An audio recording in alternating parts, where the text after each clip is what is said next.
GS Next Arc, A Mind Divided First Chapter, the Provisional License Exam Part 1 to be released, May 1st, 2021, and that's the end of the second story arc. Izumi, Katsuki, and Himiko are the main trio for the first act of the story, and will feature prominently in the rest of the story. A few notes on this chapter. Firstly, this is not the end of matters for the Togas. More consequences await them in the future, but it'll be a long time before we get there. The choices Izumi, Himiko, and Sakuya made in this chapter will have serious consequences for the future. For those of you worried, you don't need to be concerned about Yukiko being abused now that Himiko is gone. She'll be involved in the future plot, but for now she's fine.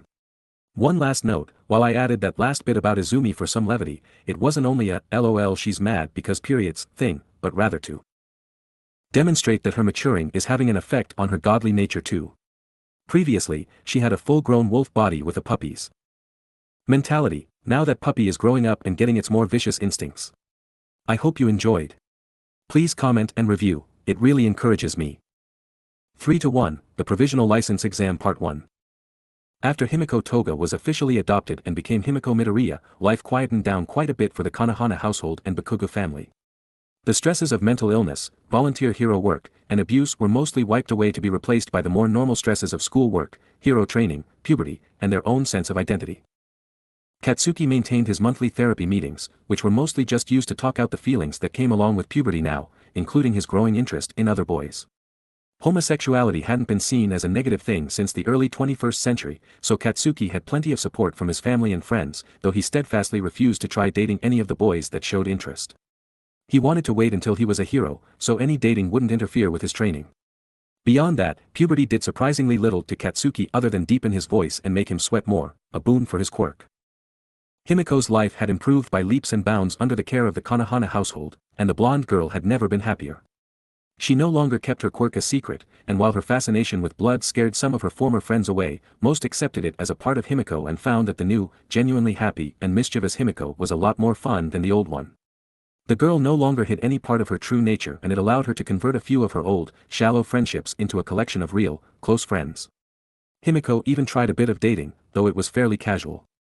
Her desire for blood was easily managed by Izumi, the Konohana household and the Bakugas donating some of their own blood, and as such, Himiko never lost control of her desires and actually found them lessening. Combined with a new room and a wardrobe full of clothes that Himiko actually picked for herself, and Himiko had never been happier, and ironically, now that she wasn't being forced to be normal by the Togas, she was actually a lot closer to a normal girl. She'd even started wearing her hair in two messy buns, a hairstyle she'd always loved but had been forbidden from wearing. Of course, Himiko had been serious when it came to joining Izumi and Katsuki in their hero training and had started sparring with them and doing exercises in her free time. She also took up people watching to make her transformations more convincing and had taken a first aid course at the local hospital to learn how to draw blood effectively without doing any harm to the patient. On the now rare occasions that Izumi would go out to do volunteer hero work, when she had free time outside of schoolwork and hero lessons, Himiko would use transform to turn into Katsuki, so the people of Mizutofu saw two helmet-wearing boys riding around on a wolf instead of one. Somewhat coincidentally, the Toga family moved away from Mizutofu after someone, Katsuki, kept leaving burning bags of dog crap on their doorstep, and on their car, and on their window sills, and once on their kitchen floor. Izumi found out where they moved to though, and asked for someone who knew about her secret and lived in the same area as them to keep an eye on them. As for Izumi, things had been calmer on the volunteering front since there wasn't much work left to be done around Mizutofu now that both Katsuki and Himiko were helping her, plus the other kids helping out to get the rewards. The city became incredibly peaceful, with only the occasional crime or villain attack breaking the peace. Izumi started using the power of Tashigami to scare her opponents when she ran into petty crooks during her internships and work studies with the local heroes. Few criminals wanted to fight a girl who could cut through stone and concrete with nothing but a wave of her finger. Speaking of Tashigami, Izumi had discovered that everything up to metal would get fairly deep cuts from the power/technique, making it one of the most potentially deadly abilities out there. Even a cherry bomb at the biggest size Izumi could make them wouldn't kill most people, but a single power/slash could cleave them in half. Katsuki had initially demanded she use it in sparring until he saw it cut a tree and boulder in half like they were blades of grass. Katsuki was competitive, not suicidal. Training-wise, Izumi had completed the equivalent of 2 years of a high school hero course, meaning if she kept up her current level of training for the 2 years she had before high school started, she should be able to get her full license before starting high school, which she still intended on attending, even if it wasn't mandatory education like elementary or junior high. Izumi had gone on internships with Kamui Woods, Death Arms, Air Jet, Backdraft and just about every other hero based in Mizurufu, excluding those working at U.A, and thus not accepting interns outside their students, and Endeavor, who was apparently too busy training his son. Izumi was curious what Endeavor's son was like, and wished she could have gone on internships with the number 2 hero, or at least met him, but she imagined that being Japan's second best hero was busy work, especially when said hero had kids to raise. The reborn sun goddess instead went on internships with Hawks, her honorary older brother and currently the number 9 hero. On a more mundane level, Izumi found that puberty as a girl wasn't a lot of fun, especially with the instincts of a wolf inside her, encouraging her to find a mate. The first of Mother Nature's monthly visits had come during her battle with Akomatachi, hence why she'd been even more emotional than usual, and a lot angrier to boot. Izumi had also discovered that now that her body was more mature, her divine powers had developed a little and allowed the brush gods within her to talk to her inside her head with barely any effort. Izumi wasn't sure if she liked this development or not, especially since they urged her to date everyone that looked at her with any degree of affection, which only confused Izumi even more, since she found herself attracted to both boys and girls. Izumi was starting to think that the tales of overly randy gods weren't exaggerated. Regardless of their triumphs and troubles, time marched on and the trio found themselves finishing their first year of junior high. For Katsuki and Himiko, this just meant they had a 2-week break before the new school year began, but for Izumi, it was time for her to finally take the provisional hero license exam. Sunday, March 27, 2280. Kanahana Manor, Hero Commission Branch, Darufu Ward, Mizurufu. It was a warm spring day in Mizurufu, and the entire Kanahana household and Bakugo family had gathered outside in the courtyard of Kanahana Manor to have a picnic. It was a time for everyone to come together and relax, as that afternoon, Izumi would be going to the nearby Takoba National Stadium to take part in the spring provisional license exam. "I'm so nervous," Izumi said, trying to take deep breaths and calm down her beating heart. "Relax, Izuken. You'll do great." Himiko grinned, handing the smaller girl a sandwich from the basket Mrs. Nazo had prepared. "You've had more experience than anyone taking the exam with you." "Himiko is right," Sakuya said, taking a dainty bite from a peach. "Most of the hero students taking the exam will have had only 1 to 2 years of training, and somewhere between 1 and 6 internships. You've been training for 3.5 years, and have not only a dozen internships under your belt, but all your volunteer work too. You'll definitely pass." Izumi still wasn't sure. "I know I've been working really hard, but I'll be up against high school students with bigger, more mature bodies." Her body was a bit of a sore spot for Izumi, who remained small and frail looking even after putting on quite a bit of muscle in her training. "Plus, do you guys remember last year's Utada Sports Festival? All 3 years of hero students there look seriously tough, and I'm going to be competing against some of them." Kigo, who had taken the day off to attend the picnic and watch Izumi's exam, just shook his head. "You won't be facing any Utada students. Udada's kinda funny, they always send their first years to the autumn exam, straight after their big summer training camp. Any who fail end up in the remedial course that runs through to winter. Sounds rough. Udada sends their students into the ringer pretty early."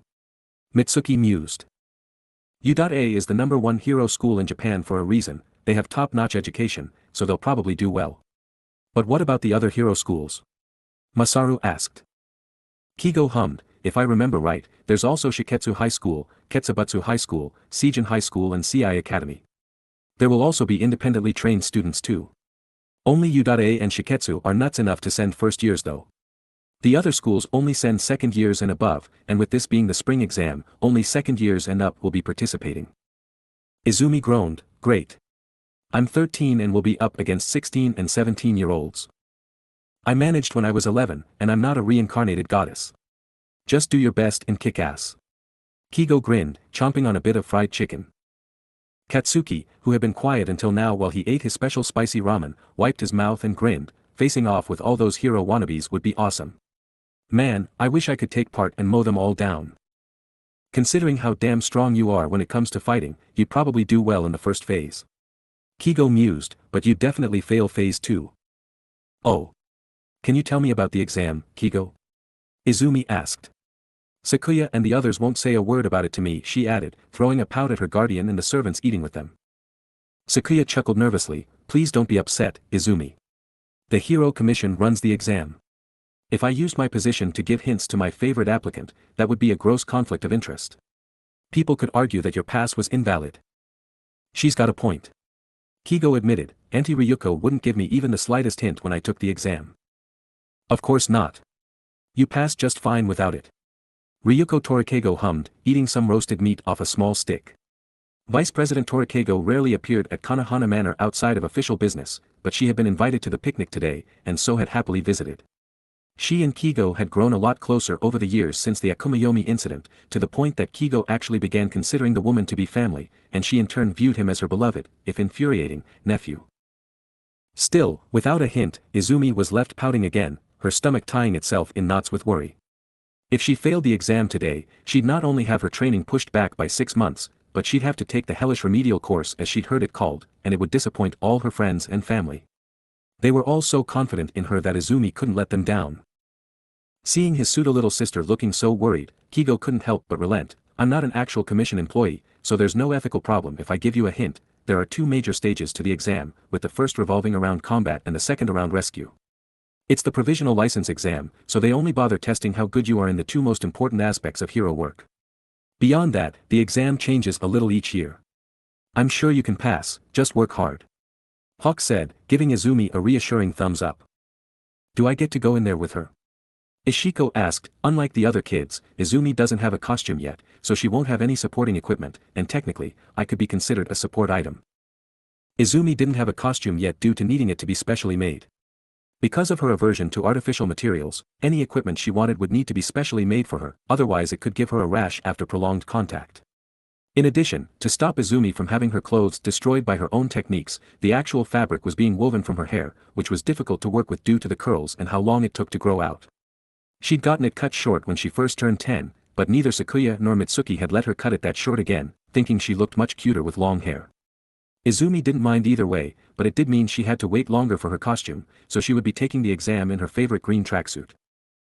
Sakuya considered it for a moment, then shook her head. I'm sorry, but no. Communication devices attached to the outside world are forbidden to stop the applicants getting advice from someone outside the exam. While you aren't a communication device, you could give her unfair advice. Drat. Ishiko complained, sorry Izumi, you're on your own in there. Izumi pouted again, but she bounced back quickly, it's okay. Now that I know a little about what to expect, I think I'll be okay. I'm kind of the opposite of Kaken though. I think I'll be fine with the rescue phase, but I'm not sure how I'll handle the combat phase. You took down 3 brush demons though. Surely a bunch of teenagers would be nothing for you. Grandpa Citrus chimed in. He was a little drunk on sake. Combat remains the heroic discipline she is weakest in. Master Onijirai reported, coincidentally eating an Onijirai. In rescue, patrol, investigation and support, she is highly competent, but she lacks natural combat instincts like young Katsuki's, or even her prior lives. If she fights as a wolf and gives in to her instincts, she can fight as well as she did in the past, but as a human or when she consciously thinks about what she does, she is unable to fight as effectively. You see. Izumi frowned, the combat phase is going to be horrible. I said it was where you were weakest, not that you were incompetent. Master Onijirai interrupted, your strategic skill and experience will give you all you need to defeat those hero fledglings. It is as I always say, a man who has beaten 100 others within the dojo is below the man who has beaten 10 upon the battlefield. Izumi smiled up at her gruff instructor, appreciating his kind words. If she'd learned one thing about Master Onijirai, it was that he was always honest in his opinion. If he believed she could win, then there was a good chance she could. Besides. Sakuya smiled, the current pass rate is at around 50%. Seriously? It's that high? Himiko asked, surprised. Sakuya nodded, that's the average, though the highest pass rate was around 80% and the lowest was about 20%. It depends on the exam used and the people taking it. The exam is always fairly tough, but most of the people who apply to take it are highly qualified. Most of the failures come from first years who aren't ready yet, or suffer a freak injury, though I can't imagine either happening to you, Izumi. Rejuvenation will keep you fighting fit so long as you don't overdo it, and I wouldn't let you take the exam if I wasn't confident. The president is right. Besides, it's an auspicious time to take the exam. Torikego said, putting aside her skewer, the exams are usually held twice a year at 3 separate locations around the country. Usually they're held in March and September, but after this year, we're replacing the spring exam with a summer one in June. This will be the last spring exam, or as the president calls it, the last Cherry Blossom Hero Festival. You can probably tell, but she came up with the name herself. Hey! Cherry blossoms are kind of my thing, so it's only fair I celebrate them. Sakuya argued. But it's such an inconvenient time of year to host an exam. It's the break between school years. Students are preparing to enter a new class, so having them take such a strenuous exam in their break is irresponsible. Torikeigo shot back. It's tough, but thematic.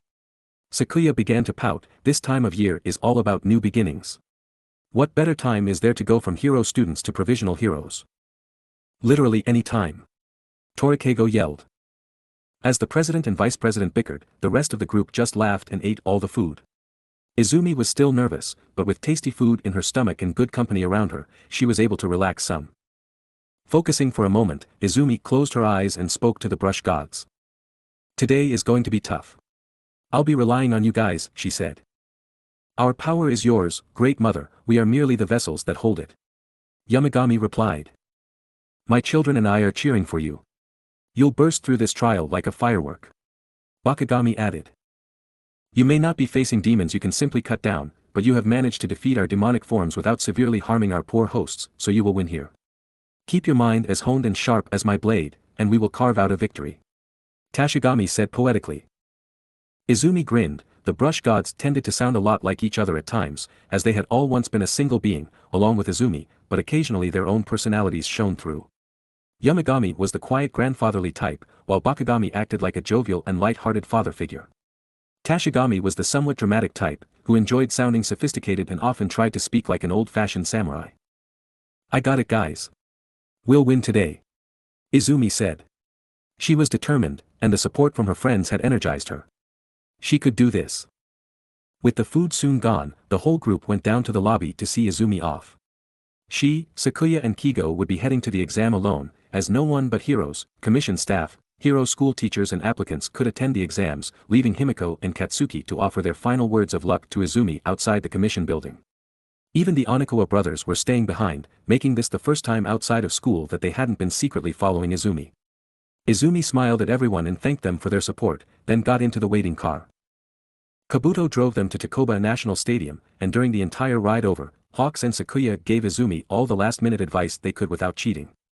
Sakuya also made Ashiko stay with her, so she wouldn't be tempted to sneak away and try to help Izumi in the exam. They arrived at the stadium, which had a unique spiral design to the roof and alternating red and white sections along the walls, and before getting out of the car, Izumi transformed into her demigod form, just in case someone connected her hero persona with her civilian one. Other than those who knew about Amaterasu, the only people who knew Izumi was the Kami of Mizurufu, as people called her were her schoolmates and some locals she'd helped before her powers came in. They'd all been kind to keep it to themselves like Izumi asked, as she valued her privacy. Almost immediately upon getting out of the car, Sakuya was approached by some commission employees and asked for her assistance with something. Unable to say no, Sakuya turned to Izumi, Dear one, do your best today. I know you can succeed. Hawks, please ensure Izumi is signed in properly, I have to go, she said, before being practically dragged away. Hawks grinned and Izumi smiled nervously as they waved goodbye to the disguised tree spirit. They then headed into the building to sign in at the front desk. As all independent students did, the students from hero courses were signed in by their teachers, but as Izumi walked, she realized how conspicuous she looked. She was a much younger girl than any of the hero hopefuls here, and not only had she arrived in a car with the head of the hero commission, but she was also walking with the number 9 hero, Hawks. Hawks, either oblivious to the looks or uncaring, put a hand on Izumi's head and gently ruffled her hair. You've got some cool-looking competition. Try not to make them look too silly as you beat them, he grinned, shamelessly bragging like an older brother. Izumi laughed nervously. Her wolf ears could pick up almost everything the people around her were saying, and a lot of it involved her. What's with the kid? She's not wearing a uniform I recognize. I saw her with the commission president earlier. Isn't that Hawks? Who's the kid with him? Is she a genius like him? She can't seriously be taking the exam. Izumi lowered her ears against her head to try and block out some of the comments. Most people were just confused by her, but a few of her fellow examinees were upset she was there. Hawks gently pulled her to the front desk, where the commission staff were having the examinees sign in, then leaned down to whisper in her ear. Pay them no mind, lil pup. I'm heading to the stands, fill out this form, then get ready to show these little hatchlings what a wolf can do, he said with a grin. Hawks straightened out, handed Izumi the paperwork she had to fill out, then headed off to the stands, giving Izumi a jaunty wave as he went. Izumi smiled, reassured, and began to fill out the paperwork. It was fairly simple and was mostly just a consent form, though it needed to have her hero name on it too. Izumi paused for a moment, then dutifully wrote down her chosen name and handed back the paper. The staff member. Looked at it for a moment, then smiled at her. An interesting name. It'll be tough to carry a name like this if you aren't strong. Think you can handle it? Izumi nodded, yes ma'am. The staff member grinned, well then take this, you'll need it for the next part. Wrap it around your right wrist, she said, handing Izumi a thin white cord. The cord had a small silver medallion on it with the kanji "I," which puzzled the girl, but she obediently wrapped it around her right wrist anyway.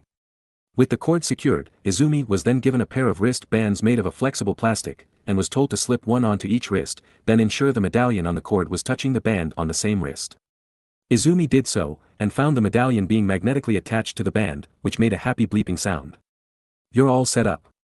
Don't remove the bands or the cord no matter what, or you'll be disqualified from the exam, the staff member warned. I understand. Izumi nodded. She hoped the odd material pressed against her skin wouldn't give her a rash. Apparently, her expression gave away what she was thinking, as the staff member leaned in to whisper to her, the president ensured your bands had a protective layer on the inside to protect your skin. Izumi blinked, and the woman lifted the lapel of her suit jacket to reveal a cherry blossom brooch, marking her as someone in the know. Thank you very much. Izumi bowed politely, receiving a similar gesture in return. The staff member then directed Izumi to where she should go. Izumi followed the signs telling the examinees where to go and ended up going down a weirdly long tunnel into a large white room. The room was packed with students, all in their costumes, and it wasn't even full yet as Izumi was shunted to the middle due to her small size. Aside from the entrance from the tunnel, the room had no ways in or out, no windows and no unique or interesting features besides a raised platform with a lectern and a large screen behind it. As the room was fairly boring, Izumi focused on her rivals, who all overlooked her thanks to her unassuming appearance and short stature. This gave her the opportunity to examine many of them and try to work out their quirks based on their appearances and costumes. It was a fun game that helped ease her anxiety. As she observed more and more students, a seemingly endless tide of her fellow hero hopefuls kept pouring in from the tunnel. Izumi noticed that while everyone had the bands, not everyone had the white cord she had.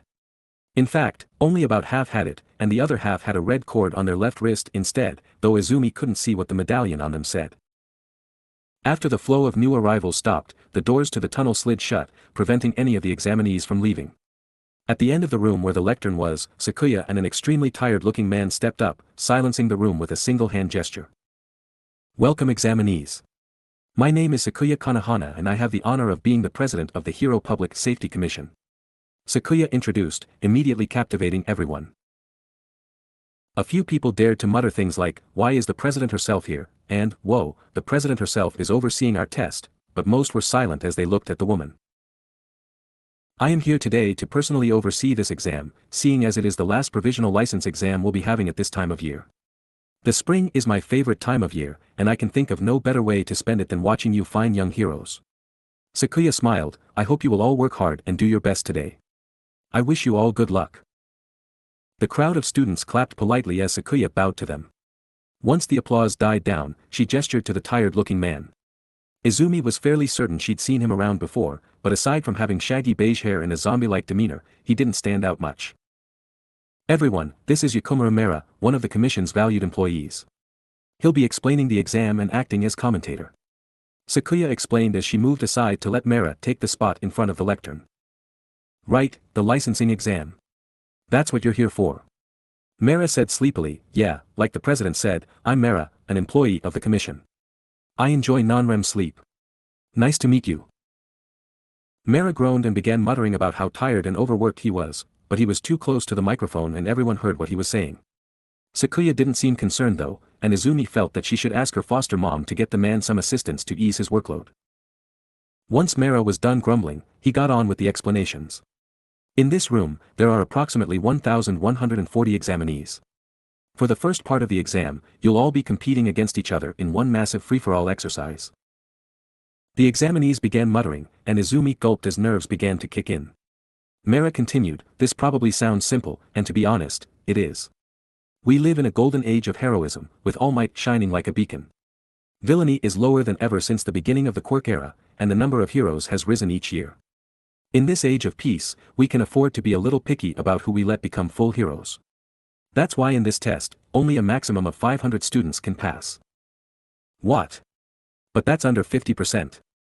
Less than half of us can pass, someone shouted. Sorry kid, society isn't fair, and with so many people vying to become heroes, we need to separate the wheat from the chaff. Mera said lazily, unconcerned by the angry yelling. The tired man lifted his hands from the lectern to show a pair of cords in one hand and a pair of the wristbands in the other. We'll be using these to determine who passes. The screen behind him suddenly turned on and displayed a stick figure with the bands on its arms. Each participant was given a band for each of their wrists, then given either a white I cord and metal, or a red U cord and metal. The white cords go on the right wrist, and the red cords go on the left one. You with me? Mera asked, as bigger images of the cords appeared on the screen. Izumi made a noise of realization as she saw the kanji U written on the medallion that came with the red cord. The kanji I and U spelled Iu, meaning hero. Now to pass, you must get through the exit gate in the arena. Mera said, switching the screen's image to that of a Tori-style gate. However, the gate is locked.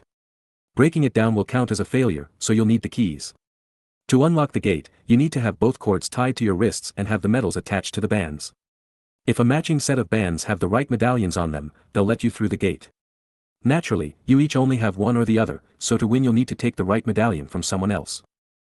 Izumi frowned. If half of them had one and half had the other, it would be impossible for more than half the examinees to pass, which would be 570. The maximum of 500 passers rule probably came about from there being more examinees than they expected. However, Mera caught her attention again. The medals aren't just your keys, they're also your lifeline. If you have your medal stolen, your bands will begin a 5-minute timer. If you fail to get a replacement medal of either kind before the timer ends, you're disqualified. Everyone began looking at each other, or more specifically, at the other's wrists.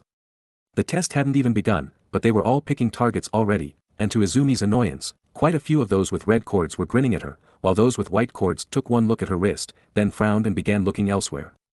While Izumi couldn't deny that she probably looked like an easy target to those around her, it still ticked her off.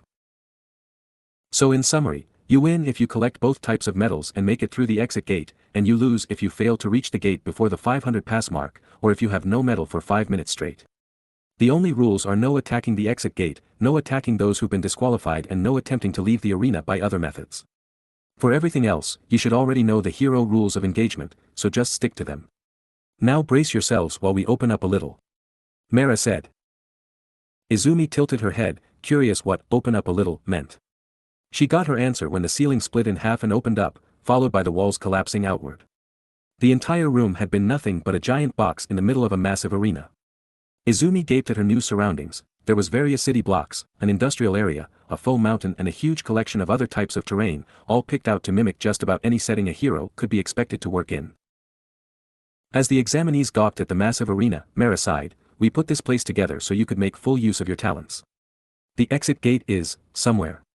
You'll have to find it. Now spread out a little, you have 1 minute before the exam begins." Everyone began to run in a different direction, heading for the areas where their quirks would work most effectively. Izumi opted to run for the forested section, as her animal instincts would let her fight best in that kind of environment. She had just gotten herself situated in a tree and begun sniffing the air to track her fellow competitors when Mera's voice came in over the PA system. "Get ready. 5-inch. Izumi summoned her divine retribution. 4. She sniffed the air cautiously. 3. There were 26 other people in the forest. 2. Izumi frowned. 1. They were coming towards her. Start. Izumi acted. Next chapter, the Provisional License Exam Part 2 to be released, May 3, 2021. A simple start to the new arc, with the events of the last few months being revealed and Izumi beginning her big exam. As you can tell, I changed the first stage of the exam from what it was in the manga, which implied the exam was different each time anyway, and that combined with the different people taking it should make it quite different from the canon one. I hope you enjoyed. Please comment and review, it really encourages me. 3-2, the Provisional License Exam Part 2.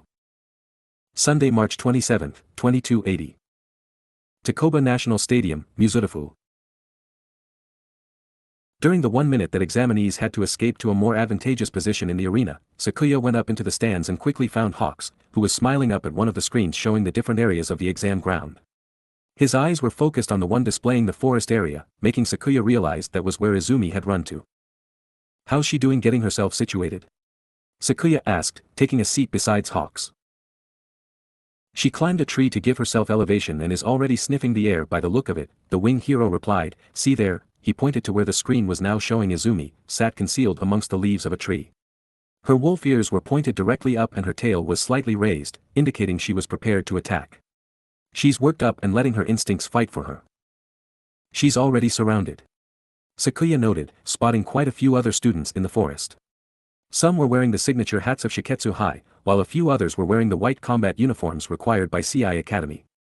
Shiketsu was Udate's biggest rival, being that school's equivalent in West Japan, and CI was an all-female school that specialized in raising the best heroic teams in the industry.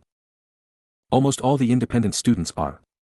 Hawk said, pointing to other screens with similar examples, this may be a free-for-all with limited pass numbers, but this isn't a test about mindlessly attacking. For the students from schools, this is about working together to ensure as many of their own comrades pass as possible. They all likely know that the next phase of the exam will have them working together, so they're making sure people they can work with pass with them. Sakuya chuckled, leave it to you to work out some of the test's hidden purposes. You're right, of course, a single person rampaging against a crowd. That's villain behavior. Heroes need to work together in teams, and when no one is available, they need to know how to fight superior numbers. Izumi is alone down there, so she'll be a target for the organized groups, who'll crush the independents to get them out of the way before the schools duke it out. Mera began the final countdown. Do you expect things to really work out like that? Ishiko asked from her spot inside Sakuya's breast pocket. Does Izumi have a fair chance in this? Sakuya hummed, honestly. This certainly isn't a fair fight. Start. Sakuya grinned, not fair for her opponents, that is. Down in the forested area, 12 different examinees attacked the tree Izumi was hiding in. 7 students from CI and 5 from Shiketsu all aimed their quirks at the foliage, while those that had sensory quirks stayed towards the backs of their group. The reckless barrage of attacks destroyed the tree, but Izumi had already moved before the enemy arrived. She was now in a bush behind the two groups, who were awkwardly standing off with each other, having realized that Izumi was gone. Peering out, Izumi scanned the two groups and quickly linked the attacks she saw with their users, and analyzed the best way to attack. Shiketsu's group had a hearing-based sensory quirk, a fairly powerful strength-enhancing quirk, a quirk that created beams of energy that petrified those it touches, some kind of bear-based mutation quirk, and a quirk that allowed its user to disassemble his body into leaves and reassemble it as he chose, though the leaves always traveled in a single large cloud and didn't appear to be individually controlled. The CI group had 2 sensory quirks, one based around vision, Izumi guessed heat vision, and one based around feeling vibrations in the air and ground. The rest of the team was well balanced, a close-range attacker with blades for arms and a close-range defender with the ability to raise walls of earth from the ground, as well as a long-range attacker with some kind of accurate water pistol quirk and a long-range defender with an area of effect air bubble quirk. The 7th member of the group stayed in the dead center and hadn't shown her quirk, so Izumi assumed it was non-aggressive, likely a quirk that granted a mental ability, or perhaps healing. Izumi remained completely silent and still to avoid detection from the sensor types. She'd sprayed some of her ink, which had her scent on it, into the tree before she'd fled to ensure the bear quirk holder didn't sniff her out, and she was out of the vision sensor type's line of vision, so she was safe enough. Once Izumi had analyzed each person based on their attacks and actions, she leapt into action. Think of them as a single mighty monster with 12 heads. Take them all out quickly and efficiently, she thought to herself. First objective, blind the beast. Acting fast, Izumi created a small cherry bomb and threw it into the center of the crowd, detonating it before they could register where it had come from. The sudden bright flash of color stunned them for a second, giving the light-footed Izumi just the time she needed to hop off the side of a tree, use the bear quirk holder's nose as a springboard and spray her ink into the eyes of the heat vision user. She then landed knee first on the person with the vibration sensing quirk, dazing them and letting Izumi steal their medallion and the heat vision users. Izumi then sent her divine retribution to slam into the heads of all 4 CI attackers and defenders, knocking them to the ground and letting her steal their medallions too. This left only the 5 Shiketsu students and the CI student with the unknown quirk. Shiketsu's sensor was still stunned by the loud explosion made by Izumi's cherry bomb, and the bear quirk user's nose had been broken by Izumi jumping off it, so he couldn't smell her. First objective complete and 6 heads cut off. Second objective, take down the remaining heads. Izumi thought with a grin. It was best to deal with the unknown first, in case they proved to be a major threat, so Izumi attacked the last CI student first. The 3 Shiketsu students who hadn't been deafened or used as a springboard had recovered their senses and attacked Izumi at once. Razor Leaf, cried the Leaf user. Gorgon Ray, cried the Petrify Beam user. Izumi ducked the leaves, allowing them to hit the CI student behind her instead. It was good too, as she apparently had a healing quirk of some kind and was fixing up her stunned comrades. The leaves sliced into her, covering her in shallow cuts and making her scream. Izumi felt bad, but she couldn't afford to go easy, and as the petrifying beam grew closer, she used her mirror to attack back. Reflector style, true reflection. Izumi yelled, turning her mirror so the reflective side absorbed the petrifying beam, then fired it back. She didn't aim for the actual beam user though, but instead aimed for the leaf user, turning him into stone. No! The beam user cried, realizing what he'd done. His worries were cut short by Izumi delivering a flying kick to the back of his head. Izumi then grabbed his medallion and the medal of the last CI student, who was writhing on the ground in pain from her cuts. Unfortunately, she couldn't get the leaf users, as it was petrified along with the rest of him. The bear user, now recovered enough to defend himself, and the strength user both charged Izumi at once. Izumi jumped over the strength user, making him headbutt a tree and knock himself out, while transforming into her full wolf form and sinking her fangs into the bear user's throat. The bear user's thick fur was more than enough to make Izumi's bite mostly harmless, but it wasn't damage she was aiming for, but adding her wolf form's weight to him, making him topple over onto all fours, where Izumi could release him then buck with her back legs, kicking him in the nose again. The poor boy howled, "My nose. Why is it always my goddamn nose?" Izumi winced, feeling a little guilty, but she used the opportunity to steal the last few medallions from the group, then promptly flee as fast as she could, stopping only briefly to apply some rejuvenation to the CI girl's cuts. The whole encounter took less than 1 minute. As Izumi fled the forest back in her demigod form, she smiled. 12 foes beaten, 11 medallions won. Now to get out of here.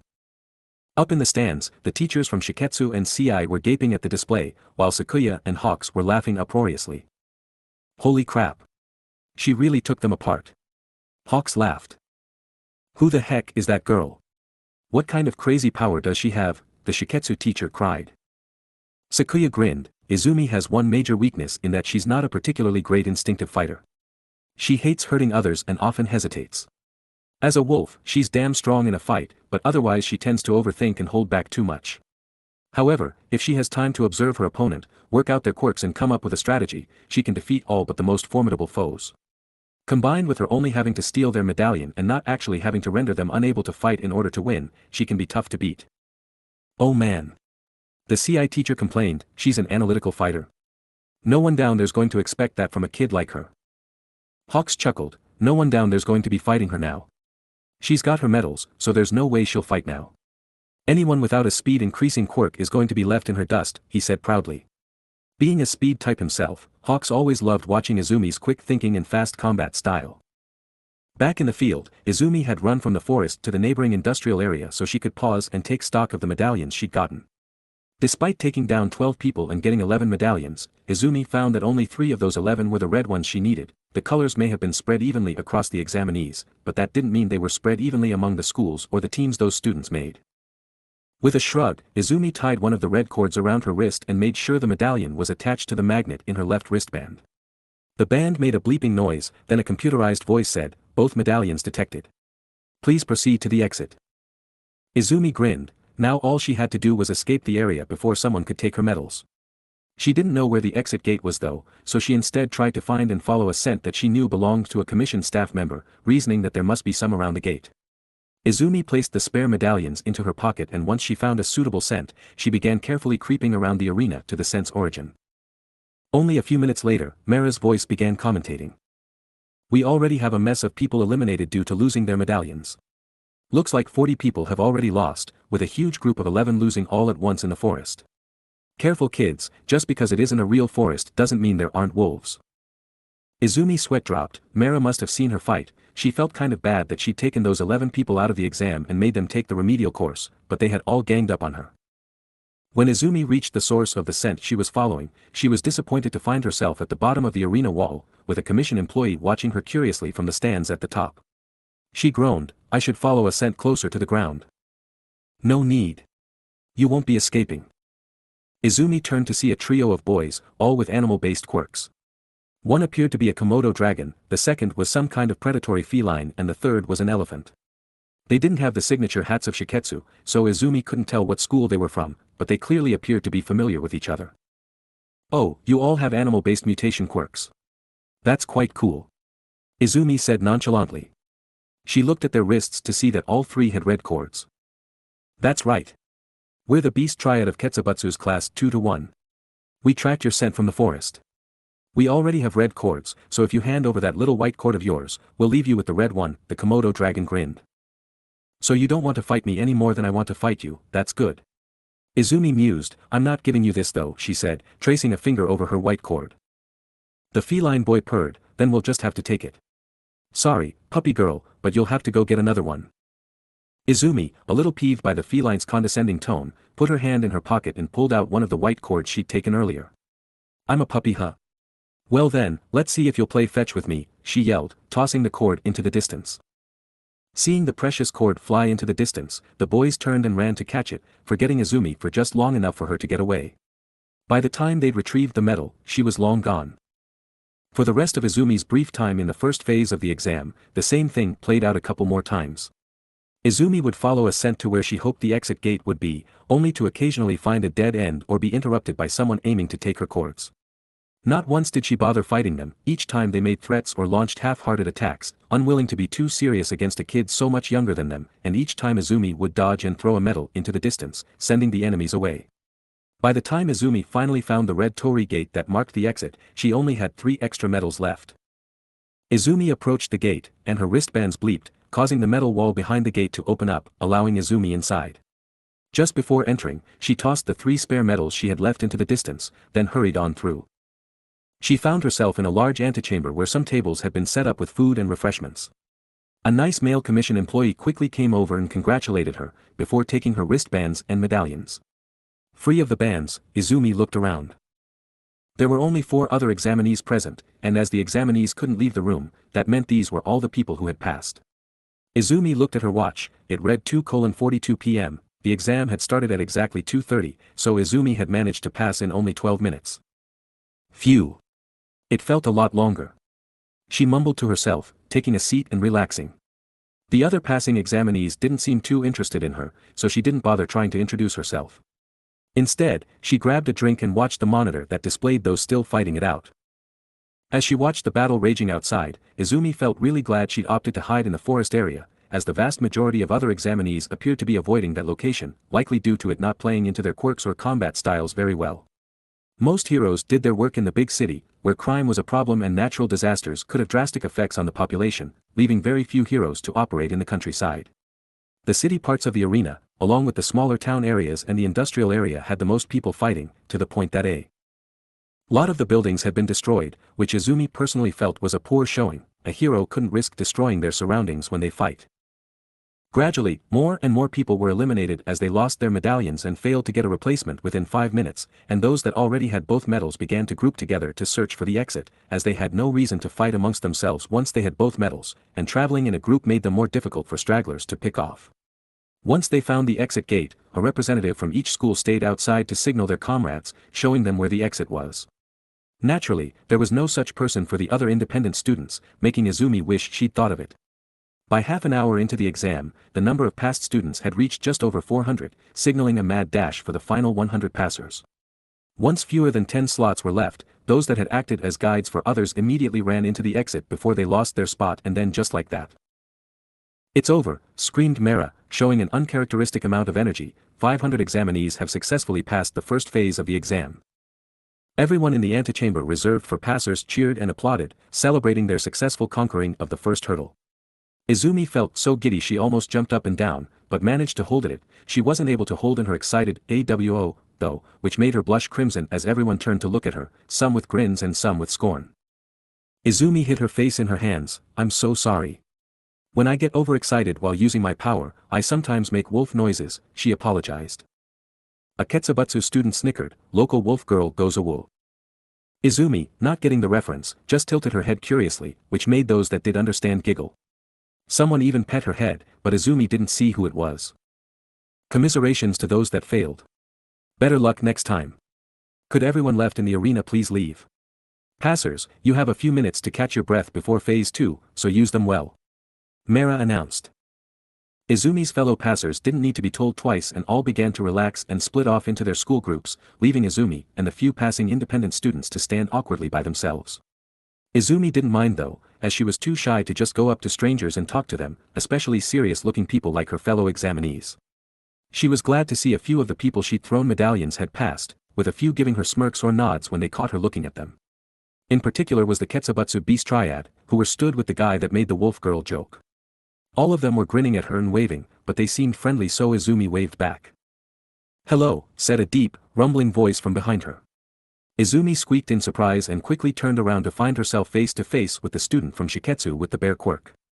The same boy she'd smacked in the nose twice.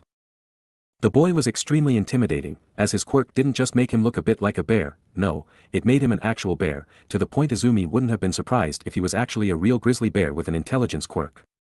He was wearing Shiketsu's signature black cap with the gold S emblem as well as a costume reminiscent of a Russian soldiers from the time of the Russian Empire. His nose sported some bandages, which Izumi winced at. Hello? Izumi replied nervously. "Ah, you are intimidated. I apologize, I did not come over to threaten or scare you," the bear boy said, sitting on the floor so he was on the same eye level as Izumi. "My name is Kuma Morinozuka and my hero name is the Grizzly Hero, Ursa Major.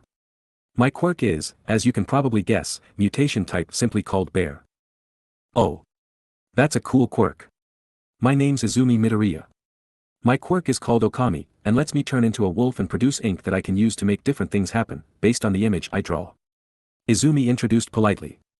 Ursa nodded. "You used it to great effect. My comrades and those CI girls thought you would be an easy medal. I'm ashamed of how much we underestimated you." "It's okay, I am only a kid compared to all of you." Izumi smiled. "No, it is not okay. We showed you great disrespect. Of my group, I am the only one to pass, and that was only because my friend, the one who was petrified, gave me his medal after we freed him. Please forgive our rudeness." Ursa bowed his head. "My broken nose will serve as a reminder of our foolishness." Izumi was quite touched by the bear boy's earnest apology. "I forgive you. I appreciate the kind words, but since I was the insulted party in all this, can I ask a favor?" she asked. Ursa Major looked surprised, but nodded regardless. "If it's something I can do, I'll certainly try." "Were you hoping to team up in the next phase?" "No, but I would like to. What I wanted to ask was, can I please heal your nose? It's really bothering me." Izumi exclaimed quickly. "Oh." Ursa Major's eyebrows rose. "You can do that?" "What am I saying? Of course you can. You healed that CI girl after all. That was a good thing you did too, as the other CI students you defeated wanted to hunt you down, but were talked out of it by their leader, the one you healed. So can I heal your nose?" Izumi asked. "Of course, go right ahead." Ursa Major smiled, leaning his nose down so Izumi could easily get to it. Izumi slowly unwrapped the bandages and began applying rejuvenation. Ursa Major groaned as the ink cooled the throbbing injury, then gasped as it snapped the bone back into place and healed it. The blood still in his nose turned to smoke, as all blood did when the wound it came from was rejuvenated, so it looked like Ursa Major was about to breathe fire for a few seconds. "Better?" Izumi asked. "Much." Ursa sighed. "It was much harder passing the exam without my sense of smell. I'm glad I'll have it for the next round. Come with me for a moment," he said, standing up and gently nudging Izumi over to the other Shiketsu students who had passed. "Everyone, this is Izumi Midoriya, the one that destroyed me and my team in the exam." The lone female member of the Shiketsu group grinned. "Ooh, you're the one who beat up those idiots. Good for you. Hey, I remember you. We cornered you once, but you threw a medal at us and ran away. One of my pals would have been eliminated if you hadn't done that," another Shiketsu student grinned. "So you healed Morinozuka's nose, huh? Would you mind fixing up this burn on my leg?" One of those Seijin ninja wannabes decided to go all Sasuke Uchiha on me as I was running to the exit, a third boy asked. Izumi nodded and happily applied some rejuvenation, making the boy sigh with relief. "Holy crap, does that feel good. I'm glad. So did you beat that Sasuke wannabe?" Izumi asked, amused. She'd read that manga when she was in elementary school, though it was a pretty old series. "Slapped his shit harder than Itachi," the boy grinned.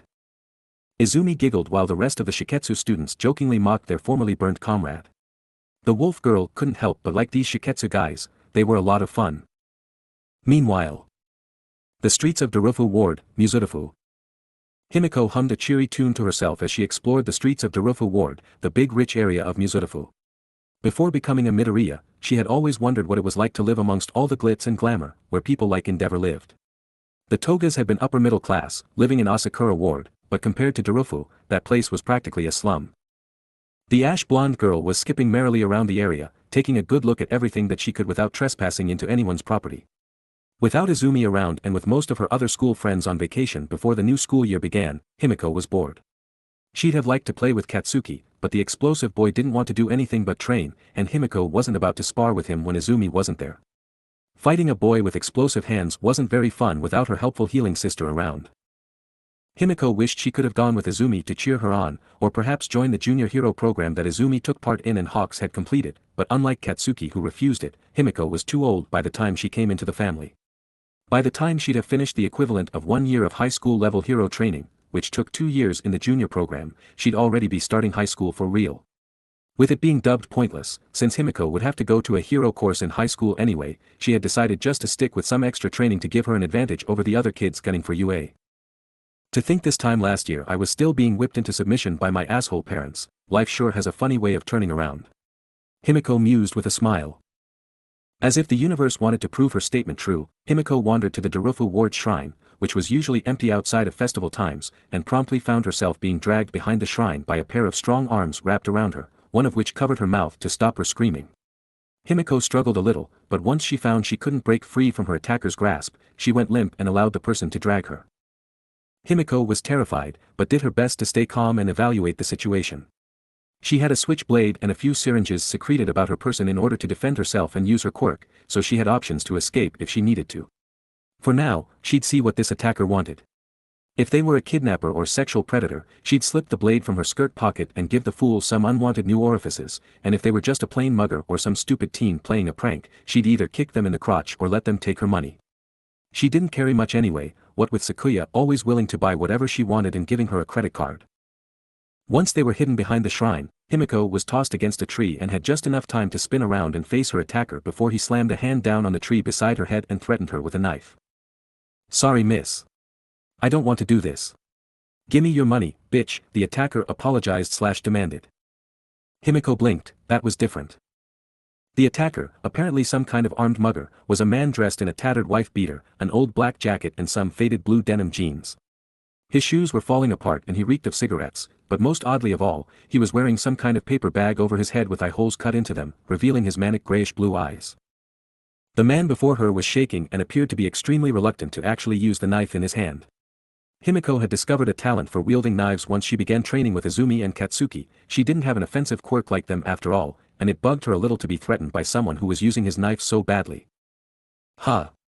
You look like you've had a tough time," Himiko said, no longer scared. "It's really been awful. Gimme your cash." "I'll cut ya," the man said. Himiko smiled softly, how about no?" Before the mugger could do anything, Himiko quickly drew her own knife from her pocket and used it to slap away the mugger's loosely held blade. While her attacker was reeling with shock, Himiko jumped for the knife, grabbing it as she passed over and easily flipping back to her feet, showing off her athleticism. With a knife in each hand now, Himiko felt even more secure and casually pointed the mugger's knife, a fairly old and chipped combat knife, at the man's face. "Well, it looks like the tables have turned. How about we take off that mask of yours?" Himiko grinned. "No. Please, we'll split apart." "You're psycho, girly," the man retorted, actually falling over backwards to get away from her. He was quivering in fear, and even the darker, deeper voice sounded scared as he made his threats. Himiko, taking pity on the man, pocketed the knives and marched over to him. She raised her hand as if to grab his mask, making him whimper, before putting it on his shoulder instead. "Look mister, I don't appreciate being mugged. You look really down on your luck, so I'll cut you a break, but you better give me a good explanation for this."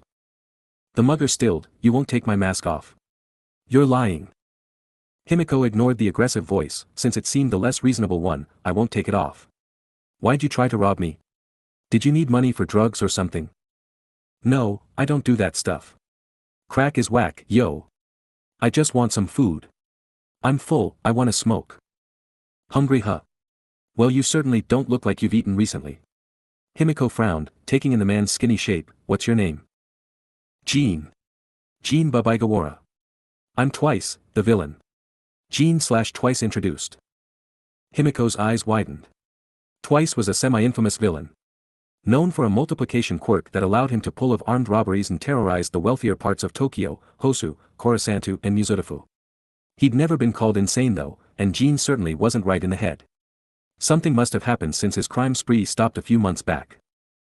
The girl thought for a moment. Logically, she should grab twice and haul him to the police, getting a nice villain capture to her name before high school, but something about how hurt and conflicted Jean was made her hesitate. Himiko knew he was a villain, but she just couldn't see him as a threat. If anything, it looked like he needed help. Himiko remembered how she had once done something bad, though admittedly not villainous, to Izumi, pushing her down and drinking her blood. Izumi hadn't scorned her and had instead helped her. Making up her mind, Himiko patted Jin's head. "Hey Jin, want to get some gyoza, then head to my place. There's a great restaurant on the way that sells the best gyoza in the city. My treat." Jin's eyes filled with tears. "You'd really buy me food?" "Fuck off, I'm full." Himiko smiled and offered him her hand. "Yup. I figure the best way to stop you committing another crime is to fill your stomach and give you some decent clothes." Plus, once Jin was at the manor, Himiko could ask Izumi and Sakuya what to do about him when they got back, and hopefully get him the psychiatric help he needs. Jin timidly took Himiko's hand. "See, can we be friends?" he asked, for once not having his darker side chime in. Himiko beamed. "Of course. I'm Himiko Midoriya. Nice to meet you, Jin-chan." As she led Jin by the hand to the gyoza restaurant, Himiko idly wondered if turning people who attacked them into friends was a Midoriya family trait. Either way, Izumi was in for a surprise when she came home from her exam. Next chapter, the Provisional License Exam Part 3 to be released, May 5, 2021. Well, Izumi got to show her stuff in the first stage of the exam and even made a new friend. And Himiko goes on her own little adventure and meets a friend too. Once the exam portion of the arc is over, the rest will focus on Jin and Himiko. Izumi had a fairly easy time in the first stage, choosing ideal surroundings, having time to plan her attacks, and knowing her opponent's quirks gave her all the tools she needed to kick butt. The next stage won't be so easy though. I hope you enjoyed. Please comment and review, it really encourages me. 3-3, the Provisional License Exam Part 3.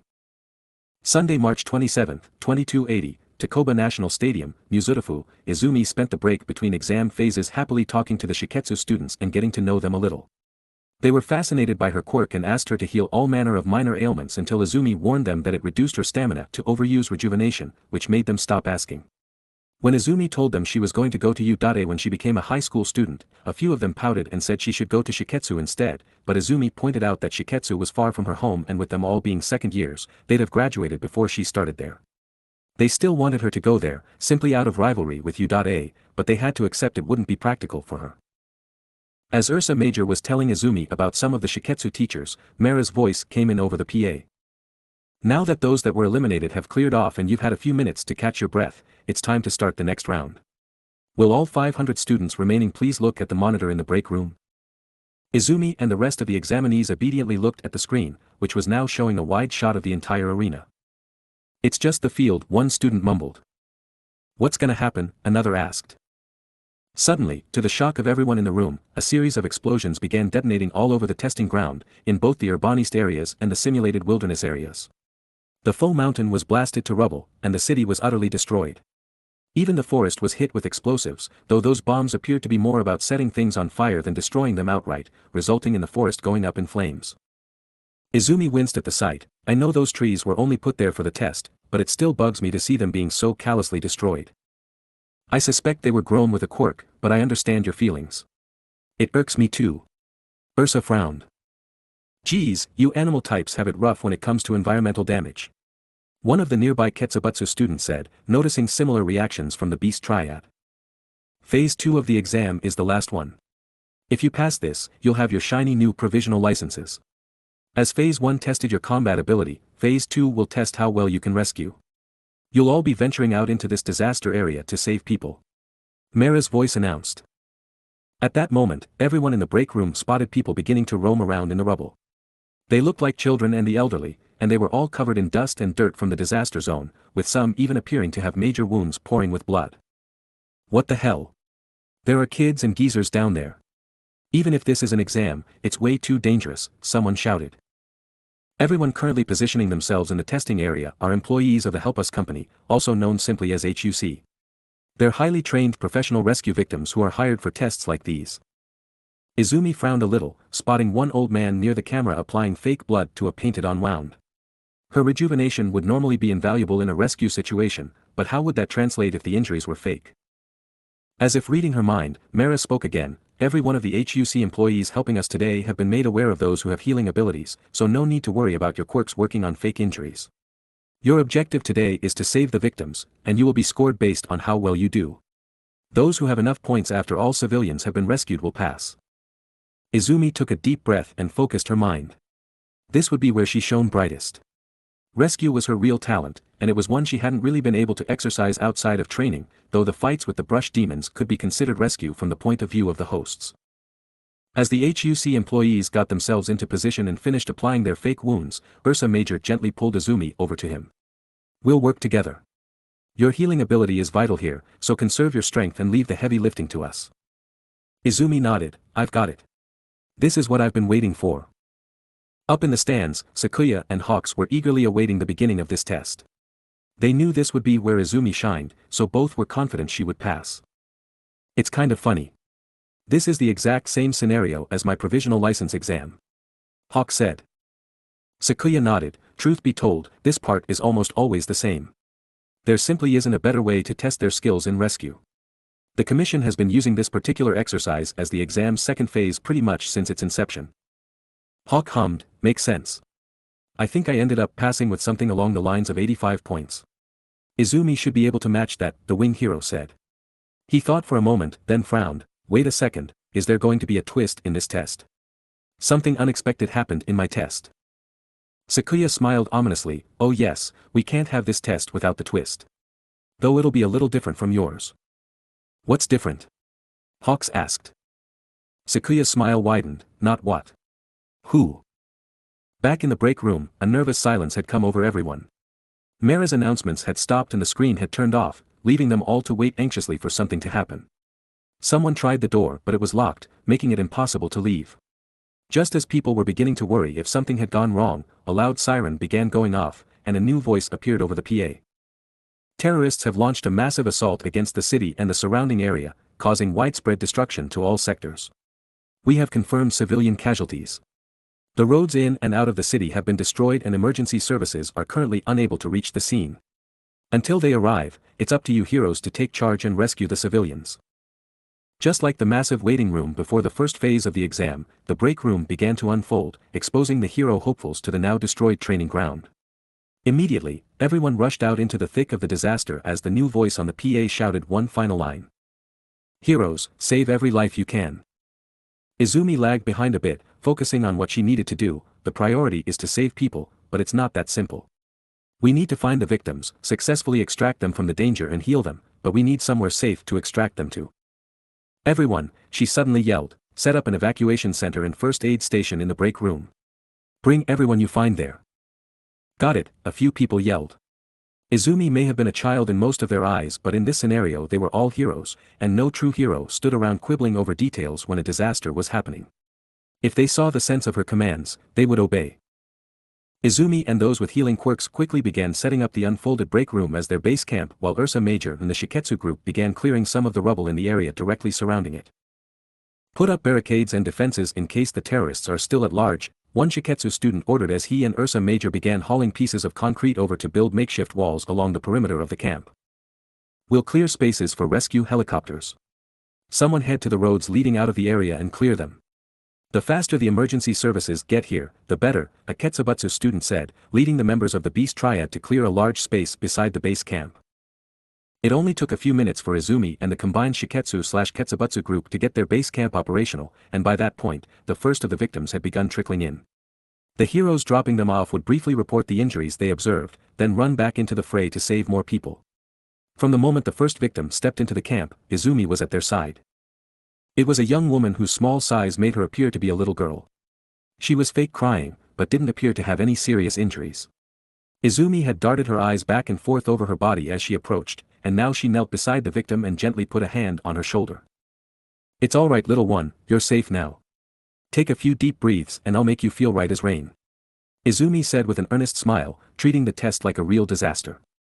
In a real disaster, civilians would become panicked, frantic and irrational. They'd be in pain and terrified, potentially fearing for their relatives and friends. In such a situation, a hero had to calm them with their smile and make it look like everything was under control. Izumi began secreting her rejuvenating ink and held her hand out to the victim. My power will heal you. Can you tell me where it hurts? My head, the fake child sobbed.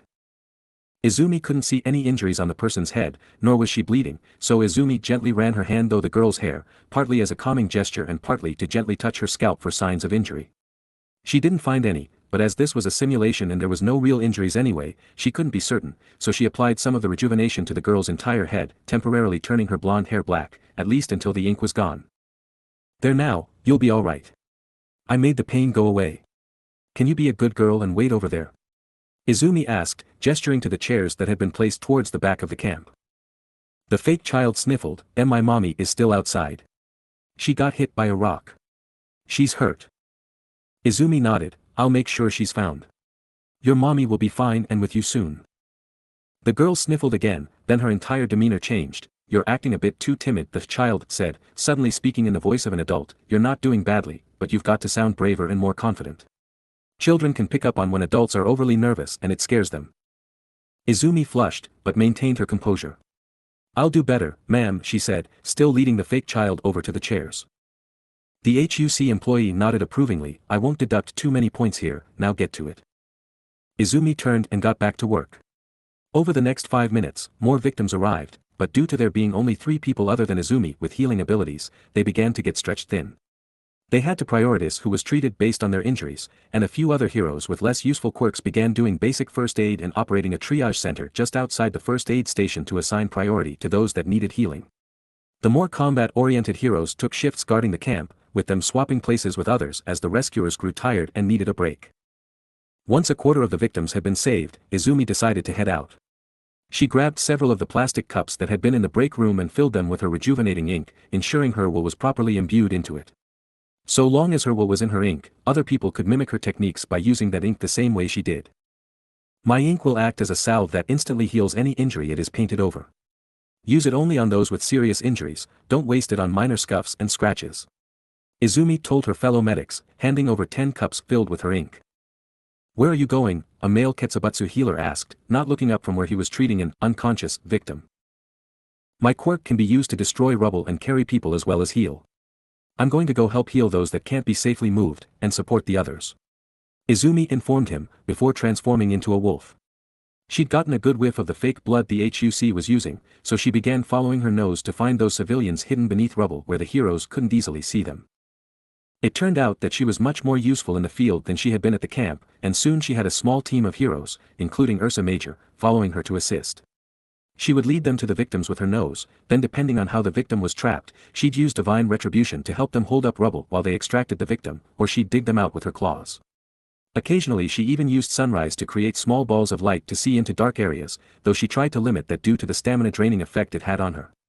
Izumi was careful to avoid using cherry bomb and power slash, as those attacks were too dangerous and could potentially destabilize the area around the victims. However, if she needed to, she could use them to break apart rubble from sections of the destroyed city that had no civilians in order to get the rebar from within the concrete, which could then be used as levers and supports to keep other rubble balanced and off the victims. Izumi's actions also helped keep pressure off the first aid and triage centers, as she healed any serious injury she came across immediately, sending the victims back with only the most low-priority injuries left untreated. She'd also acted as a pack mule to escort the injured back in her wolf form and used her fur and canine appearance to calm scared and crying children, with Ursa Major standing nearby to explain to the kids that Izumi was a big friendly hero doggy. Izumi had only suffered a few point deductions, one caused by jostling her passenger a little too much when carrying her back and one caused by briefly freezing when she saw a mannequin that had been placed to simulate a victim who was already dead. Overall, things were going well. However, once 1/3 of the civilians had successfully been rescued, the examiners decided to throw a wrench into the already chaotic scenario. It was the aftermath of a terrorist attack after all, and sometimes the terrorists came back. The wall of the arena just a few yards away from the base camp suddenly exploded, startling everyone and putting the heroes near the camp on the defensive. A massive hole was left in the arena wall, and from it poured in a small horde of men and women in identical uniforms, led by a single uniquely dressed woman. The small fry were wearing full-body suits made of dark red latex, that covered every single bit of skin and left no facial features other than their eyes exposed. Over this they wore bone-white boots, gloves and chest plates, each with a lizard scale design. In their right hands they wielded some kind of small rectangular weapon that looked like it fired projectiles, but it wasn't possible to tell what kind just by looking. Leading this group of people was a young woman, about 5 feet 5 inches tall with short blonde hair and yellow eyes. She was dressed in a dark red qipao with yellow claw designs on the bottom and around the neck. She also sported black boots, white arm coverings and a pale green headband with what looked like small bat or dragon wings attached to the back. One of her eyes was covered by a set of metal claw-like objects attached to her fringe, and there were a few gold cartilage piercings in her one visible ear. Izumi took one look at this woman and went white as a ghost. "The Dragoon Hero, Ryukyu," she exclaimed. Ryukyu grinned menacingly. "You were all looking a little too comfortable, with this supposedly being the aftermath of a terrorist attack. I was asked to turn up the heat a little. Rescuing people while fighting those responsible for their predicament. Can you manage to do both at once?" "No way. We have to fight a hero while rescuing people," someone yelled. Izumi could feel herself breaking out in a cold sweat. Ryukyu had been in the industry for 5 years and had been steadily rising up the ranks. She was currently the number 15 hero in Japan, and it was predicted she'd reach the top 10 within a year or two. She would be a formidable opponent alone, but even more so with the masked sidekicks playing her henchmen. Mera's voice came in over the PA. "The villains have shown up and they're on the move. You heroes need to suppress them while maintaining the rescue operation." "This is crazy, how can we handle all this at once?" a Seijin student complained. Izumi wanted to agree, but she knew she couldn't. Villains would never be considerate in how or when they attacked, so it was up to heroes to counter all their ill-timed plans and ensure the people's safety. Ryukyu grinned maliciously, getting into character. "Going to give up? That's fine, I like my meals dead or alive." Up in the stands, Sakuya was smirking while Hawks whistled. "She's into this. The number 15 hero is a little mean though, the guy that busted in during my exam wasn't even in the top 30. Sakuya just laughed. "True. I originally objected when I heard her suggested. But I changed my mind after it became clear Izumi would be in this particular exam." "You're using Ryukyu to test her?" Hawks asked, raising an eyebrow. "Indeed. I bet you can guess why, too," the tree spirit said. Hawks narrowed his eyes, knowing full well what Sakuya was implying. "Izumi won't be happy you altered the test because of her. She'll forgive me. It doesn't give her an advantage or render it impossible for the rest to pass," Sakuya pointed out. Hawks tapped his fingers against his knees. "I wonder about that. Will this make it harder for the rest to pass? Or will it make it easier?" Sakuya just smiled. The answer would soon make itself clear. Down in the field, Izumi grit her teeth and lightly slapped her cheeks. "We can do this," she whispered to herself. She then shouted to the others, "They're too close to the evacuation camp. Combat types, work together and funnel them into a section that's already been cleared of civilians." At her command, Ursa Major and a small army of the more battle-oriented examinees surged forward to do battle with the army of attackers. They were met by the foe villains forming up and firing volleys from their strange weapons, revealing them to be cement guns. The cement hit numerous hero hopefuls and rapidly hardened, leaving them trapped and unable to move. This stopped the heroes from continuing their charge, but also slowed the villains from advancing, as their own attacks created a wall to slow their assault. Izumi didn't consider herself a direct combat type, so she stayed back and continued helping with the rescue operation while those still at the base camp began reinforcing the loose defenses they'd made. Throughout her efforts, Izumi kept watch on the battle, specifically the moves and tactics of the villains, who seemed to be acting with only the minimum direction from Ryukyu. The Dragoon hero hadn't actually moved from her spot yet, or activated her quirk, but Izumi knew the moment she did, the battle would take a major turn for the worse. After a few minutes, Mera announced that 2/3 of the HUC employees had been successfully rescued, meaning the exam would soon come to an end. Unfortunately, that was the moment Ryukyu decided to act. She reached up and touched the claw-like attachments in her hair, activating her quirk as she did so. Izumi knew what Ryukyu's quirk was and knew what it looked like when it was active, but it still made her freeze as the Dragoon hero transformed. The woman's body grew 4 times larger and swelled to a much more muscular frame, while her arms and legs were turned into the scaled arms and legs of a Western-style dragon, with her left hand wielding the claw-like attachments that had originally been in her hair. A matching tail unfurled behind her, and 2 large white dragon wings sprouted from her back. Finally, her neck extended and her face grew into that of a dragon, complete with deadly fangs, though she retained her skin tone and blonde hair. Izumi suddenly knew why Ryukyu of all people had been selected for the same test she was taking. In dragon form, Ryukyu almost perfectly resembled a Komiyomi. Her scales were white instead of black, her face was draconic and she lacked horns and the red markings of a brush god/demon, but other than those minor differences, Ryukyu was a dead ringer for the dragon demon. Izumi could almost feel herself shaking at the sight. her first ever battle, taking place when she was only 5 years old, was against this kind of monster. The girl was shocked by her own reaction, she hadn't expected to still feel afraid of it. Her memories of the event hadn't bothered her much, beyond nightmares when she was little, and she hadn't spared much of a thought for it since. Amaterasu. Are you alright? Asked Yamagami, speaking within her. Izumi swallowed thickly. I'm fine. You needn't fear. Akumayomi is gone. I am here now instead, and it is all because you defeated that demon. Yamagami reminded her. Izumi took a deep breath, then let it out slowly. Yamagami was right, Akumayomi was long gone, and Torikeigo was an ally now. She had nothing to fear. Still, that demon had been the only one to successfully kill her, excluding the playground accident with Ashigaki and Tsubasa, and he'd also come the closest to killing her a second time too, ending her for good. Such a traumatic event happening to her while she was so young had left some psychological damage. But that doesn't matter now. Izumi whispered, slowly psyching herself up again. Akumayomi may have been the toughest fight she'd ever had, but she'd still won with help from Hawks. Izumi had had a lot of experience since then, and faced several powerful opponents by herself. Surely between her and all the other hero hopefuls, she could take Ryukyu down. She needed to. Izumi couldn't think of this as a test anymore. She needed to treat it like people's lives were on the line. Ryukyu roared and swiped at the attacking heroes, knocking dozens of them flying and smashing through the wall of cement-trapped examinees, freeing them but also rendering many of them unconscious. Thinking fast, Izumi transformed into her wolf form and darted forward, using rubble and the backs and shoulders of the stouter examinees to leap onto Ryukyu's back. Akumayomi was beaten by the loss of his wings. It won't be that easy here, but I can at least stop her before she takes to the sky. Izumi thought, biting hard into the wing joints.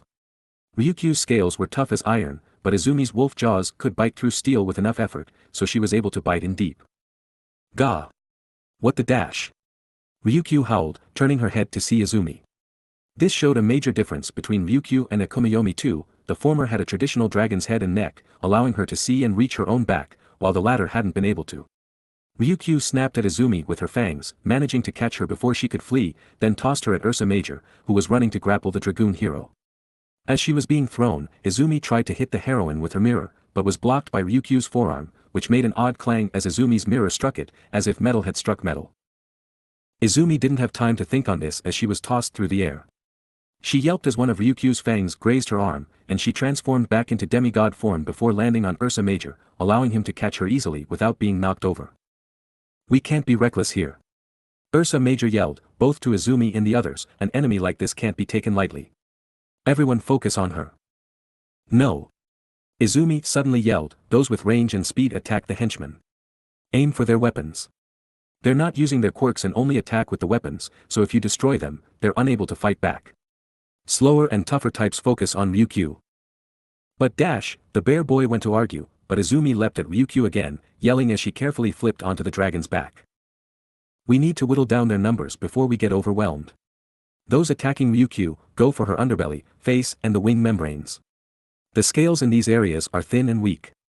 Aim for the eyes if you can, the wolf girl instructed, already using her divine retribution to attack Ryukyu's wing joints and keep her from flying away. Ryukyu tried to bite at Izumi again, this time planning on smashing her hard into the ground. The dragoon hero was impressed somebody knew so much about her and was able to fight her so effectively, but she'd need to take Izumi out before the small girl actually fractured her wing joints. Thankfully for Izumi, the other heroes had rallied and begun obeying her advice, which meant Ryukyu was faced with not only the wolf girl, but Ursa Major and all the other brutish, heavy hitters. Her henchmen, some of them being her sidekicks and some being commission employees dressed up for the exam, were quickly finding their weapons destroyed by ranged attacks, and as Izumi had said, they weren't permitted to use their quirks in this test, so once their weapons were gone, they had to resort to hand-to-hand combat, where they were effortlessly countered by those with fast-attacking quirks and driven back. As for Ryukyu herself, her wings were taking a battering from Izumi while she was doing all she could to protect her sensitive underbelly from the examinees focusing their attacks there, and bit by bit, she was being pushed away from the evacuation camp, which was operating as normal. More and more civilians were being rescued while the fighters held back the enemy, and Ryukyu knew she'd have to do something soon, or she'd have failed to prove an appropriate obstacle to the examinees. You're all formidable, but it's time I finished this. Ryukyu suddenly roared. She stopped defending, taking a few heavy hits to the stomach as a result, but she powered on through and spun her whole body around, sweeping away the heroes with her tail.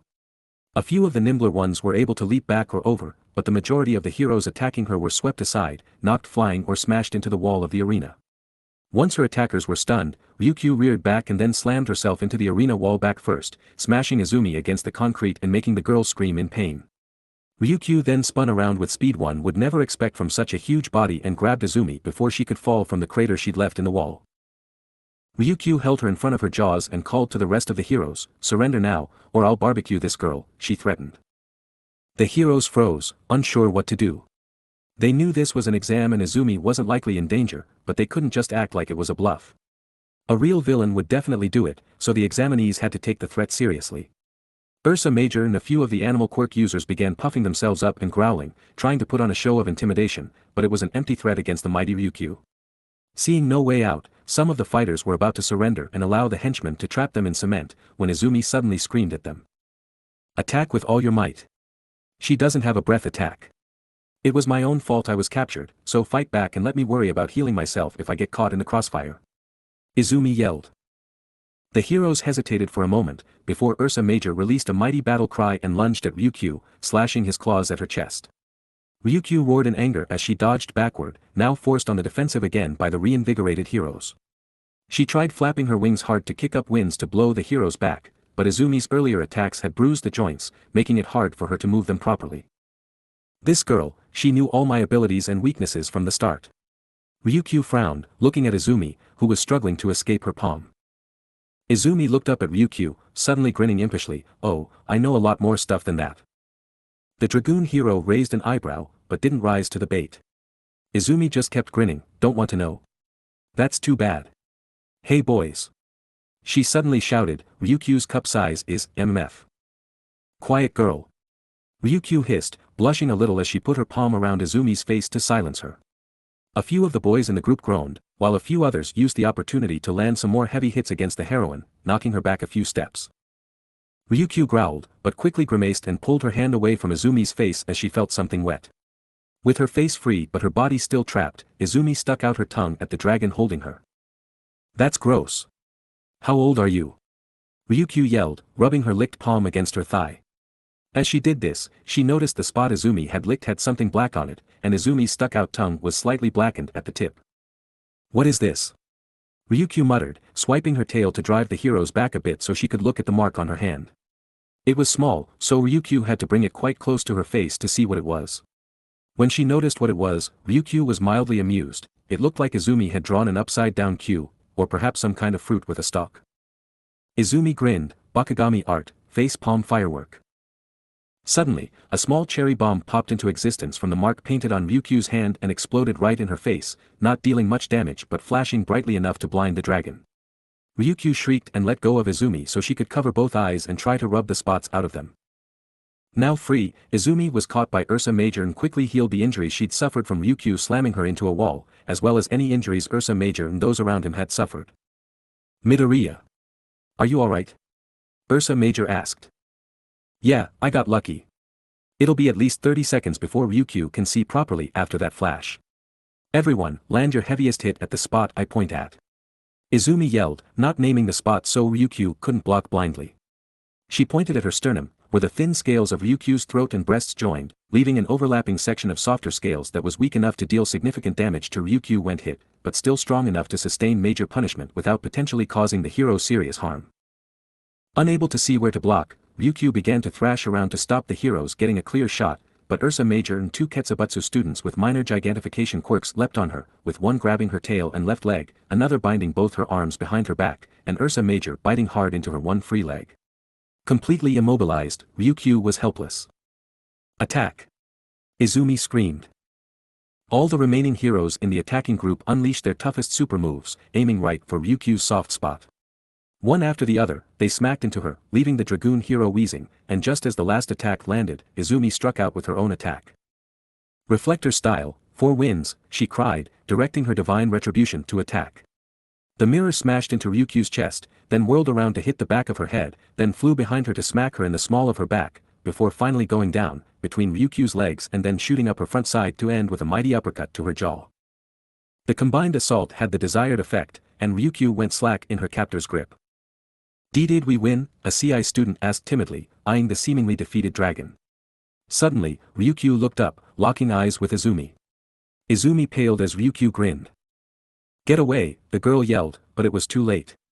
Ryukyu deactivated her quirk, returning to her human form and slipping free from the students holding her, then immediately transformed back into dragon form and proceeded to send them all flying with a few well-aimed swipes of her claws and tail.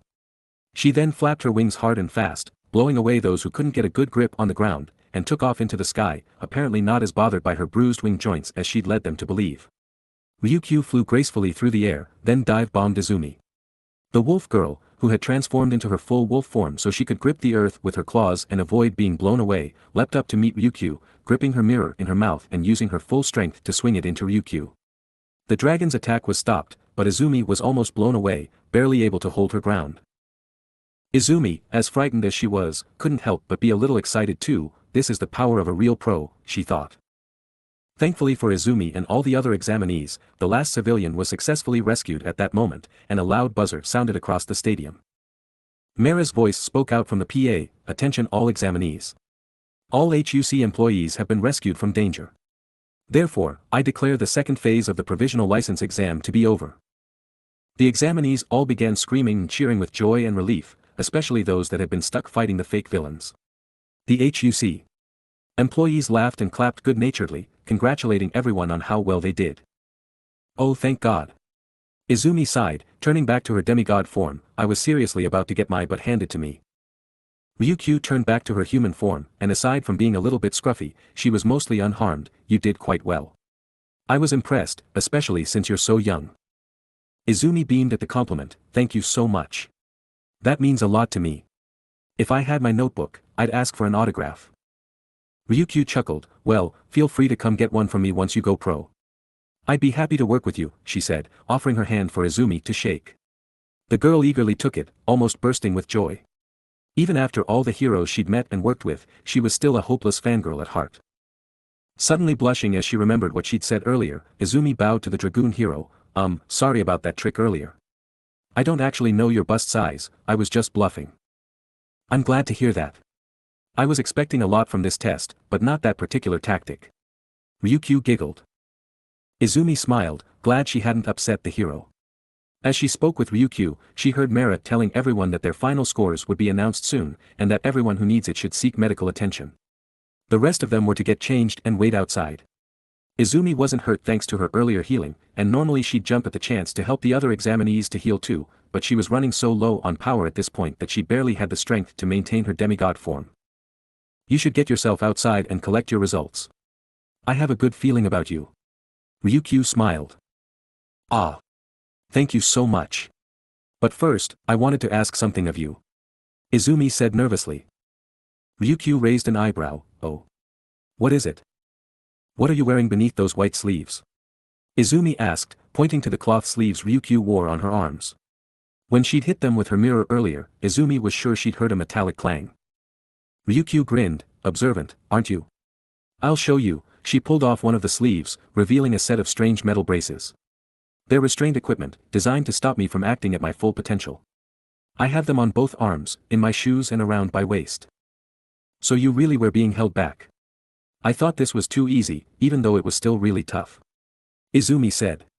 She wasn't sure how she should feel. Logically she knew she shouldn't have stood much chance against a full-fledged hero like Ryukyu, even with backup, but Izumi still felt a little disappointed that even with Ryukyu so weighed down and restricted, she still almost decimated her. Ryukyu gave her a commiserating smile. "You're 10 years younger than me, so it's to be expected. Even fully licensed heroes keep training.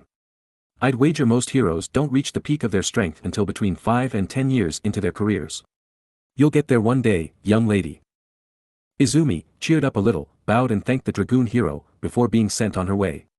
By the time Izumi had changed into fresh clothes and had a nice cold drink, everyone else was waiting in the entrance hall of the stadium, where Mera and the other commission employees had set up a small stage with a large screen. Once everyone had gathered, Sakuya appeared and got up on stage, doing the final announcements herself. "Excellent work today, everyone. You all worked hard over a long and grueling test, but the final results are in." Sakuya smiled. "Before we announce those who passed, I should explain the scoring system we used, so there's no doubt in any of your minds how you passed or failed. Each examinee entered the second phase of the exam with 100 points, and for every mistake you made, the HUC employees deducted points, as did the 500 specially trained commission staff members watching from the stands. Each one of you had your own personal examiner who evaluated your work. These fine people watched you closely and judged how well you operated in a crisis. With all that explained, here are the names of those who passed. It's in alphabetical order, so please read it closely.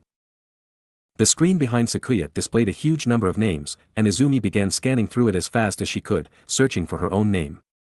Me. Me. Me. Me, ah. Izumi's eyes widened. There, plain as day, was her name, Izumi Midoriya.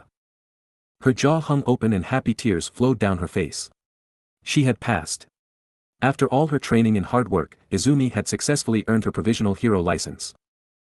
She looked and noticed a few of the names of the Shiketsu students she'd worked with, including Kuma Morinozuka, aka Ursa Major. The bear boy came over and congratulated Izumi, who responded by giving him a hug suitable for someone with his quirk. The commission staff handed out sheets of paper to everyone, passing or failing, showing exactly what their final scores were and where they lost points. Ursa Major found he had gotten a score of 62, a little too close to the 50-point failure cutoff for his liking, due to coming off as too intense at times in his rescues, and making hasty decisions in the fight with Ryukyu, but he was content to have passed and opted to learn from his mistakes. Izumi earned a score of 83, and lost points mostly for timidity, being a little too rough when carrying patients in wolf form, and freezing up when Ryukyu transformed or when finding the simulated dead person. It was honestly better than Izumi had expected, and when one factored in her age, she had done excellently. Once everyone had a chance to review their scores, Sakuya said some parting words. From this day forward, those of you who passed have the legal right to act as heroes in emergencies. This means you can fight villains and save people from disasters, even without permission or guidance from a full-fledged pro. However, bear in mind that as heroes, even provisional ones, your every action comes with a responsibility to society. We live in an unprecedented era of peace, propped up by a single pillar, All Might, but he is one man, and not immortal. One day, he will simply be unable to hold up this era and the world's balance will shift. All of you, the next generation, must be prepared to stand up and become new pillars to keep our peaceful society aloft. Train hard, young heroes, the real work starts now. Izumi clapped for her foster mother, along with the rest of the examinees. After that, those that passed were taken to get their photos taken for their licenses, and the rest waited around for their schoolmates. After Izumi got her photo taken, she exchanged email addresses with Kuma and some of the other Shiketsu students, and received a brief bow of thanks from the CI girl she'd healed back in the first phase. When Izumi went to collect her license, the commission employee didn't have it and instead grinned and told her to go see Sakuya, who was waiting in the car outside with Hawks. Izumi ran full pelt for the vehicle and hopped in like an overeager puppy being taken for a walk. Sakuya and Hawks both grinned at her, as the former handed over a small plastic card. Izumi's eyes were so full of tears, she could barely make out the words or picture on the license, but there she was, her picture, in demigod form, beside her name and the words, Provisional Hero License. At the bottom of the card was a small box that read, Hero Name, Amaterasu. Sakuya hugged the girl, while Hawks softly ruffled her hair. Congratulations, Izumi. We're so proud of you. You rocked out there, Izumi. Ishiko cheered, finally allowed to talk again after being kept silent by Sakuya through the tests. Izumi, overcome with joy, simply wept and clung to her foster mother, honorary brother, poncle friend, and the card that had just become one of her greatest treasures.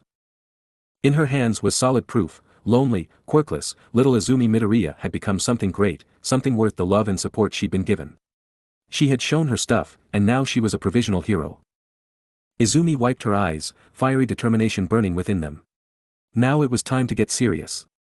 Next chapter, Once Bitten, Twice Shy to be released, May 7, 2021 Few. This was one of the longer chapters. In fact, it just barely missed the cutoff point for a 2-day break. Now Izumi is a provisional hero and has gotten to face the power of a real pro. I'm sorry that the second part of the exam wasn't much different from canon, but I simply couldn't think of a better rescue test. Next chapter we'll get back to Himiko and Jean. Ryukyu was chosen specifically because I wanted to show that Izumi's past battles have had an effect on her psyche, which will only grow larger and larger as she faces more monsters. I hope you enjoyed. Please comment and review, it really encourages me. 3 to 4, Once Bitten, Twice Shy. Sunday, March 27, 2280. Gyoza Restaurant, Dorofu Ward, Muzudofu. Jean Bubaigawara/Twice had always felt like he'd drawn the short straw in life. When he was just a kid in middle school, his parents had been killed by a villain, they hadn't been targeted, they'd just been in the wrong place at the wrong time. The orphan Jean/Twice had no other relatives to go to and was shunted off to a foster home. It hadn't been bad/it sucked, but he'd had to leave as soon as he hit 18, and had to attend a less than stellar high school that was paid for by the state. So when he reached the age of 18, Gene/Twice found himself alone in the world, with no friends, no college prospects and only enough money to rent a crappy apartment for 1 year until he found employment. After almost a year of failures due to his social awkwardness/his potential bosses being assholes, he was finally able to get a job for a nice guy, who gave him food and shelter as part of the deal. Everything was going great/adequately until a stupid accident. Gene/Twice had been going somewhere on his motorcycle when some idiot jumped into the middle of the road, right in his path. Unable to avoid him in time, Gene/Twice hit him and knocked him flying. The victim survived with only a broken arm, and when Gene/Twice was taken to the police station and explained what happened, the police released him, as he'd not broken the law and wasn't deemed at fault for the incident. His boss didn't see it that way though. The victim was the employee of a major customer of Gene/Twice's boss, and due to the incident, that customer vowed never to return to their business. Gene/Twice's boss was furious. He beat Gene/Twice bloody and fired him, evicting him from his home, and taking what money he had left as overdue rent, which he hadn't actually owed. Homeless and destitute, Gene/Twice began to sink deeper and deeper into loneliness and depression. Desperate for someone to be his friend, he used his quirk, Double, to make one. Double allowed Gene/Twice to create up to 2 clones of anything and anyone he wanted, so long as he had enough physical data on them. He used it to make clones of himself to talk to and play with, finally giving himself friends that could understand how he felt, friends he could trust. In order to survive, he and his doubles would begin to commit small crimes to steal the food and money he needed to survive. He never hurt anyone, and really only stole what he needed to buy food and get rent for his crappy apartment, which was the cheapest in the area. Gene/Twice thought of himself as a good guy/complete pussy, who did bad things to survive. But as he lived from meal to meal, living in the dark squalor of his borderline slum apartment without electricity and barely running water, a dark cloud began to come over him. Gene/Twice began to ask himself why he was living like that, why he clung to being good/weak when he had the power to be so much more. He was already a thief, so why not steal more? Why eat discounted convenience store food and live in squalor when he could dine at fancy restaurants and live like a king? The people he robbed would get their money back through the near-omnipresent villain insurance, so the only people suffering really would be the mega-rich purse string holders, and honestly, who cared about them? Once those thoughts began, Gene/Twice couldn't stop thinking them, and soon, he was convinced. Looking back on that now, poor Gene/Twice never realized that the voice saying all this in his head hadn't been his own. So Gene/Twice began robbing bigger and bigger targets, stealing more and more while improving his living conditions. The only rule he stuck to was not hurting people, though he did bluff and threaten to. It didn't take long for him to figure out that while he could only create 2 copies, each of his copies possessed the quirks of whoever they were copies of, so if he copied himself, the copies could make 2 more copies, and so on and so forth until Gene/Twice had all the manpower he could want. His crimes grew even bigger, and soon, he was considered a bona fide villain and one of Japan's most wanted. In fact, he was proud/pissed that he was the only person on that list to have no violent crimes on his rap sheet against civilians, cops or even heroes. But the growing darkness in him didn't just amplify his greed and anger at society, it also left him lazy, making him abuse his powers for menial things and having his copies do all the work for him while he sat back and relaxed. His clones, which shared his personality, were as affected by the darkness as he was, and were just as lazy. They didn't want to work hard either, so they rebelled and attacked Gene/Twice and each other. Gene/Twice was nearly killed, left with a horrible scar on his forehead, and strapped to a chair and forced to watch as the copies killed each other as they argued and fought for 9 days over which Gene/Twice was the real one. Even now, a year later, the only survivor of that incident was unsure if he was the real one or not. Hundreds of voices had raged within Gene/Twice since then, all claiming to be the real Gene trying to break free. This only stopped when Gene put a mask over his face, which seemed to silence the voices and combine them all into just 2. These voices were Gene and Twice. Gene was afraid of Twice, and Twice hated Gene, but both hated having to contend with all the other voices too, so they came to an agreement to operate together in order to keep their face covered and stop themselves from splitting apart into all the other voices again. The first voice, the dark one that had started his descent into villainy, remained curiously silent, but Gene/Twice could feel it waiting in the shadows of his mind. Gene/Twice was back to square one now. He was alone, depressed, insane, and worse still, unable to make copies of himself to ease his loneliness, due to fear he would be killed by the copies. Gene/Twice didn't even know if he was the original or a copy, and since copies didn't take much to kill, he was terrified of being hurt and made to disappear. In order to survive, he returned to thievery and mugging, targeting rich neighborhoods so he could steal more money at once and go longer without committing another crime. It had been that attitude that brought him to Dorufu Ward, Muzutafu, that day. Jean/Twice had hidden himself in the woods surrounding the local shrine and waited for a target. He soon spotted a teenage girl with ash blonde hair tied up in two messy buns, skipping and humming happily as she made her way up to the shrine. Jean had wanted to leave her. She was just a teenager and seemed happy, so it would be cruel to ruin her day and scare her, but Twice reminded him that they needed to eat and smoke soon, or they'd die. Reluctantly/eagerly, he approached her casually from behind. The girl didn't even notice him until he wrapped a hand around her mouth and the other around her waist. The poor girl tried to scream, but his hand silenced her, and she struggled frantically, and with a lot more strength than the unstable man had expected, but upon finding she couldn't escape, she went limp and allowed Jean/Twice to effortlessly drag her being the temple. He had shoved her up against a tree and demanded her money, holding a knife to her face with a shaky hand. Then something weird happened. Initially afraid, the blonde girl suddenly smiled softly at him, then disarmed him with a hidden knife of her own. Jean/Twice had never expected such a tactic, so he was stunned and barely able to think straight as his would-be victim jumped to grab his knife and turn the tables on him, threatening him with his own weapon as well as hers. Jean/Twice had fallen over in terror, especially when the girl said she'd take his mask off, but for some reason, the girl took pity on him and promised not to take it if he told her why he tried to rob her. When he told her it was for food, and Twice's filthy smoking habit that Jean really wished he'd stop, the girl accepted the answer and asked for his name. Jean and Twice each introduced themselves, and while the girl seemed surprised by it, either that he was a villain or that he had two identities, she simply smiled at him and offered to take him out for some gyoza. Jean was moved to tears, while Twice was more pissed that she seemed to be ignoring what he was saying and only listening to Jean, but undeterred, the girl promised to stop him committing crimes by feeding him and giving him some new clothes, so he wouldn't need to. For the first time since the incident, Jean and Twice had spoken as a single voice and timidly asked the girl if she would be his friend. Introducing herself as Himiko Midoriya, the chipper blonde had immediately agreed with a beaming smile, and dubbed him Jean-chan. They were so happy that Twice didn't even complain. And all that was how Jean/Twice found himself sitting across from Himiko in a comfy upper-class family restaurant, mowing down plate after plate of delicious gyoza. They even had chicken wing gyoza, where the shells were meat as well. Himiko watched with a small smile as she slowly ate her own serving. Wow, you've really not eaten for a while, huh? Not for 4 days, and that was a convenience store donut that was heavily discounted. I haven't had a damn smoke in a week. Fuck, I'm craving one so bad, he replied. Sorry, can't help with the smokes. I'm only 14 after all. But you can eat till you're full. Himiko smiled, taking a bite of her meal. So, how many different people am I speaking to? She asked. Jean/Twice gave her a funny look. You can tell there's more than one of me. The fuck kinda weird psychic quirk do you have? I don't have a quirk like that.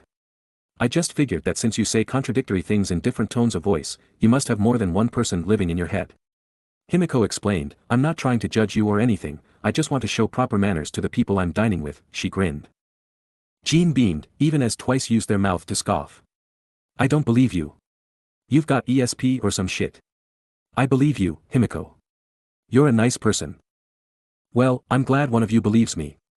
I suppose I'll keep calling the nice you, Jean-chan, and the grumpy you, Twicey. Those are cute names. Himiko giggled. I like it. Thanks for being my friend, Himiko. Stop being a pussy. I want to know what her quirk really is.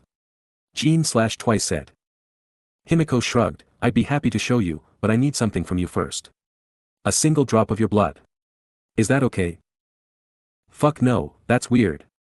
Sure, go ahead, he replied. Jean held his hand out to Himiko, still using his other to shovel food into his mouth, and nodded for her to do her thing. Himiko, acting like a playful kitten, nipped one of his fingers gently with one of her fangs. It was just enough to draw a couple of drops of blood, which Himiko carefully licked up. Then, to Jean/Twice's utter shock, Himiko's body began to release a strange grey gunk that began to reshape her, transforming her body into a perfect replica of Jean/Twice. The man didn't know which part was most shocking, seeing a perfect replica of himself sat opposite him, or the fact the replica was wearing Himiko's outfit, and thus looked utterly ridiculous. As the man looked at his doppelganger, he began to feel himself splitting apart. The voices of Jean and Twice began to divide into the cacophony of screaming voices that plagued him whenever he took off his mask, until both sides of the man's mind were on the verge of disintegrating entirely. With the last of their rapidly fraying individuality, Jean/Twice surged to his feet. Please turn it off, both voices shouted together, startling Himiko and drawing the other diners' attention to them. Himiko immediately turned off her quirk, returning to her normal appearance, which seemed to calm the man and allow the voices to join back into just Jean and Twice again. The poor man slumped back into his seat, breathing heavily and reaching into his mask with a napkin to wipe at the cold sweat that covered his skin. Himiko frowned sadly. I'm so sorry, Jin-chan, Twicey. I should have told you what my quirk was first. It's fine. I'll kill you if you do that again. The man replied, trying to compose himself. A waitress came over with a worried frown. She and the rest of the restaurant staff had been watching Himiko and Jean with some concern since they arrived together. Jean looked like a homeless slob with a mask made from a paper bag, while Himiko had become something of a regular since moving into the Konohana manor. To the staff, it looked like Jean was taking advantage of her and had then had some kind of outburst and yelled at her. Leaning down to whisper to Himiko, the waitress said, Miss Midoriya, are you alright? Should we call the police? Huh? Oh. No, please don't do that. Jin-chan is my new friend and I accidentally hit one of his triggers when I showed him my quirk. Himiko explained, smiling reassuringly. The waitress didn't look convinced. You're certain? If he's threatening you, we can help you. Himiko shook her head with a polite smile. Jin-chan isn't threatening me. If anything, I kind of forced him to come here with me when I heard he was hungry, she said. She was practically radiating innocence and honesty, a trick she'd picked up living with violent parents, and the waitress was quickly convinced. Ah, how nice of you. I guess you're working hard like the other young people in the city. If you kids keep working so hard, the kami of Mizutofu and her helpers will be able to take it easy. The waitress smiled kindly, completely unaware she was actually talking to one of those helpers. Himiko grinned widely, thanks. Say, would it be alright if I got the bill? Of course, it'll be just a moment, the waitress said, happily scurrying off. Jean/Twice had calmed down by this point, so Himiko was able to cautiously reach over the table and take his hand. I really am sorry. I didn't want to upset you. Don't worry about it. I kind of have issues with my self-image, you know. I fucking hate my own reflection and other shit that copies me. The man said, both voices trying to wave the problem away like it never happened. Seeing Himiko was still concerned, he changed the subject. What was that kami of Mizutofu bullshit? Isn't that the name of some wolf hero that helps out around Mizutofu? Yup. The kami of Mizutofu is a major local hero, and she's just a kid. She's helped tons of people across Mizutofu, and all the kids look up to her without even knowing who she is. I look up to her too, she saved me from a horrible fate. Himiko said, a smile full of love on her lips. Jean/Twice looked at Himiko's expression with awe, surprised by the soft smile and nostalgic look in her eyes. He got the feeling that this kami was more important to Himiko than she let on. Of course, he had no idea Himiko was the adopted sister of the kami, better known as Izumi Midoriya. You like her a lot, huh? Jean asked. Of course. Himiko grinned, I did just say she saved me. Twice huffed, she sounds overrated, it weren't no kami that gave me food. I like you better than that kami girl. I tried to do something bad but you helped me anyway. You became my friend. Jean finished. Himiko looked at Jean with a dumbfounded expression. To think someone would consider her better than Izumi. It was probably the greatest compliment she'd ever been paid. It was the equivalent of someone going up to Izumi and telling her she was better than All Might. The blonde was stunned into silence and could only manage a blinding smile in response. Jean/Twice was quite pleased that his compliment had made his friend so happy, and sat back in contented silence, enjoying her smile. Then the waitress delivered the check, and the masked man promptly gaped. 15,000 yen. I can't afford to repay that. Was this a plot to have us in your debt? He yelled, eyes wide as he pointed at the check. How could a few orders of gyoza be so expensive? Surely even an upmarket place like this couldn't be that overpriced. Of course, Himiko wasn't shocked at all, especially since she had watched Jean downing plate after plate of the stuff. The girl handed over a credit card without a thought. Relax Jean-chan, I said it was my treat, remember? No debts between friends. She was a little worried Sakuya would be annoyed with her for spending so much money in one place, but for the wealthy Konohana household, 15,000 yen was basically loose change. Besides, when the tree spirit handed over the credit card, she told Himiko she could have what she wanted so long as it didn't exceed 100,000 yen in a single week. After paying for the meal and thanking the staff, Himiko dragged Jean/Twice outside with her. Next, I need to get you suited up in some new clothes. Those ones look like they're falling apart. Himiko said, pointing at the tattered and threadbare clothing Jean/Twice was wearing. That's too much. Are you buttering me up for something? He exclaimed, the shock of the restaurant bill still fresh in his mind. It's nothing. I want to help. Besides, you said I was better than the kami of Mizutofu, so now I'm determined to really earn that praise. Himiko grinned, her eyes burning with determination. But won't I cause you trouble? That bitch in the restaurant thought I was threatening you too. Jean/Twice worried. Himiko frowned. I suppose you do look kind of conspicuous with that mask on, and I can't exactly ask you to take it off. If the police see you, they might demand you take it off, and that could cause all kinds of trouble for us both. I don't want to trouble Sakuya or the others. She said. She furrowed her brow in thought for a few minutes, then suddenly had an epiphany. I have an idea, she declared. Jean/Twice raised an eyebrow beneath his mask. Really? What is it? Don't strain your brain thinking too hard. My friend's dad works in fashion, and he's currently hanging out at my house. I can have him make you a whole new wardrobe. Maybe even a stylish new mask. Himiko explained. The entire Bakugo family were waiting at the manor to celebrate Izumi's inevitable pass at the provisional license exam. Himiko wondered how that was going, and both Auntie Mitsuki and Uncle Masaru had insisted she come to them if she needed help with anything. Surely they could help with some new outfits for Jean/Twice. Plus, Himiko would have him at the manor for when Sakuya returned, so she could ask the wood sprite about what to do with him regarding the whole mentally damaged villain thing. You're seriously going to let me into your house? But I'm all dirty and gross. I could be an axe murderer, you crazy munchkin. Jean/Twice objected. Unfortunately for the poor man, Himiko was stubborn and refused to shift from her plans, so he was forced to walk quietly beside her as she took him to her home. She held his hand the whole time, which made a few passers-by look at him with suspicion and disgust. Jean/Twice couldn't really blame them. He was a homeless man in his late 20s being dragged around by a cute and well-dressed teenage girl. Most people would think something sleazy was going on. The most charitable view he'd likely get from people was the idea he was Himiko's deadbeat father. This only got worse when he discovered exactly where Himiko was taking him. The Hero Commission. Why bring me here? Was this all a setup? He exclaimed, pulling free from Himiko's hand and backing off a few steps. He looked up at the building with obvious fear in his eyes, which grew into real terror as some people hanging around the building began approaching them cautiously. Didn't I mention? I live here. In the manor on top. Himiko said. She turned and waved happily to the commission staff walking towards them. It's okay everyone, this man's my friend. I'm taking him up to the manor to meet Mr. Bakugo. He needs serious fashion advice, she giggled. To Jin/Twice surprise, the approaching employees immediately shrugged and returned to their business. He couldn't help but wonder just who Himiko Midoriya was. How come you live here of all places? Jin asked, Twice remaining oddly silent. Apparently the more aggressive personality was keeping quiet so he didn't attract attention. Whoever Himiko was, if she lived at the commission's building, she was obviously important enough that treating her rudely would get him in hot water, especially with his criminal past. Himiko gently pushed the conflicted man into the building and straight to the elevator. Once they were safely inside and on their way up to the rooftop manor, Himiko answered his question. I said I was saved by the kami of Mizurufu, right? Well, part of that was getting me fostered by Sakuya Kanahana, the president of the commission. I've lived here for a few months now, since October, so I guess it's been half a year already.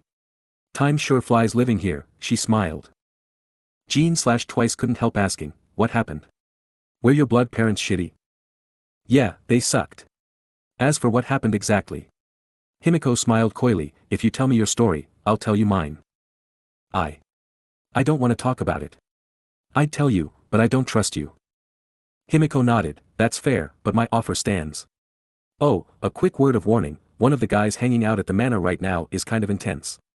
He's kinda aggressive, but if you don't try anything violent, he won't either. Got a better explanation for me there, sweet cheeks? Twice asked. Trust me, you'll know him when you see him. Himiko said, winking at the man. The elevator came to a halt and Himiko led Jean/Twice onto the roof. Well, this is my home. Technically it's Sakuya's house, but she lets my sister and I have free reign. Come on, I'll introduce you to everyone, she said, gesturing to the luxurious Japanese-style manor. They walked through the gardens, where a cherry blossom tree was getting ready to bloom, and into the central building, which housed the dining room, public lounge, meeting room and dojo. It was a warm day, so all the screen doors were open, resulting in all four major rooms being open to each other and the outside air, so the moment Himiko and Jean/Twice arrived, everyone present could see them. Mitsuki and Masaru were playing rich man, poor man against Jin Maeda, Master Onijirai and Doi Neizo. Katsuki was sparring with the Onikawa brothers, and the Maeda sisters were having tea with Granny and Grandpa Citrus. Even Dr. Tanaka was present, and was currently taking a break from looking after Inko to have a brief chat with Vice President Torikego and Sakuya's aide, Tenji Ida. Hi everyone. Himiko called in her usual chipper voice. I'm back from my walk. Sorry I took so long, I stopped for a snack with a friend. Everyone turned to greet her, and immediately paused when they sat Jean/Twice standing nervously beside her, his hand held firmly in hers. Katsuki, already fired up from his sparring, immediately ran from the dojo and just barely skidded to a stop before crashing into Himiko and her guest. "Hey Sonny, what's with this guy? Did you pick him up in a dumpster or something? Dude looks shady as hell." The boy's fiery red eyes scanned Jean/Twice critically, and the man got the distinct impression that he was who Himiko had warned him about. Now he just had to make sure he didn't antagonize the boy. "Nice to meet you, I'm Jean Babaigawara." "Back the fuck off, you spicy Pomeranian." Jean winced. "God damn it Twice," he thought. "Fuck you, Jean." Twice thought back. While Jean panicked over what his other half had said, and Twice stood completely unrepentant, everyone else couldn't help but react. Most of the adults were watching Katsuki nervously, waiting for the inevitable explosion, while Masaru was facepalming and Mitsuki cackled at the insult to her son, which she apparently found so hilarious and unexpected that she forgot to be pissed. Dr. Tanaka was the first to speak. "I see things are about to get hectic. I'll go back to Inko's room and stay out of the way," he said, immediately leaving. Himiko, having half expected Twice to say something stupid, was quick to try and remedy the situation. "Don't get mad, Kaken. Jean-chan and Twicey are a little different." To everyone's shock, Katsuki just nodded. "Yeah, I figured. Dude's got a split personality, right?" "Huh." Himiko blinked in surprise. "I expected a more visceral response." Everyone else nodded in agreement, making Katsuki growl, "Oh come on. I haven't started a fight outside of sparring since I was 8. Cut me some slack. Besides, I'm not fucking stupid." The guy looks ragged as hell, agreed to come home with Sunny, and then introduces himself in one voice. And insults me in another. It's obvious he isn't completely right in the head. That was the moment everyone was reminded of Katsuki's past with Akumabaku and his QIBD diagnosis. The boy had done a lot of studying on mental illnesses, especially in relation to quirks, as a way of understanding his own problems and to better himself as a hero. Katsuki probably understood Jean/Twice better than anyone else present. The explosive boy turned to Jean/Twice with an uncharacteristically patient expression. "So, you've got some mind issues, right? You're in good company here then. Between me, Sunny and these guys, we've got just about every kind of insane you could want. So what's your issue?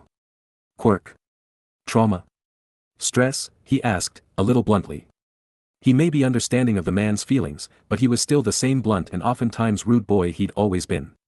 Jean/Twice grinned sardonically and simply answered, "Yes."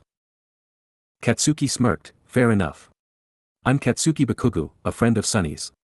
We're friends and share a non-blood related sister, who should be currently off kicking ass in an exam." Jean/Twice looked to Himiko. "Sunny? That's my nickname. Kaken calls me it because of my hair and eye color, and my smile. My sister and I call Katsuki, Kaken, and he and I call her Izuken, though her real name is Izumi Midoriya." "Izumi Midoriya is your sister, right? Why isn't she here to greet her big sister? Got better things to do?" Jean/Twice asked. Himiko just giggled. "Didn't you listen to Kaken? Izumi's at an exam right now. She should be back before much longer though," she said, looking at her watch. The license exam was expected to last until about 5:30 p.m., so Izumi wouldn't be home until around 6 p.m. It was just turning 5:45, so there'd be a 15-minute wait. The blonde girl was just about to turn to the rest of the household and explain why she brought the odd man home with her, when the man in question suddenly spoke. "I see, so Amaterasu really isn't here. That's good." "That's right, she's at the dash." Himiko suddenly froze. Everyone else in the room froze too, and turned to look at Jean/Twice, who was watching them all with a curious look in his eyes. He had spoken in a different voice, one that didn't belong to Jean or Twice. It had sounded a little like Jin's, but there was an unnatural echo to it, making it sound higher-pitched and childish. "Jean-chan. What did you just say?" Himiko asked, not believing her ears. "Hee, you heard me. I was merely expressing my joy that Amaterasu isn't here," the new voice said. I don't understand, how do you know that name?" Himiko demanded. Everyone around her was getting to their feet now and moving slowly to surround the man. He either didn't notice or didn't care, and merely stared at Himiko. Then, moving slowly and deliberately, he lifted a hand to his mask and gripped a corner. "Come now, little Himiko, you knew Jean and Twice were both in here. Surely it isn't that hard to imagine there's a third one too, one that knew just how to pull this man's strings and make him dance to my tune. After all, He completely pulled off his mask, revealing Jin's face for the first time. He had short and spiky blonde hair of a slightly lighter shade than Katsuki's and Himiko's, and had messy stubble that was just a bit too long to be considered 5 o'clock shadow. He had a strong jaw and a vertical scar that went from between his eyes up to his hairline. Most striking was the thick black rings around his eyes which had turned from their usual grayish blue to a solid red. The man smirked cruelly. "I've been in his head this whole time. Now come on, I want to see what kind of face Amaterasu makes when she returns to find her friends and family slaughtered."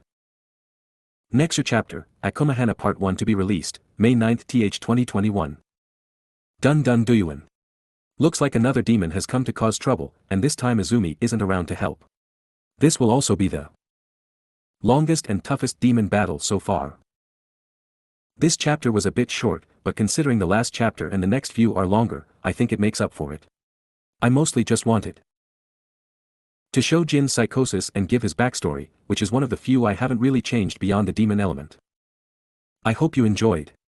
Please comment and review, it really encourages me. 3 to 5, OkamiHeroAmaterasu Part 1. Sunday, March 27, 2280. Konohana Manor, Hero Commission Branch, Darufu Ward, Muzurifu. I want to see what kind of face Amaterasu makes when she returns to find her friends and family slaughtered.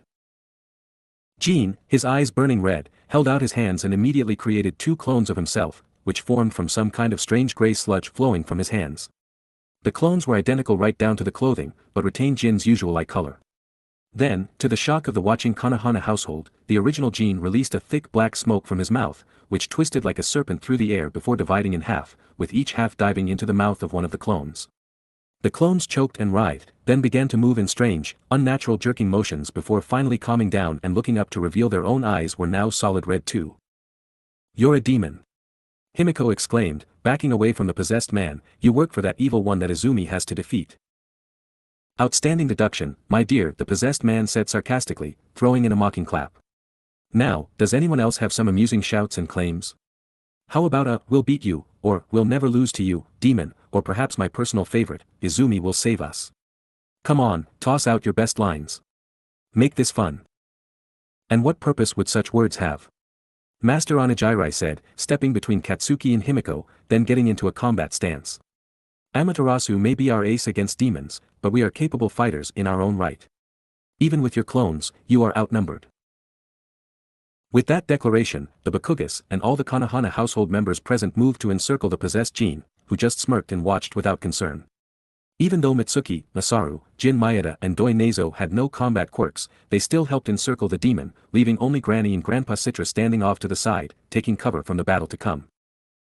The possessed Jin whistled a bit. "I'm almost impressed. You're all brave, though this is mostly pointless.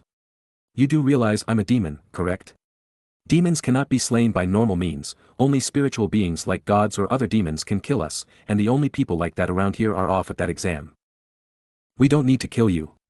We just need to hold you down until Izumi and Auntie Sakuya get back." Katsuki growled, getting into a combat stance. "That's right. They'll be back in only 15 minutes. We can keep you busy until then." Himiko frowned, drawing both her own knife and the one she'd taken from Jin earlier. "I'll make you regret possessing my new friend." The possessed man scoffed. "Oh please, I was possessing him before he even met you. In fact, I never had any intention of going after you all or Amaterasu. My job was just to corrupt this guy and drive him to villainy, so he'd join my master's army. I never imagined someone would be stupid enough to invite me into the heart of the enemy stronghold, and the only one who could beat me wasn't even here. My luck is only outmatched by your stupidity, little Himiko." Himiko winced, knowing the man was right. She'd been so desperate to help people like Izumi did that she'd not put proper thought into helping Jin. Now they were in a fight for their lives, and it was all her fault. Seeing Himiko's face twisting with self-doubt, Katsuki moved over to her, never taking his eyes off the possessed Jin, and gently nudged her with his shoulder. "Look, I don't get what happened between you and this guy's host, but don't worry about it. You just wanted to help, right? You Midoriyas are all like that. We'll sort it out once Izuken gets back and finishes wrecking this guy's shit." "Alright." Himiko nodded, still unsure of herself but unwilling to be a burden in the coming fight. The demon frowned. "Nice speech, but you and the girl do bring up a good point. My power is weaker than most of the demons Amaterasu has already faced, so fighting her after already having to fight you all for a while. Not a good idea. Let's take this somewhere more, homie." Before anyone could react, the demon and his clones began releasing huge quantities of corruption smoke from their bodies, turning the air into a miasma of black and purple. The Konohana household were forced to brace themselves in order to avoid being blown away, but they could do nothing to stop themselves from choking on the smoke. It smelled of rot, both of wood and flesh, and made them all cough and splutter, their eyes stinging horribly from the strange stuff.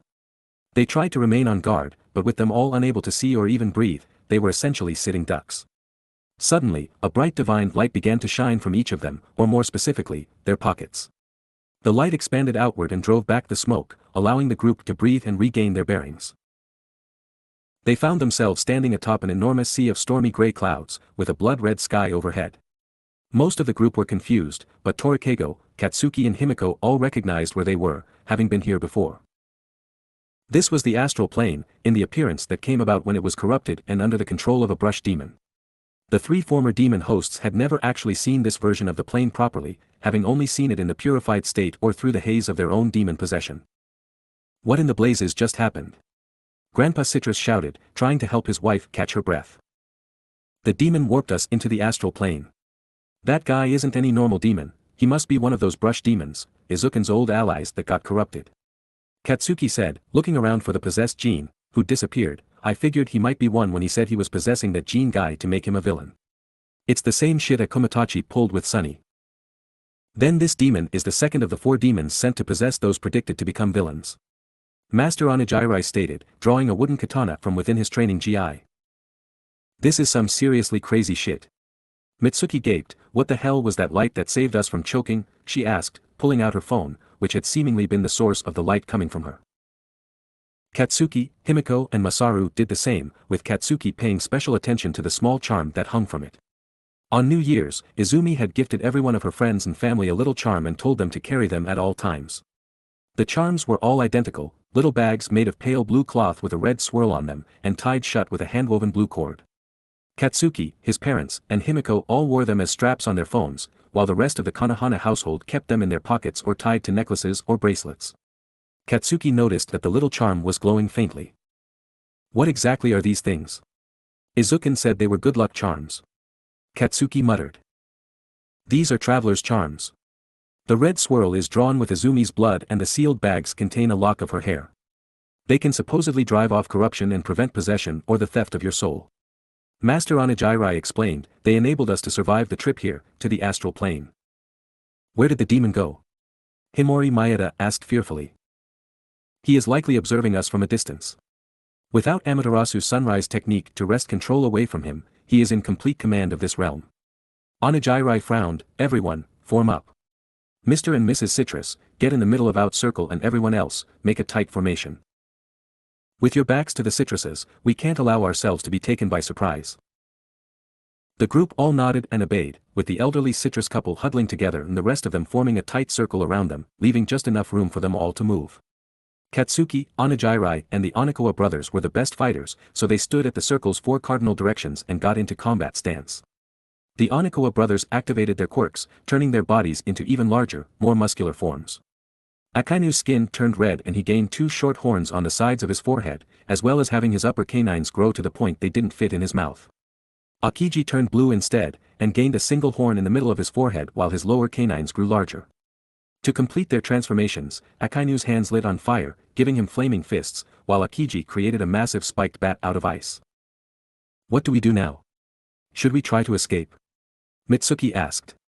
While her husband Masaru had acidic sweat that could explode like their son's, though Masaru couldn't forcibly secrete it like their son could, nor produce sparks to detonate it, Mitsuki's quirk just gave her nice and youthful skin, which wasn't too useful in a fight. Mitsuki was confident in her ability to punch out most people, but a demon was probably a bit out of her league. I have no idea how to leave this place. Onijirai admitted, before Hawks was brought here during the fight with Akumayomi, I thought it was impossible for normal humans to enter the astral plane. Now a little worried, Mitsuki turned to her son, Katsuki, how did you leave after your fight with Izumi? Katsuki frowned, I'm not sure. Izuku fused with Bakugami and then there was a bright flash and we were back where we were before coming here. Same thing happened with me. Himiko said. You cannot leave here, the demon's voice suddenly said, echoing from all directions. The group put their guards up, but were quickly stunned by what they saw. Rising out of the clouds was not just the possessed Gene, or his 2 counterparts, no, a massive horde of gene clones crawled out from beneath the clouds like zombies digging out from their graves. There were easily thousands of them, spread out across the astral planes until the Konohana household found themselves in the middle of an endless sea of gene clones. None had the solid red eyes of the original or the first two clones, but all looked deranged and eager to kill. What the hell? How can he produce this many clones? Isn't there a limit? Tenji Ida yelled. He didn't quite have the nerve of his famous hero cousin.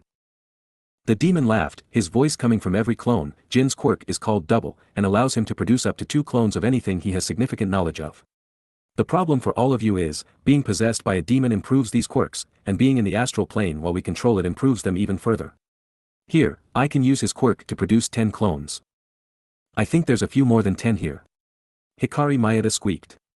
She was already using her quirk to produce crystals on her hands to defend herself. Her sisters, Hitomi and Himori, soon followed suit. Ah yes, but the clones created by double can use the same quirks as the original. Since I'm not directly possessing them, they can still only create 2 clones, but each of those clones can produce 2 more. I created 2 and possessed them with my essence, then created 8 more while my enhanced clones create 10 each. Then these 28 clones created 56, whom created 112 and so on and so forth until I had a massive army. I don't even need to transform to defeat you, the demon bragged. Jin Maeda, not having a useful combat quirk or any kind of physical training, began to panic. Why even try to kill us in the first place? Izumi won't give up anyway, and killing us will just make her even more eager to destroy the demons. Oh, I'm counting on it. You see, our master is no fool. No matter how many times we kill Amaterasu, she will always reincarnate somewhere else. She's a goddess and they cannot be permanently destroyed. Akumatachi, Akumabaku and Akumayomi were all fools. They wanted to murder Izumi, Amaterasu's current incarnation, so we demons would have a second chance to capture her when she's reborn as an infant, allowing our master to mold her into his servant. But it would take 9 months for her to even be born again, and we have no way of knowing which human brat is her until she awakens her powers. No. I don't want to kill her. I want to break her. Seeing your twisted and defiled corpses will fill her with such hate and rage, that she'll be vulnerable to our master's corruption. It will be the Akumahana who finally conquers the great sun goddess, the demon laughed. This guy has a screw loose, is it just me, or did he say the Akumahana? Katsuki frowned. Is he just being arrogant? He makes it sound like Akumahana is a group or title. Himiko added. It matters not. We know these men are clones, so we can slay them without restraint. Unleash your full ferocity and decimate them. Onijirai declared, activating his quirk for the first time. Onijirai's quirk was called Fighting Spirit, and allowed him to give himself and those around him a tattoo in the shape of flames, which increased their combat abilities. These tattoos would grow larger and offer more power as the person with them got more excited and into the battle, literally making them stronger as their fighting spirit burned. Once active, each member of the group gained the fire pattern tattoo on their wrists, and due to their existing fighting spirit, Onijirai's, the Onikawa's, Katsuki's and Himiko's all grew larger immediately, with Katsuki spreading all the way to his face. Take this, you bastards! Katsuki roared, grinning madly as he put his palm against a group of clones and unleashed a massive explosion. Boosted by Onijirai's quirk and his own training, Katsuki's explosion hit with the force of a missile and instantly vaporized over 100 clones. Akainu punched forward with a flaming fist, impaling one clone on his hand and causing it to explode with flames, destroying dozens more. Akiji hit them with his icy bat, sending them flying from the force and leaving them all with icicles embedded in their chests, making their bodies melt into sludge. Onijirai flexed his muscles and swung his wooden sword, decapitating 10 clones in a single swing as if the blade was steel. With Onijirai's quirk active on them and the sight of their 4 heavy hitters doing some real damage to the army of clones, Himiko and the others were fired up and began to fight back with gusto.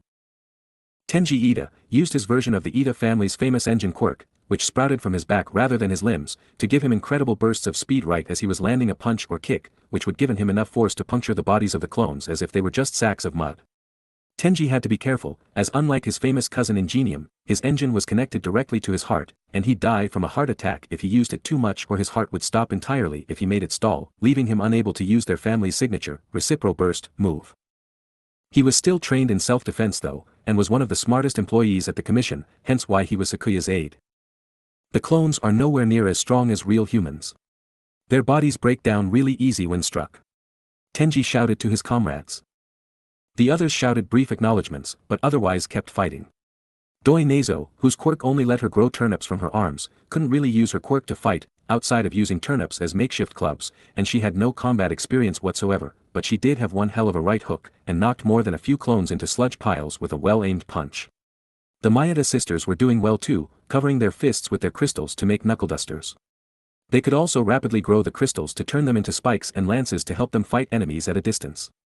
Hitomi the eldest was stabbing the clones with a ruthless efficiency, as if she was just skewering meat for dinner, and Himori the middle sister was practically dancing through the groups of clones with a pair of crystal knives, copying Himiko's moves as she slashed back and forth.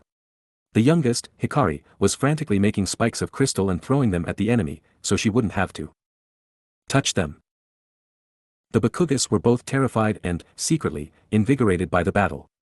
Mitsuki had been given one of the iron rods Torikego could make with her quirk and was using it to crack skulls and stab the clones in their groins, laughing with excitement as she went.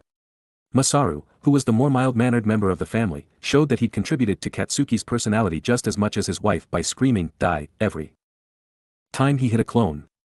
With Onijirai's quirk working on him, as well as Grandpa Citrus raising the surrounding temperature to make him and his son sweat more, Masaru was able to produce a lot of the mildly explosive acid sweat, which he then combined with a mighty slap to literally blow the heads off his targets.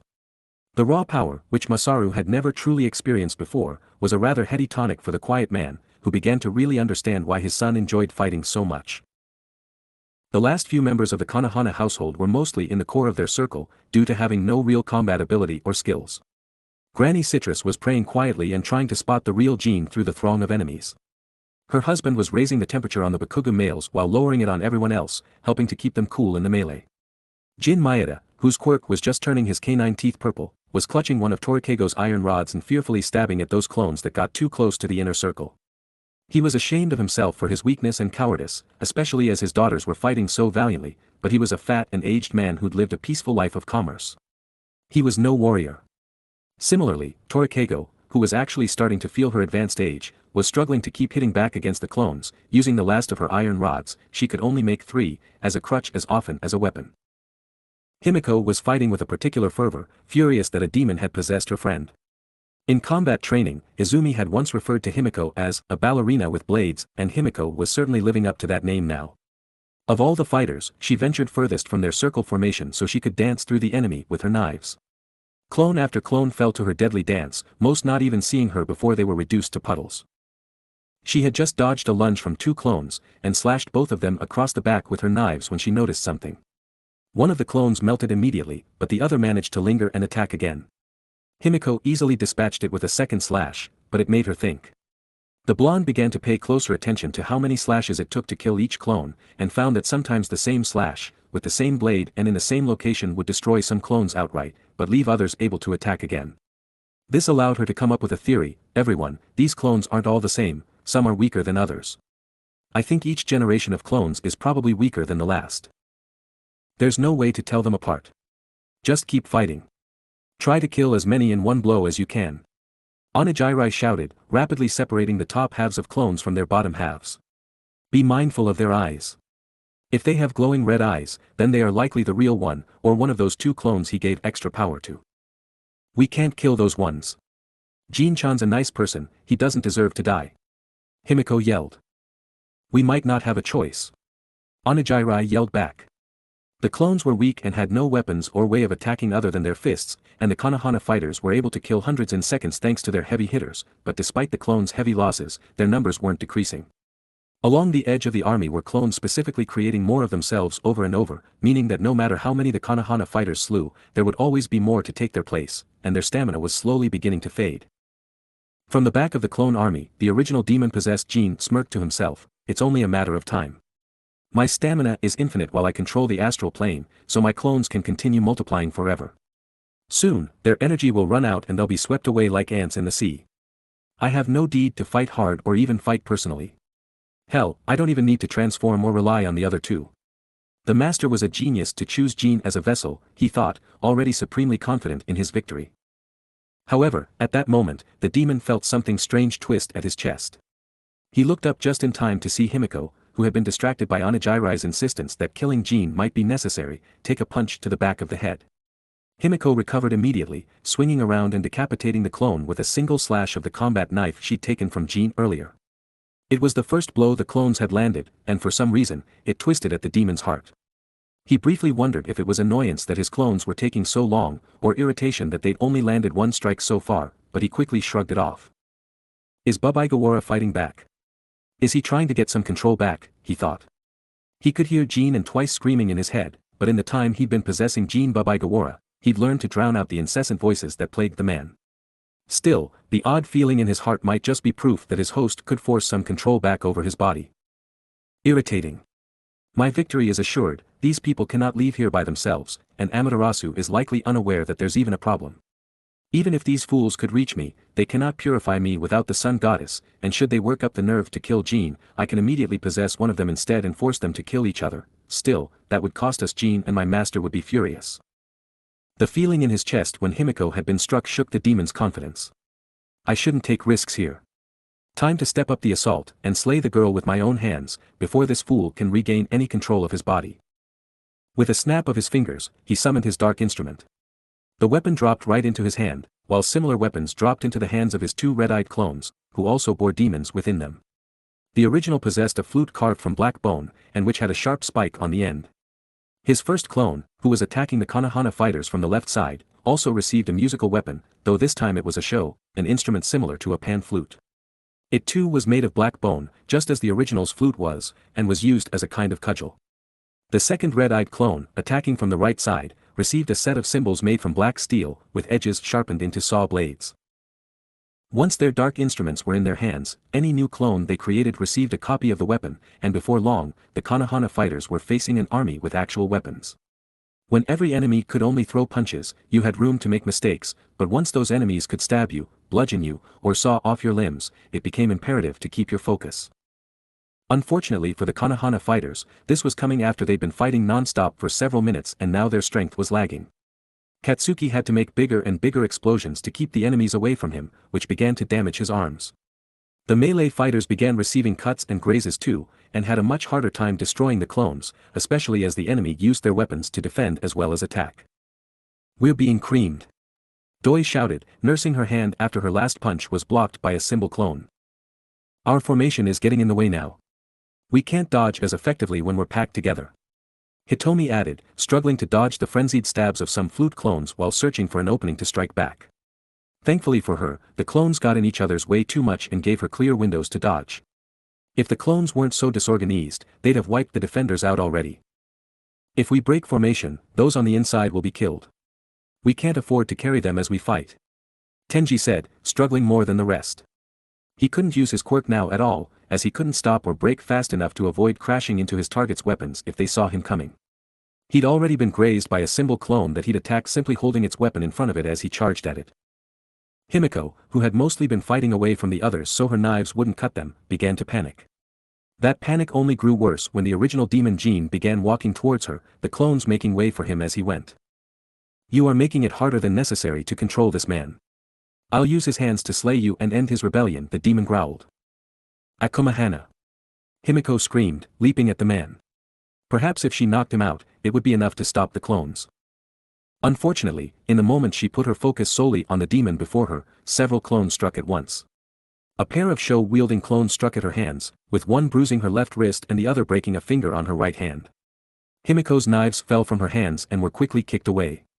Then a symbol clone slashed her legs from behind, making Himiko shriek and allowing the original demon Jean to smack at her shins with his flute, making her drop to her knees. The cuts were on her calves, and not too deep, but between them and her throbbing shins, Himiko couldn't put any strength in her legs. She'd lost the use of her arms, legs and weapons in only an instant and now she was faced with the very demon who'd caused this mess. Himiko, disarmed and with her weapons lost in the madness of the battle, looked up at the one who had just forced her to her knees. Her eyes filled with sorrow as she saw the solid red eyes of the real Jean, possessed by the Akumahana, staring down at her. Tears were pouring down his face, but the man was grinning insanely, briefly making Himiko wonder if that was how she'd looked when fighting Izumi all those months ago.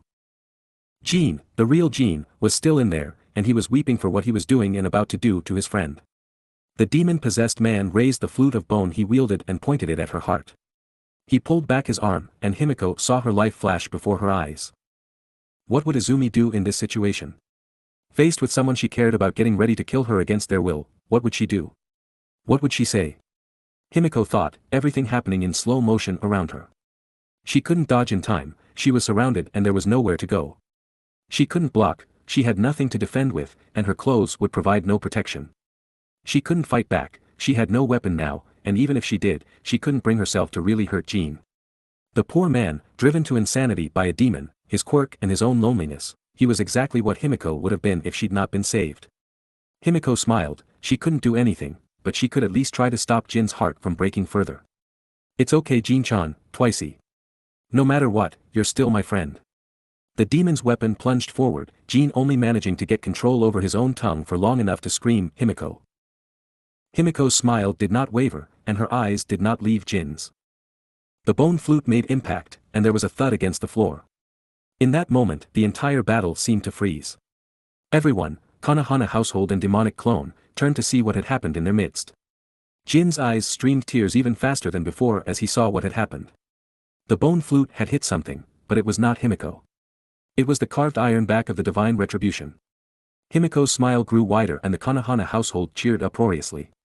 The OkamiHeroAmaterasu, resting back full control of Jin's body, looked fearfully at the mirror's wielder, who had landed between him and Himiko with a soft thud. His red, fear-filled eyes met the blazing emerald eyes of the very person he'd done all this to corrupt. Izumi Midoriya stood firmly between this demon and her sister. On Izumi's shoulder was Ashiko, while on her sides were Hawks and Sakuya, both looking ready to join the fight. Izumi looked over her shoulder at Himiko, smiling confidently, "Sorry I'm late big sis." "Exams, you know," she shrugged playfully. Himiko, too relieved to make a coy remark, just smiled at her little sister, "Welcome back. As touching as this reunion is." The demon growled, "I was hoping you'd stay out of this, Izumi Midoriya." Izumi turned back to the demon and tooted, "Too bad. And please, don't call me Izumi." She shoved her mirror forward, which was still blocking the demon's stab, and knocked the attacker back a step, before delivering a hard kick to put him on his ass. It's the new provisional hero, Amaterasu to you. Next chapter, OkamiHeroAmaterasu Part 2 to be released, May 11th 2021. Hehe, it looks like the tides are turning in the hero's favor. Now it's really a battle of all Izumi's allies. We got to see everyone in action at least a little bit, as well as a few clues into the OkamiHeroAmaterasu's true nature. Anyone who's played Okami will likely know where this is going. Don't worry about Izumi taking over the show now that she's here, this is still primarily Himiko's battle, and the others will still be helping. I hope you enjoyed. Please comment and review, it really encourages me. 3 to 6, OkamiHeroAmaterasu Part 2, Sunday, March 27th, 2280, the astral plane. The demon-possessed Jean barely had time to scramble back to his feet again before Izumi was smacking him in the chest with her mirror. The blow was weaker than Izumi would normally go for, but she was still tired from the provisional license exam and was both conserving strength and reducing damage to the demon's host. Damn it, the demon snarled. He managed to stay on his feet after that strike, but he was completely off balance. The clones that attacked Himiko before now swarmed Izumi in order to give their original the chance to escape. The demon successfully got out of Izumi's range, but the clones attacking Izumi quickly found themselves slashed by her claws or smacked in the head with the divine retribution, minor injuries that would barely stun most adult males, but forceful enough to destroy the clones altogether. Ugh! What are these things? Izumi complained, looking a little green as she stared at the gray sludge the clones turned into. They're clones made by my friend Jin-chan's quirk. He's been possessed by a brush demon and brought us here to kill us. He said he wants to corrupt you and turn you evil. Himiko answered, struggling to get to her feet. Looks like the theory was right. Hawks mused while Izumi examined Himiko. Izumi quickly applied some rejuvenation to her sister's wounds. Himiko, are you okay? You nearly died there, she said worriedly. I'm fine, especially now that you're here too. So, provisional hero, Amaterasu, huh? I take it you passed the exam? Himiko asked with an expectant smile. Izumi grinned and flashed her new provisional license. It was tough, but I passed. The Konohana fighters all shouted their congratulations, as the battle had stopped due to everyone's shock at her arrival. Izumi smiled and waved at them, her casual dismissal of the demon as a threat pissing him off. How the hell did you manage to get here? You shouldn't have even known something was wrong. The demon roared. Izumi turned to the demon with a raised eyebrow. My friends and family are nowhere to be found after promising to be there to greet me when I get home. Why wouldn't I know something was wrong? Besides, you missed a few people when you dragged my friends here. The demon's eyes widened as he remembered earlier. The doctor. He'd been present when Jean/Twice had insulted the explosive boy, but then. Dr. Tanaka was the first to speak. I see things are about to get hectic. I'll go back to Inko's room and stay out of the way, he said, immediately leaving. The bastard had left. He'd been with Inko in another room when the demon released his black smoke, so he'd not been dragged into the astral plane, and neither had the comatose Inko. Izumi saw the understanding dawning in the man's red eyes. You realize your mistake now, huh? I'll admit though, it wasn't easy getting here, and my friends going missing really threw me for a loop. Earlier. Konohana Manor, Hero Commission Branch, Dorofu Ward, Muzudafu. After an all-too-brief nap in the car during the drive home, the exhausted Izumi followed sleepily behind Sakuya, Hawks and Kabuto as they exited the elevator to the rooftop manor. She was absolutely drained by the provisional license exam, in which she'd used all her techniques at least once and spent the whole time in her demigod form, slowly sapping her strength. She could barely stand now, but it was well worth the trouble as she gripped her prized new license. That's odd. Sakuya muttered as they left the elevator. I texted Himiko to let her know we were home after we got out of the car. I would have expected her to meet us here. Hawks hummed, something's up. I can't hear anyone, he said, disconnecting a few of his feathers and having them sweep through the manor. There was almost no sign of life at all. The manor appeared to be empty. Maybe they're doing something like a surprise party. Kabuto said, leaning in to whisper to the wing hero so Izumi wouldn't hear. Hawks considered it, then shook his head. Nah, Sakuya told them it would be a bad idea, just in case Izumi failed. We didn't call and tell them she'd passed either. No one's home. Izumi asked sleepily, a cute pout on her face. Himiko and Kaken promised. They must be here somewhere. Your mother's here after all, and they can't have left her unattended. Still. Sakuya frowned, something fishy is going on here. Izumi, go check the kitchens and grab some bone bites to wake yourself up a bit. Ishiko, check the east wing. Hawks, check the west wing. Kabuto, go down to the security office and check the camera feed for the elevator, and see who got on and off at the manor floor. I'll search the central part of the house. The others agreed and got to work searching the place. Izumi padded her way down to the kitchens in the back of the central part of the house, finding it devoid of people. The stove was on though, and some miso soup was boiling over. Izumi turned off the heat and frowned. It wasn't like Doi to make a mistake when cooking, or leave anything unattended on the stove. There was also some meat roasting in the oven, but it was normal for Doi or the Maeda sisters to leave that on its own until it was nearing dinner time. Izumi looked around worriedly, clueless as to where everyone had gone. She did what Sakuya had told her and grabbed some bone bites, gobbling them up to regain some strength before heading off to meet back up with the others. In the east wing, Ishiko found nothing out of the ordinary at all. Izumi's bedroom was undisturbed, and her personal lounge was empty too. Aside from the few trophies and Ishiko's artwork, there wasn't anything in the trophy room and art gallery either, though Ishiko did pause to admire her most recent works, the scrolls depicting the battle with Akumatachi and the true form of Tashigami. Most of the Konohana household stayed out of Izumi's private areas, only coming in to clean, so Ishiko hadn't expected to find them hiding there, but she had hoped that perhaps Himiko or Katsuki had been using the video game systems in the lounge. In the central area, Sakuya was extremely confused. The dojo equipment was out, like it had just been used, and there were playing cards and cups of tea scattered around the lounge and dining area, as if whoever had been using them left in a hurry. Most of the household's outdoor shoes were also left nearby, so everyone must have left in a real hurry, but Sakuya couldn't figure out why. The first sign of life came from Hawk suddenly shouting, "Everyone! Come here! I found someone!" Izumi, Sakuya and Ishiko immediately ran to the west wing, going straight to where Hawks was calling from, Inko's room. When they entered, they found Inko still slumbering in her bed, hooked up to the various machines that kept her alive, while Dr. Tanaka sat at her bedside, a now-forgotten book open on his lap. Dr. Tanaka stared at them with confusion. Hawks had suddenly thrown open the door in a panic, and upon seeing the doctor quietly reading beside Inko, had called for the rest to come too. "You're back. How did the exam go?" the doctor asked. "Oh. I passed," Izumi said, smiling a little as she showed off her license, "but we're a little worried." "No one's here." Dr. Tanaka raised an eyebrow. "No one's here? What do you mean?" "The others should be in the central building." "They should be, but they're gone. Their shoes are still there, and whatever they were doing before leaving was left unfinished." "Did something happen, Dr. Tanaka?" Sakuya asked. The man shook his head. "Not that I know of. I just saw them all about 15 minutes ago. Maybe less. I had just finished Inko's physical therapy for the day and stepped out to talk with Torikeigo and Ida for a bit. I came back here when it looked like things were getting noisy." "Did you see or hear anything unusual?" Hawks asked. "No, I didn't, but come to think of it, there was the man Miss Himiko brought home. Himiko went for a walk and came home with a strange homeless-looking man with a paper bag on his head. Himiko introduced him as her friend. The man said something rude to the young Mr. Bakugo, so I left before the explosions could start, though I don't think I heard any after that. The doctor mused, do you think this man could be responsible for everyone disappearing? Hawks nodded, it seems likely.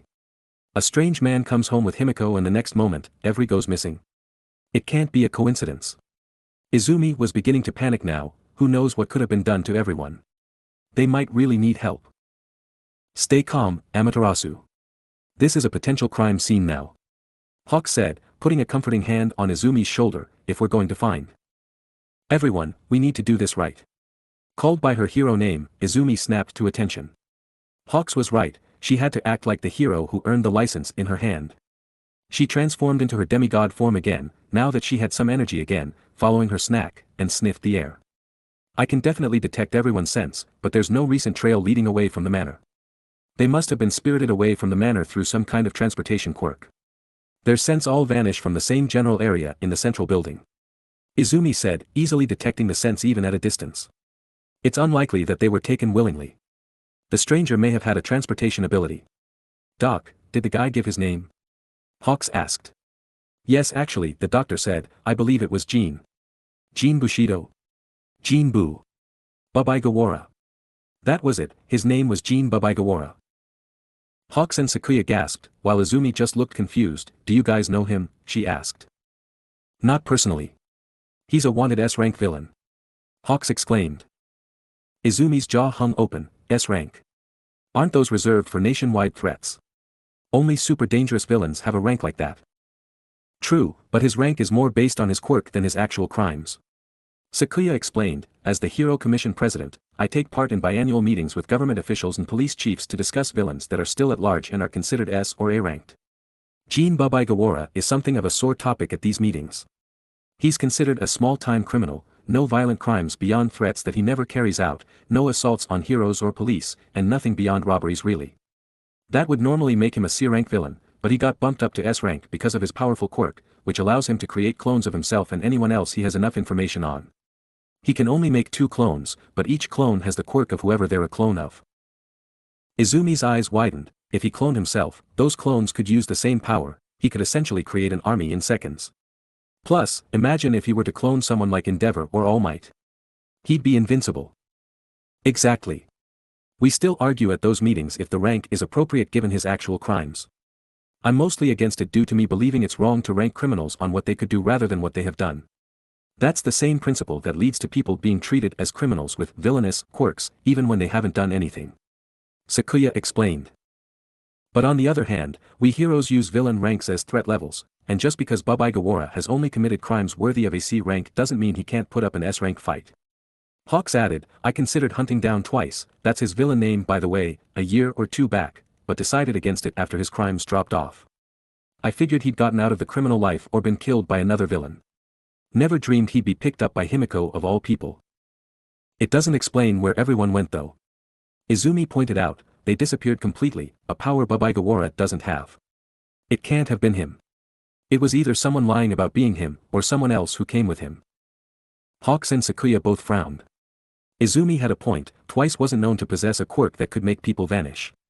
Even if, by some twist of fate, all of the missing people had been clones made by Twice's quirk, there would still be evidence of them left behind in the form of weird gray sludge. It made no sense, and left them just as confused as before. Ishiko, once again sitting on Izumi's shoulder, asked, is it impossible for his quirk to have changed, evolved or expanded? Ponkles live a long time, and my grandma lived during the beginning of the quirk era, back in the mid-21st century. She mentioned that there was someone back then who could supposedly give and take other people's quirks. Plus, there are stories of people's quirks evolving under certain circumstances. Maybe one of those things happened to this Babaigawara guy. Sakuya narrowed her eyes, the man with that power is dead.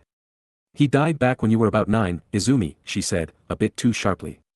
Hawks and Izumi looked at her with concern, making her wince and apologize. I'm sorry. It's a sore subject. Getting back on topic, his quirk evolving could explain it, but quirk evolutions are always just stronger and more complex versions of the original quirk. Making people disappear somehow is nothing to do with cloning. The group went silent again. Hawks crossed his arms as he worried, while Izumi pulled on her lower lip as she tried to think everything through. No matter how she looked at it, something about this seemed off to Izumi. The first oddity was how this stranger, who may or may not be Babaigawara, had vanished with everyone, while the second was how he'd done it without leaving a scent. Izumi hadn't detected any unfamiliar scents, and she could always smell a person. Even the Commission's own defenses against her nose had to disguise a person's scent as someone else's, rather than erase it. Suddenly, an epiphany hit. We've looked at this logically, but we're coming up with nothing, so perhaps we should look at this illogically. After all, we all know a lot of things that defy the normal logic of the world. Izumi pointed out. Hawks and Sakuya gasped in realization. You believe something spiritual is involved? It would make sense. I can't sniff out demons if they use a host, and the corruption smoke they release doesn't leave a scent once it vanishes, plus it disguises the host's scent. It's the only thing I know about that could disguise what happened. Izumi said. At that moment, Sakuya's phone rang. It was a call from Kabuto, so she put it on speaker. Kabuto, what have you learned? Not much, I'm afraid. I checked the elevator feed and even the stairwells too, but no one other than Himiko used it to leave. Himiko also came back, though she was with some weird guy in a paper bag mask. He isn't shown leaving again either. Kabuto said. What about the audio? Hawks asked. Nothing of much interest there either. The dude asks why Himiko lives here at the commission. Himiko mentions being saved by the kami of Muzutafu, so I guess she was keeping Izumi a secret. He asks about her parents. She says they were shitty. The dude won't tell his story, so she doesn't fully tell hers. Oh. And a kind of funny warning about Katsuki being aggressive. Nothing else at all. Funnily enough, other than directly using your full name, Lady Konohana, Himiko never uses anyone's names, not even the dude's. Not sure if that's intentional or not. Also, she doesn't look worried or threatened in the video, she's even holding the dude's hand. Kabuto replied. Sakuya hummed for a moment, then nodded. All right. We're not sure what's going on, but I want you to come back up and guard Inko along with Dr. Tanaka. Izumi, Hawks, Ishiko and I will try to find everyone, so don't be shocked if we're not here when you get back, she said. Got it. On my way. Kabuto said before hanging up. With all the information and evidence they could gather, the quartet that returned from the exams left Dr. Tanaka to continue his watch over Inko, then went into the Manners dojo to discuss what to do next. Alright, we have 3 theories. Sakuya began. First, everyone was kidnapped by a stranger using Jin Babaigawara's name. Second, they were kidnapped by the real Babaigawara, whose quirk had somehow changed or evolved, or he had outside help. Last, a demon managed to spirit them away. Hawks nodded. I'm leaning towards Izumi's demon theory. It's the only way someone could take everyone away without a fight, without being seen or heard, and without leaving a smell. Demons can't all spirit people away though, or there'd be more disappearances and fewer cases of stolen souls. Demons eat human flesh as well as souls, and the only reason there haven't been a lot of cases is because while normal humans can't see demons, they can still observe how demons affect the world. If a demon were to pick you up while surrounded by people who couldn't see them, those people would think you were floating. Sakuya explained, being the most knowledgeable one present when it came to the evil creatures. What about brush demons? Izumi asked. When I fought them, they all transported me to the astral plane at the start of the fight, plus the battle with Akumayomi had Hawk sucked in with me, and Ishiko was sucked in during the fights with Akumabaku and Akumatachi. If the person Himiko brought home was a brush demon's host, perhaps they dragged everyone into the astral plane. It certainly fits, plus a person with a brush demon inside them would have a motive to go after Izumi and Sakuya. Targeting their friends and family would be logical for a demon. Ishiko reluctantly added. The other 3 nodded grimly. Katsuki had been targeted for possession solely because he'd been close to Izumi. The girl grit her teeth. She should have known the Dark One would come for her loved ones again. Dr. Tanaka said that Himiko had brought Babaigawara to the manor about 15 minutes ago, which meant they'd have been at the mercy of the brush demon for around that same time period. In the astral plane, where the demon would have full control without Izumi's sunrise, and would have its own power plus the quirk of its host, which would have been magnified. If any of them were hurt, Izumi would never forgive herself. We need to go to the astral plane now. Izumi declared. Sakuya and Hawks, recognizing the grim determination and anger in Izumi's tone, simply nodded. Naturally. But can you take us there? You weren't in control during the trips in or out of that place before. Hawks pointed out. The tales of your previous incarnations don't have any clues either. You'd always just be transported there and then released again when the brush gods wanted to talk. Ishiko added. Izumi nodded. I can do it. I just need to know how, she said, closing her eyes in concentration. She focused her mind and called out to the brush gods within her. Everyone, please help me. I need a way into the astral plane. The astral plane is the home of all brush gods outside of the celestial realm. To go there is easy. Yamagami's voice replied, you must allow the light within you to extend beyond, then fill your heart with a wish to return home. Your body will release a blinding light and transport you, and whoever is touching you, into the astral plane. Be warned however, no matter how far you roam within the plane, you will always return to the spot you entered when you leave. Normal humans can enter, but will not survive more than 3 hours there, and when you leave, anyone who entered with you will be forced out as well, be they human or spirit. I understand.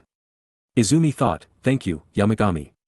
I'm going to go and get my friends back, then purify the one who did this. An old friend will be joining you in there soon. I look forward to it. Be careful, Okami, for your strength has not yet returned completely. End the fight quickly. Izumi nodded and cut the connection, then turned to her remaining friends. Yamagami told me how to do it, and the restrictions I have to work with. Grab my shoulders, she instructed. Hawks and Sakuya each obediently placed a hand on one of her shoulders, while Ishiko tied herself up in Izumi's hair again. Once all three were touching her, Izumi closed her eyes and focused on the light within her heart. She willed it to flood her body, then go beyond it just as she did when using her transformations, and as the light began to shine from her skin, forcing Hawks, Sakuya, and Ishiko to shield their eyes. Izumi filled her heart with the earnest wish, I want to return home, with my friends, and immediately, the world around her seemed to shift. The silence of the empty manor was replaced by the rage of a battle. Izumi and her companions opened their eyes to find themselves in the corrupted astral plane, where their precious friends and family members were fighting for their lives against thousands of identical clones, wielding bizarre black musical instruments made from bone and iron. Izumi could barely hold herself together as panic filled her. The noise was incredibly harsh on her sensitive ears, as was the smell of all the clones, the gray sludge they melted into, and blood. Izumi's pupils turned to slits as she smelled each of her friends and family, all of who now smelt like they were bleeding. Rage filled her, and a deep rumbling growl began vibrating in her chest. Then she saw it. Himiko was on her knees, bleeding at the foot of one of the attackers. Izumi couldn't tell if it was the original or a clone, but she didn't care. She just saw this man raise his spiked flute to impale her sister. Oblivious to Izumi's presence, Himiko smiled up at the man, it's okay Jin-chan, twicey. No matter what, you're still my friend. The man, apparently the original, managed to exert enough control over himself to scream Himiko's name in anguish as he stabbed the flute forward. There was no more thought for Izumi, only action. She immediately leapt into the fray, and the carved iron back of her mirror met the bone flute. Present. The astral plane. And here we are. You didn't think this kidnapping through properly, did you? Izumi asked, grinning intimidatingly at the demon before her. So, can I assume you're the real one? The demon growled, damn you. Oh. You're mad at me? Trust me, you're not as mad as I am. Izumi replied, her eyes practically burning holes in the demon's face with their intensity. In fact, let me show you how mad I really am. Izumi allowed ink to flow from each of her fingertips. Everyone. Make Tenji's favorite meal. The demon and his clones all blinked in confusion, but the Konohana household all knew what that meant. Tenji's favorite meal was duck. They all dropped to the ground where they stood, including Hawks and Sakuya, who had since transformed into her spirit form, and the moment they did, the army of Jin clones was reduced from thousands to dozens. Tashigami art, Omega /. Izumi declared. She spun in a circle, swiping her clawed right hand around and drawing a single straight line from each of her 5 fingers. These straight lines were each power slashes, and once Izumi finished her spin, the ink that she'd drawn in the air turned into invisible blades that sliced outward. The 5 cuts, each strong enough to slice through rock, decimated the army of clones, carving most of them into 5 pieces from the waist up. Thousands of clones immediately perished, reduced to so much sludge that the clouds of the astral plane could barely be seen beneath them. It stank to high heaven, and the only clones that survived were the few outside the range of the attack, those with symbols who had managed to block, as power slash couldn't completely cut through metal, and those who were stood behind. The original demon Jin. Izumi had started her slash on his left, and ended it just to his right, so she wouldn't harm Jin, who was apparently important to Himiko on top of being a human, whom she would never willingly kill. In the aftermath of the Omega /, the Konohana household stood back up, stunned at what they'd just seen, while the remaining clones were shaken. The red-eyed clones had survived along with the original, as the red eyes with the show weapon had been sitting down to play the instrument, while the red eyes with the symbols had managed to block the slashes. However, despite their survival, they were unable to get the other clones moving again. Clones created by Double would follow their creator's orders, at least until they'd existed for long enough to question those orders, and now the clones were refusing to continue fighting, fearing for their lives. Himiko was the first person to speak. Holy crap, Izuken. Where did that come from? Izumi, panting a little from the extreme stamina cost of the massive super move, grinned at her big sister. I can't ever use power slash properly against real people because it's so dangerous, but I still developed a few moves with it, so I'll be ready to fight demons, robots, or constructs of some kind. Funnily enough, I actually came up with the idea of Omega slash while practicing power slash in the kitchens with Mrs. Nazo.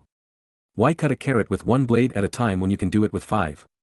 To be honest, I never expected to use it. Hawks, using the clone's moment of distraction and rebellion to his advantage, immediately shot out most of his feathers and directed them to each impale one of the twice clones, destroying the remainder of the army. The feathers returned a little soggy due to the sludge the clones melted into, but Hawks was happy to put up with it. The red-eyed clones were again the only survivors, taking injuries but not actually being destroyed by Hawk's attack. They ran to the original side. This isn't going well, Heisu. The show clone spat. With Hawks and Amaterasu here, along with the rest of these freaks, we'll never be able to build the army fast enough. The clones will all be crushed the moment they're made, the symbol clone added angrily. Shut it, Saki, Tsuda. I didn't want to do this, but it seems we have no choice. Let us transform. The original, flute wielder declared. Before Izumi or her allies could stop them, the 3 demon genes all began playing their instruments, which caused blood-red ink to splash out of them. As none of them knew what the demon's technique would be, they backed away and avoided touching the ink, which gave the original and his 2 clones the ability to transform. A red aura began to form around them, and the red divine markings that all brush gods/demons bore began to appear on their bodies. Once the markings had appeared, the real transformation began. All 3 began to change shape as Jin's blonde hair grew thicker and spread across their bodies. The show clone, identified as Saki, began shrinking as Himiko had done while being possessed by Akumatachi, but instead of shrinking to a child, he turned into a teenager. He ripped off his clothes, and to the embarrassment of those watching, pulled off his boxers and put them back on the wrong way around, so the slit on the back would allow his new tail to grow freely. His bare feet turned into hands, and his face became that of a rather cute monkey. He then grew an additional 2 heads, and 4 more arms, ending any belief that he could be considered cute. The blonde hair of Jin covered the creature's body, leaving only a portion of his faces and his chest uncovered. The same thing was happening to the hair of the other 2, but unlike Saki, those 2 were growing. The one called Tsuda, who wielded the symbols, began to swell and grow much as Katsuki had with Akumabaku, gaining the same muscular but rotund physique. His clothes ripped, but thankfully his boxers survived and weren't removed this time, as Tsuda didn't have a tail. He did grow the additional heads and arms though. Lastly, the original, who'd been called Heisu by the other 2, grew a little and hunched over to walk on all 4s. He was less muscular and smaller than Tsuda, but gained a bright red nose with blue sections on either side. The 2 extra heads and pairs of arms grew from him too. All 3 had turned into some form of primate. Saki was a spider monkey, Tsuda was a gorilla, and Heisu was a mandrill, but with the additional faces and arms, they resembled the legends of the Azura. The mandrill demon, Heisu, laughed viciously. There, with the 3 of us together, we can at least kill a few of these fools before we make our escape. We'll teach them to underestimate the Akumahana. Next chapter, OkamiHeroAmaterasu Part 3. To be released, May 13, 2021. We're now halfway through the OkamiHeroAmaterasu battle. We got to see how Izumi and the others found out about what was happening, as well as one of Izumi's super moves. Now that the demons have transformed and the clones aren't as big of an issue anymore, the real meat of the battle can begin. A pretty major clue was also dropped regarding this demon's true nature, so I imagine most of you will have figured it out. Edit, added the next chapter release date that I forgot. I hope you enjoyed. Please comment and review, it really encourages me. 3-7, OkamiHeroAmaterasu Part 3, Sunday, March 27, 2280, the astral plane, faced with not 1, but 3 fully transformed demon monkeys, Izumi couldn't help but narrow her eyes. Something wasn't right about this OkamiHeroAmaterasu. He, or they, were different from the other brush demons she'd fought. Of course, with Hawks, Sakuya, Kaken, Himiko, Master Onijirai and the Onikawa brothers at her back, along with the rest of the Konohana household, Izumi had zero doubt she would win. But first, she'd need to get them a few minutes to strategize, and what better way to do it than by weakening the opponent. Kaken. Izumi yelled, causing the explosive boy to immediately run to her side. Let's use our flashy combo. Katsuki grinned and nodded. On your mark, he said, putting his palms together and gathering his explosive sweat there. Izumi created a small cherry bomb and tossed it at the demons. Now! Izumi cried. Her cherry bomb exploded with a blinding light, just as Katsuki roared, stun grenade, and released a similar blinding flash with his explosion quirk. The two rapid blinding flashes were enough to have the demons reeling and howling, rubbing their eyes. This gave Izumi just the opening she needed to point her palm to the sky and cast sunrise. The demons' shrieking grew louder and more pained as the astral plane was converted back to Izumi's side, but she knew they'd soon recover and transform it into the conflicted state, so Izumi signaled everyone to group up nearby. Everyone ran from the screaming demons and took cover behind a makeshift crystal barricade made by the Maeda sisters. Are any of you seriously injured? Izumi asked immediately, looking over them all. I can smell blood, but I don't have the energy to waste on minor wounds right now, so if you can still move and fight without risk, please endure, she said, frowning a little. Even if the holy bone bites she'd eaten earlier had restored her stamina a lot, she was still far from running at full capacity. Everyone looked themselves over, but other than a nasty wound on Akiji's side, which he'd frozen shut, there was nothing serious enough that Izumi had to heal it. It'll be a few minutes before the demons come after us, so we need a plan before then. Izumi said once she'd healed Akiji. Why didn't you use their blindness to purify them immediately? Torikeigo asked. It had been 8 to 9 years since she'd been possessed, and the details of how purification worked were foggy. It takes time and physical contact with their chests. If I don't stop their movements first, I'll just get smacked aside. Izumi explained. So we need to hold them down in order to purify them? With our numbers, we can likely manage it. Hitomi Maeda said. Hawks nodded. It's possible, but we need more information first. You guys were fighting him for a while, what can you tell us? The group thought carefully for a few minutes. Well, other than Jin's cloning ability, we haven't seen much from them. They suddenly created those bizarre black instruments a little while before you all arrived. Jin Maeda answered. Katsuki rolled his eyes. You guys have no idea. He shook his head, then looked to Izumi and Hawks. The original created 2 clones and put some kind of shadowy smoke inside them, turning them into the other 2 red eyes. The original and the red eyes are identical in power, being able to make 10 clones, but all other clones are normal and can only produce 2, as if Jin wasn't possessed at all, he reported. He'd spent enough time training to be a hero to know what information was most important to give. Each generation of clones is weaker than the last, but most only take 1 hit to kill anyway. Also, they haven't shown what their demon powers are, or even given their title like, the Boar of Absorption, or, the Rat of Fusing, so we don't know what they can do. Also, while he can't do much, Jin-chan is still able to get a little bit of control over himself. He was crying when he was forced to try and kill me, and called my name. Himiko added. Izumi took all this in, formulating a strategy while she listened and pulled at her lower lip. Ishiko, without my memories, you're the expert of the brush gods. Considering their naming scheme, if this guy is a Kumahana, then he must be the demon form of Hanagami. What can you tell us? The punkle straightened up. Firstly, there is no god called Hanagami, they are the Hanagami, a triumvirate of flower gods that take the form of monkeys. I'm unsure why, but when the brush gods were born, the technique of Greensprout was separate into 3 portions and so was the god that governed it. These gods are Sakigami, who wielded a show and could use bloom to create flowers and trees, Hajigami, who wielded a flute and could use water lily to create various aquatic plants like lily pads, and lastly Tsuragami, who used symbols and could use vine to create vines to act as grapples and restraints.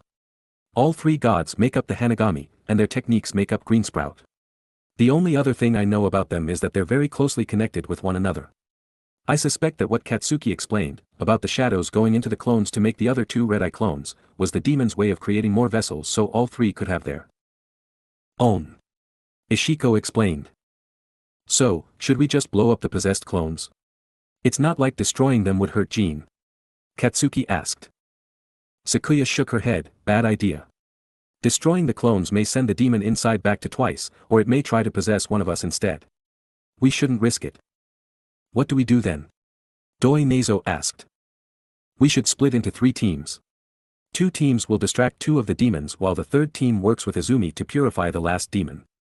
Once that demon is purified, the 3rd team can purify the 2nd demon while it's distracted, and then we can all gang up on and purify the last one. Hawk suggested. Suddenly, the astral plane was shaken by 3 loud roars, and the terrain was replaced by the conflicted version, showing the demons had regained their sight and recovered enough energy to contest Izumi's control. It would only be a few moments before the demons attacked them. We still don't know their powers. Himiko pointed out. They're likely the opposites of the original powers. Greensprout is about creating plants of different kinds, so the demon version will either be about killing plants or creating the logical opposite of plants. Izumi said. The opposite of plants? Would that be fire? Himiko asked. Before Izumi or anyone else could give an answer, a group of twice clones were suddenly upon them.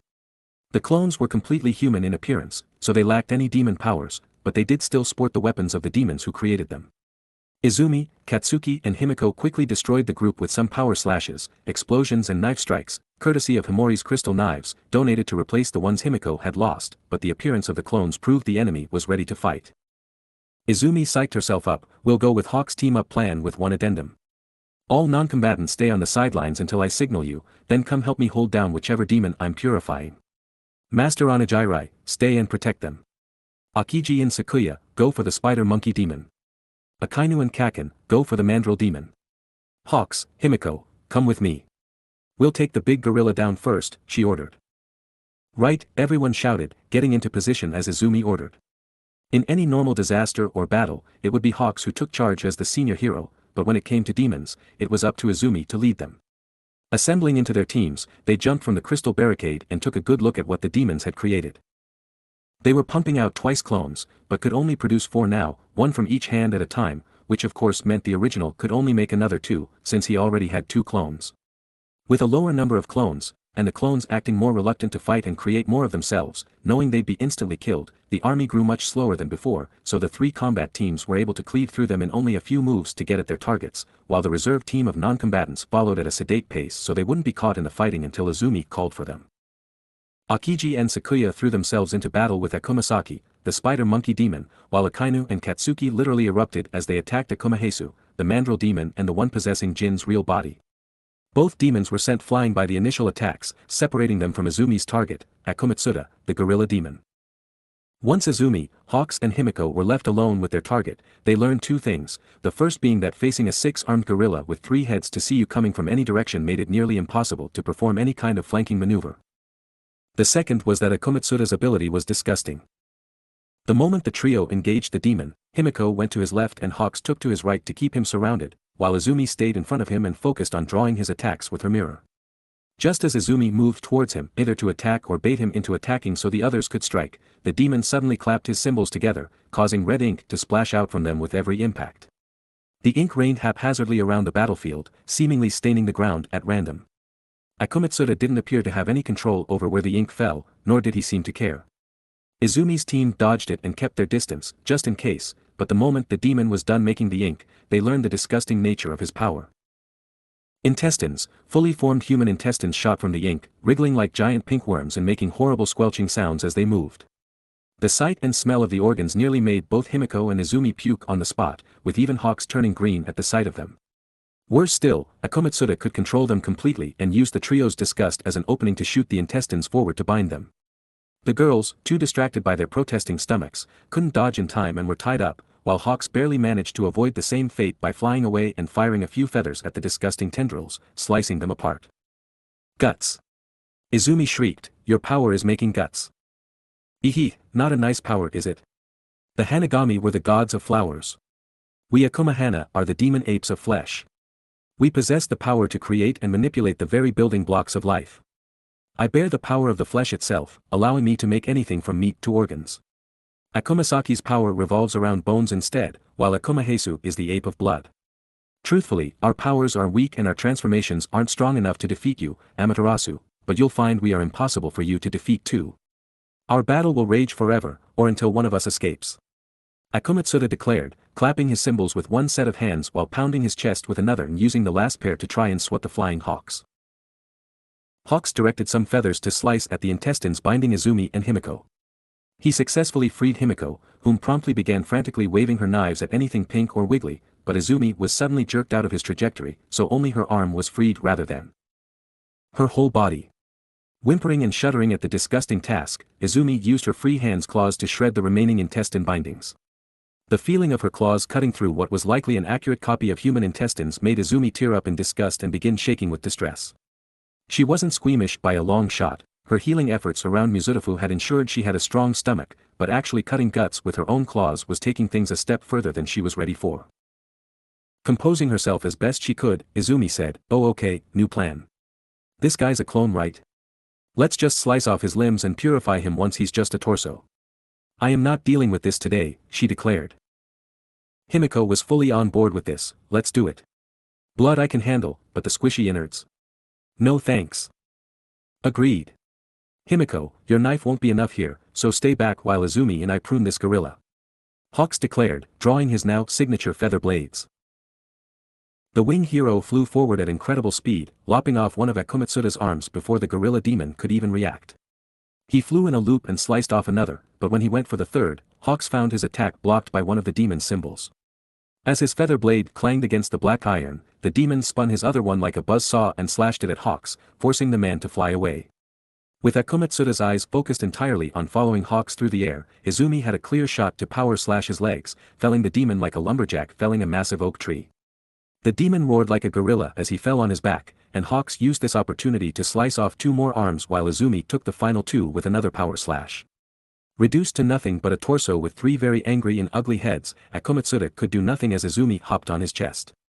She didn't even need to call the reserve team to help her hold him down. "Be purified. Sunrise," Izumi shouted, pressing the mark of the sun against Akumatsura's chest.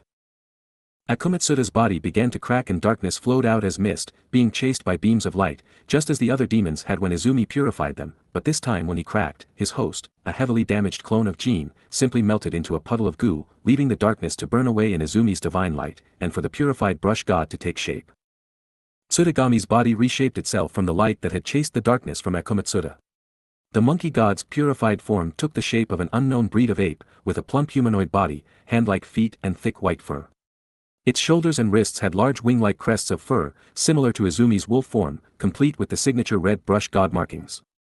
Akumatsura's black iron symbols had also turned into ornate golden ones with a smooth edge, instead of the old serrated edge.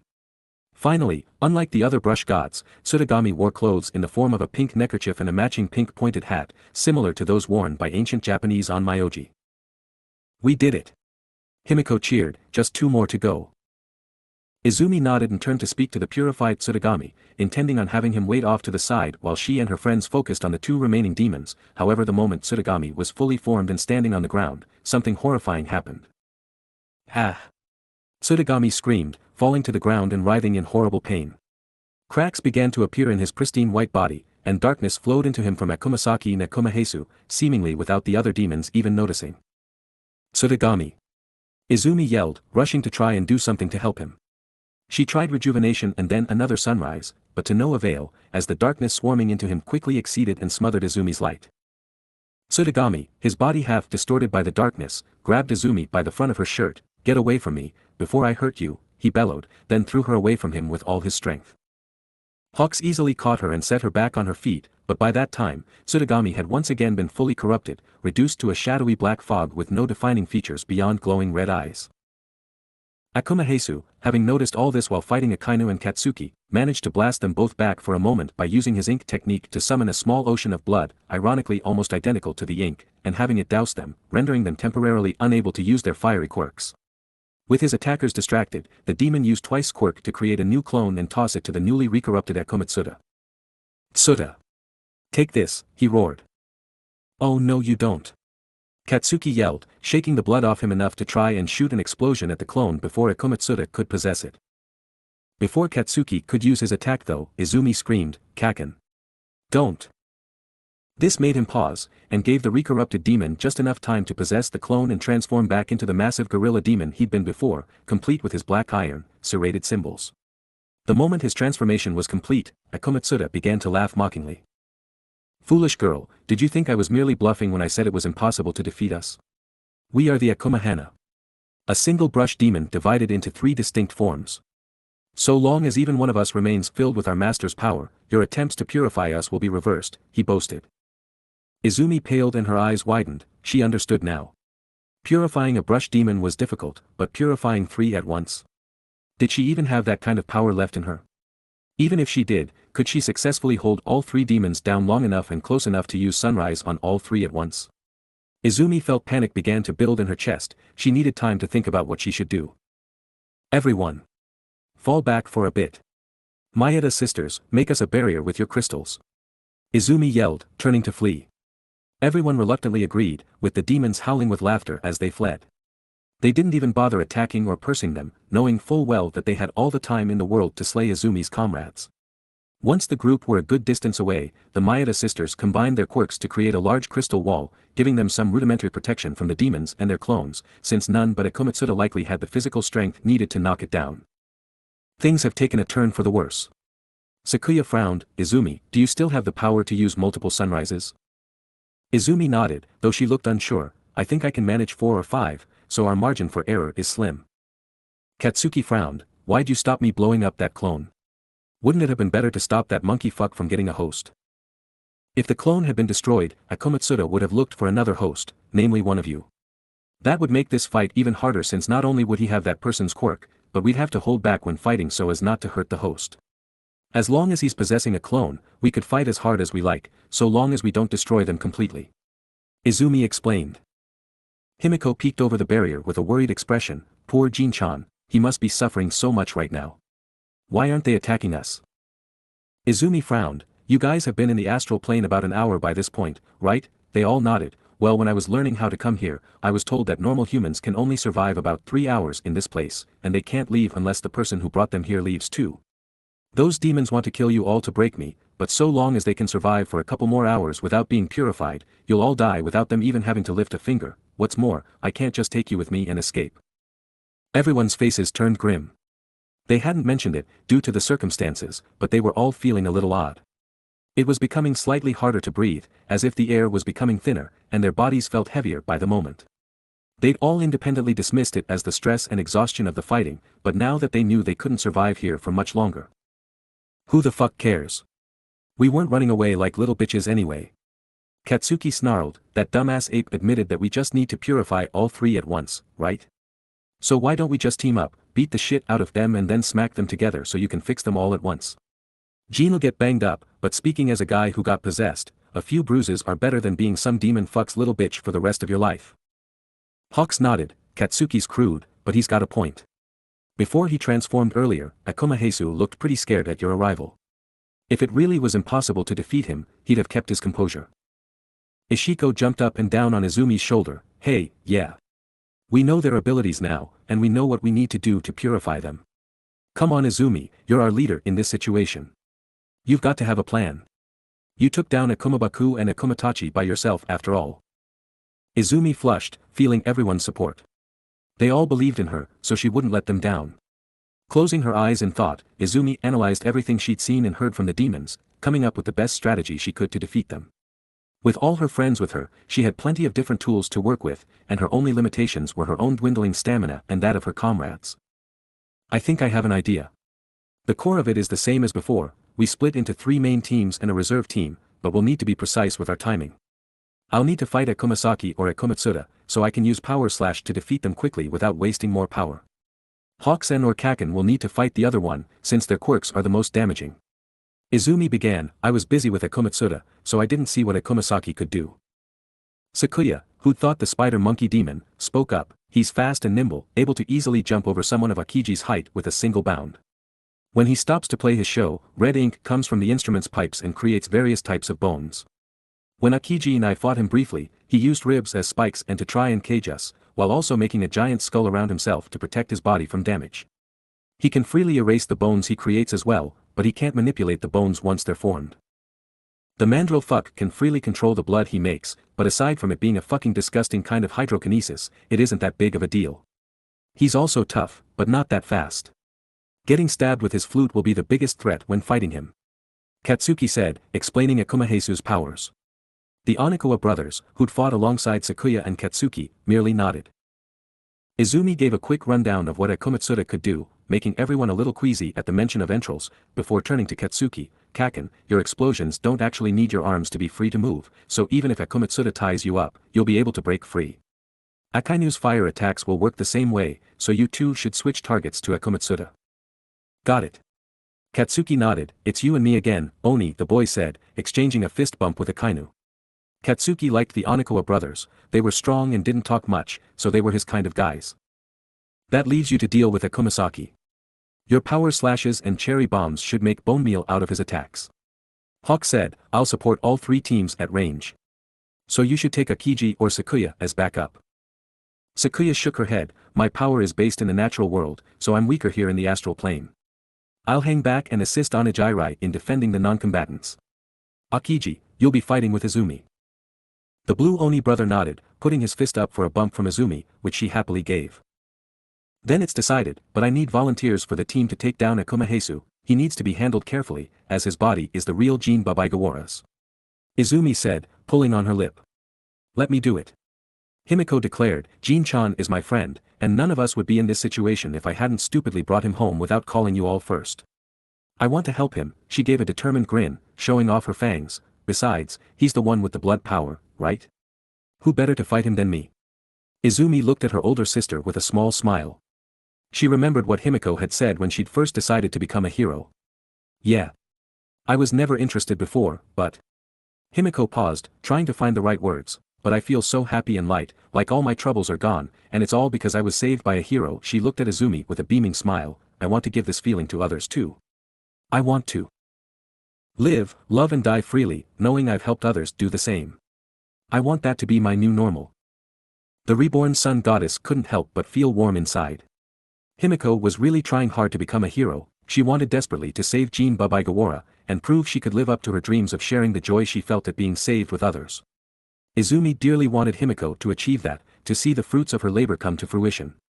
With our current teams, you'd be going in alone. Sakuya or Hawks should assist you. Onijirai said. I can do this alone. Please trust me, Izumi. You were able to save Kaken from Akumabaku because you knew he was still awake inside the demon, and you trusted him to fight with all he had to save himself and help you. I trust Jin-chan and Twice to do the same. Please let me do this. Himiko begged. Everyone looked to Izumi, whose green eyes were staring into Himiko's golden ones. Perhaps it was just the color, or the determination within them, but Izumi felt like she was staring into a pair of suns. She would trust her sister. I don't know Jin, but I do know you. I trust you, Himiko. Let's go save your friend. Izumi declared. Himiko's face broke into a blinding smile as she lunged and hugged her adoptive younger sister. Thank you. I'll prove that you made the right choice. I'm sure you will. Izumi said, gently pulling away. We have our teams. Now, here's my plan. Meanwhile, only a few yards away, the three demons were grinning at the wall of crystal. It's been 5 minutes, brothers. Heisu grinned cruelly. Shall we go and put them out of their misery? Saki asked, his high-pitched chittering punctuating his words. I think we should. We'll wring the life from all of them. I was worried when Amaterasu purified me, but she is still too weak. If she was at the prime of her power, she'd have been able to purify all three of us when she used sunrise on me. We were wrong to fear her. Suda added, scratching his large body idly. Akumahesu laughed madly. Then let's go. We'll flay those pitiful humans and lay their skins at Amaterasu's feet. She'll be corrupted for sure, he cheered, leading the other two as they bounded towards the crystal barricade protecting Izumi and her allies. The mandrill demon stopped just short of the barricade and gripped his flute, winding back to smash it into the crystal like a baseball bat, but right before his swing could make contact, the crystal exploded from the other side. Akumahesu and his fellows screeched in pain as the crystal shrapnel cut into their bodies. Take that, fuckers. Katsuki roared, his palm smoking. Everyone, you know the plan. Go. Izumi yelled. Immediately, everyone began fulfilling their roles in Izumi's plan, with the non-combatants being escorted further away from the fight by Sakuya and Onijirai. Once they were at a safe distance again, the Maeda sisters, pushing their powers at this point, created another crystal barricade to protect them while the fighters got to work. Akumatsuda was immediately hit in the face by Akainu's flaming fist, while Katsuki used a massive explosion to launch him into the air a bit, causing Akainu's punch to knock the gorilla demon head over heels. Akumahesu was surprised to see his old opponents fighting his brother, and even more so when Amaterasu leapt, in full wolf form, at Akumasaki with Akiji on her back. The spider-monkey demon shrieked as he fled the wolf and Oni duo, trying to get some distance so he could use his bone spikes without harming his fellow demons. The sight of an ice Oni riding on Amaterasu, occasionally taking swipes at his spider-monkey brother with an ice club was probably the most amusing and pathetic thing Akumahesu had ever seen, at least until he turned and found his only opponent was Himiko. Hawks was flying around above them, but he didn't seem to be focused on any of the three demon brothers specifically. You. Akumahesu smirked, his three heads all twisting and turning to get a good look at the blonde girl. Of all the people she could have sent to fight me, Amaterasu chose you. Wahaha. This is hilarious. The only people more useless here were those fat humans with the gaudy gold kimono and turnips, he mocked, referring to Jin Maeda and Doi Nezo. Of everyone who fought today, the sun goddess sends the girl with nothing but knives to fight me. Me, the only part of the AkumaHana who isn't possessing a clone. So what'll it be, little girl? Will you die like you were going to before Amaterasu showed up? Or will you muster the courage to kill my host? Himiko glared up at the demon, who was probably twice her height. She got into her combat stance and took a deep breath, remembering the plan. I'm not going to do either. I won't die to you, and I won't kill my friend. Jin-chan, Twicey. I'm coming to save you. Next chapter, AkumaHana Part 4. To be released, May 15, 2021. One last chapter to go, and the next one will be the climax of the battle. I hadn't intended for this fight to be so long, but with all the characters involved, I wanted to give them all at least a tiny bit of coverage. Next chapter will primarily be Himiko vs AkumaHesu. The true nature of the AkumaHana were revealed, making this a much tougher battle than the others. Thankfully their arrogance and underestimating of the heroes will have consequences for them. I hope you enjoyed. Please comment and review, it really encourages me. 3-8, AkumaHana Part 4. Sunday, March 27, 2280. The Astral Plane. AkumaHesu sneered down at Himiko, all three of his heads wearing the same disdainful expression, which looked quite intimidating with the half-human, half-mandrill faces they had, but despite that, Himiko glared back, her body in a combat stance and a pair of crystal knives in her hands. The mandrill demon felt he should consider himself lucky. Akumasaki was being chased around by Amaterasu and her bizarre ice oni rider, while Akumatsuda was finding out how difficult it was to fight a fire user and an explosion user with nothing but his fists and his organ-creating powers. But AkumaHesu? He only had one little girl staring defiantly at him. And it made him angry. The moment the blonde girl shouted to Jean and Twice that she would save them, AkumaHesu found it harder to control his host body. Their incessant screams in his mind were becoming louder and more determined with every passing moment, and the demon could already feel 4 of his 6 arms stiffening up as the insane man fought for control. You little bitch, do you think you can defeat me yourself? You, a mere human, think you can stand before one of the 12 infernal brush demons? I am AkumaHesu of the AkumaHana Triumvirate. You are not worthy to occupy the same universe as me. The demon bellowed, lashing out with his flute. Himiko narrowed her eyes and easily ducked beneath the first swing, then jumped over the second.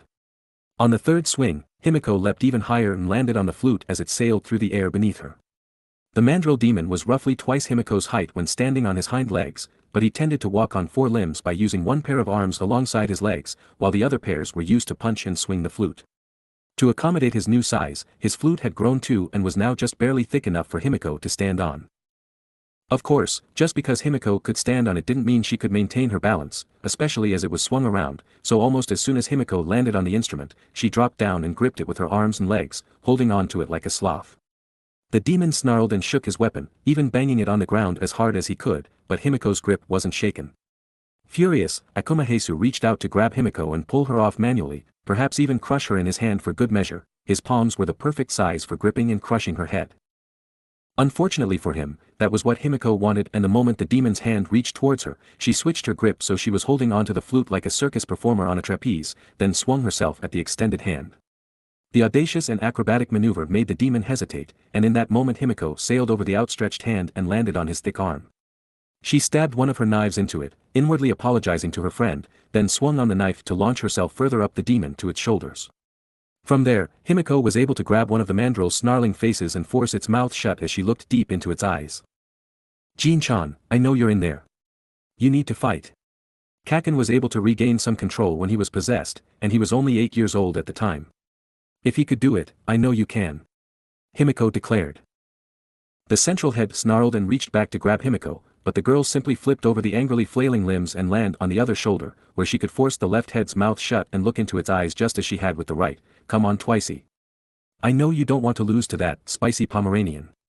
You can't let this stupid monkey boss you around. Both heads had gone strangely still, and AkumaHesu's central head roared, "Shut the fuck up." He reared up onto his hind legs and moved all 6 arms up to his heads, aiming to catch Himiko and finally crush her. Himiko put up a valiant effort, dodging 2 arms, tricking a third arm into grabbing a fourth and stopping its attack, but as she leapt off the demon to escape the final 2, she misjudged the speed of her jump versus the speed of the demon's arms and found her head trapped in a single large palm. Before Himiko could stab the hand holding her, OkamiHeroAmaterasu grabbed her blade between two fingers and yanked it away with his superior strength, before tossing it into the distance. The girl panicked and clawed at the palm holding her face, but no matter how hard she clawed or bit into the demon's hand, he held her firmly. Himiko couldn't breathe as her nose and mouth were completely covered, and she could only see out of one eye, which wasn't covered thanks to it being in the gap between the demon's thumb and index finger. OkamiHeroAmaterasu grinned cruelly, "Finally got you, bitch. I'm going to pop your head like a melon." Fear entered Himiko's one visible eye as she searched around desperately for someone to help her. She could see Akainu and Kaken battling the gorilla demon, and having a lot of trouble hitting him through his symbols, while Akiji and Izumi had finally cornered the spider monkey demon and was now fully immersed in damaging him while also evading all the rib bones he had shooting out of the ground like stalagmites. Hawks, who was supposed to be supporting all of them, was currently doing his best to avoid being tied up by Akumatsuda's disgusting intestine attack, and the non-combatants were out of sight, acting on Izumi's plan. Everyone was acting on Izumi's plan, and here Himiko was, captured and helpless. All she wanted was to help her friend and do for others what her sister had done for her. But right from the beginning, she was the load on their backs. She wasn't as good a fighter as Kaken or Izumi, and didn't have a powerful or useful quirk. She'd not been wanted by her own parents.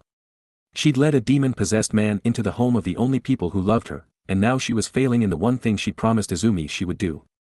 Himiko had begged Izumi to let her do this and Izumi had put her trust in her. But Himiko had failed at that too.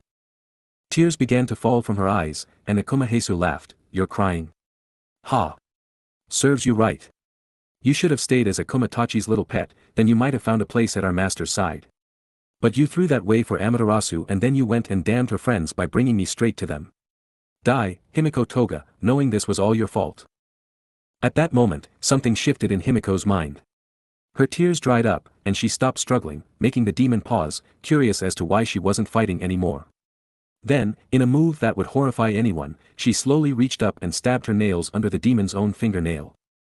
OkamiHeroAmaterasu shrieked in pain and immediately dropped Himiko so he could nurse his hand. Himiko rolled before she hit the ground to break her fall, then jumped up and grabbed the knife she'd left in the demon's arm before. With a weapon back in her hand, Himiko straightened up and glared at the mandrill demon with pure hatred, something that made the demon flinch. "I should thank you. Between your little diatribe about how worthless I am, and my own inner monologue saying the same thing, I learned something important. I've been a damn fool. When my parents abused me, I became their perfect little doll to make them stop hurting me. That should have been the end, but then I looked at Izumi, my savior." Himiko's eyes turned wistful as she looked over to where Izumi was fighting Akumasaki. The white hair of her demigod form flowed freely as the wolf girl batted away all manner of bone attacks with her mirror. Himiko smiled softly, "Being a doll for my parents, pretty twisted huh? But even after I was saved, I was still twisted. I love Izumi and in an effort to become someone that could be loved. I tried to become her. Saving people because she did, even fighting you on my own, because that's what she would do. But that's not who I am. That's not what Izumi wants me to be. It's not what I want to be. I am not Izumi. I am not Himiko Toga." Her eyes burned with determination. "I am a girl who loves blood, even if others find it creepy." She took a step towards the demon, who stepped back instinctively. "I am a girl who smiles too wide, showing my teeth that scare people." Another step forward. "I am a girl who barely understands love, but wants to love and be loved by the people that stuck by me." Another step. "I am a girl who wants to become a hero, and change the world." And another. "I am a girl who can become anyone else. With just a drop of blood, but what I want is to be no one but myself."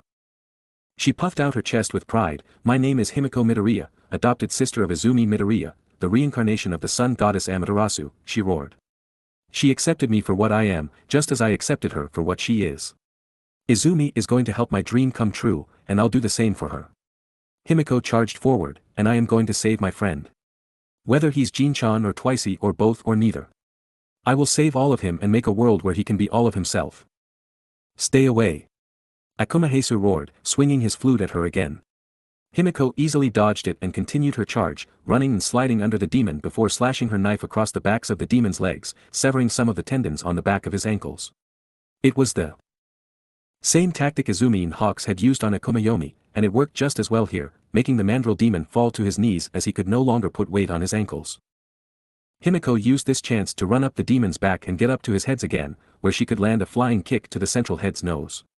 OkamiHeroAmaterasu roared in pain and blindly flailed his arms to catch her, but he was limited to 4 now that he needed to use 2 just to keep himself upright, and Himiko flipped and dodged like an acrobat as she evaded them.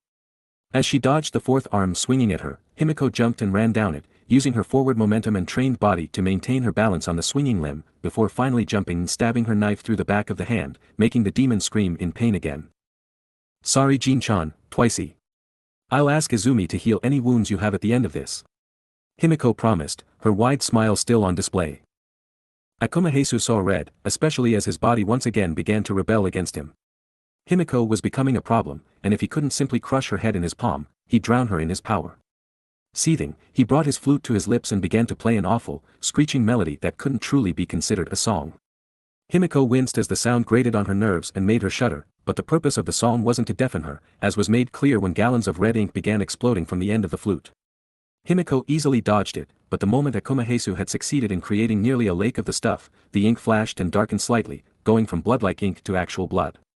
She frowned, knowing where this was going. The brush demons could control how and where they released their ink, but couldn't manipulate it after it had been created. However, OkamiHeroAmaterasu's power, as described by Katsuki, turned his ink into blood that he could manipulate, like the hero backdraft in his water quirk. Himiko was bracing herself for some difficult dodges, since she couldn't exactly block or slash liquids like blood, but that was when OkamiHeroAmaterasu made a major mistake. Instead of attacking immediately with his blood, he allowed it to seep into the clouds beneath their feet whilst putting on a show of panting and wincing, as if the creation of his ink had worn him out. Himiko didn't rise to the bait, but she didn't move either, allowing OkamiHeroAmaterasu to complete his plan, making the blood he'd seeped into the ground shoot up around Himiko and cover her mouth and nose, intending on literally drowning her in blood. "Yes. Now die," he bellowed, sure of his victory, at least until Himiko, who wasn't struggling in the slightest, merely raised an eyebrow and looked at him like he was an idiot. Then she began to drink. Himiko's quirk was somewhat unique, as while it used blood to allow Himiko to transform into a replica of the blood's owner, it also allowed her to consume a theoretically infinite amount of blood.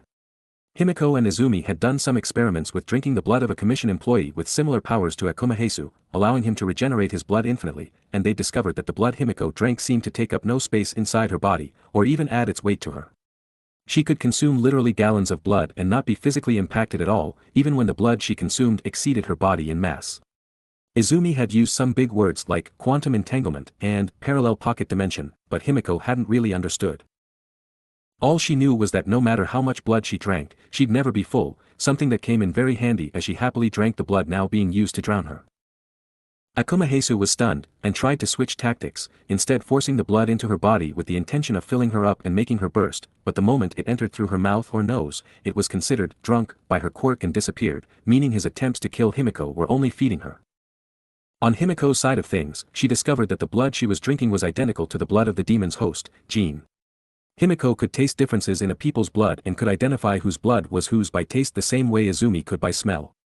The slightly smoky aftertaste and mildly salty and alcoholic flavor gave the blood away as Jin's, something Himiko only knew thanks to tasting his blood to show off her quirk back in the restaurant.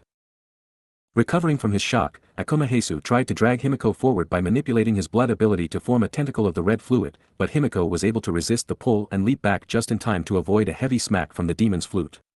She couldn't quite dodge fast enough though, and the very end of the flute's spike scraped across her face, leaving a shallow cut that went from her left cheek over the bridge of her nose and up to her right eye. The wound wasn't severe, but it did make Himiko yelp as it cut her eye, essentially blinding it until she could be healed.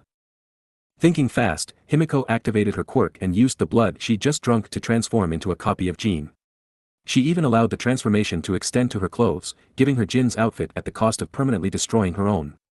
She'd be naked when she reverted back to normal, but she had enough blood from Jin to ensure she could maintain the form for a while.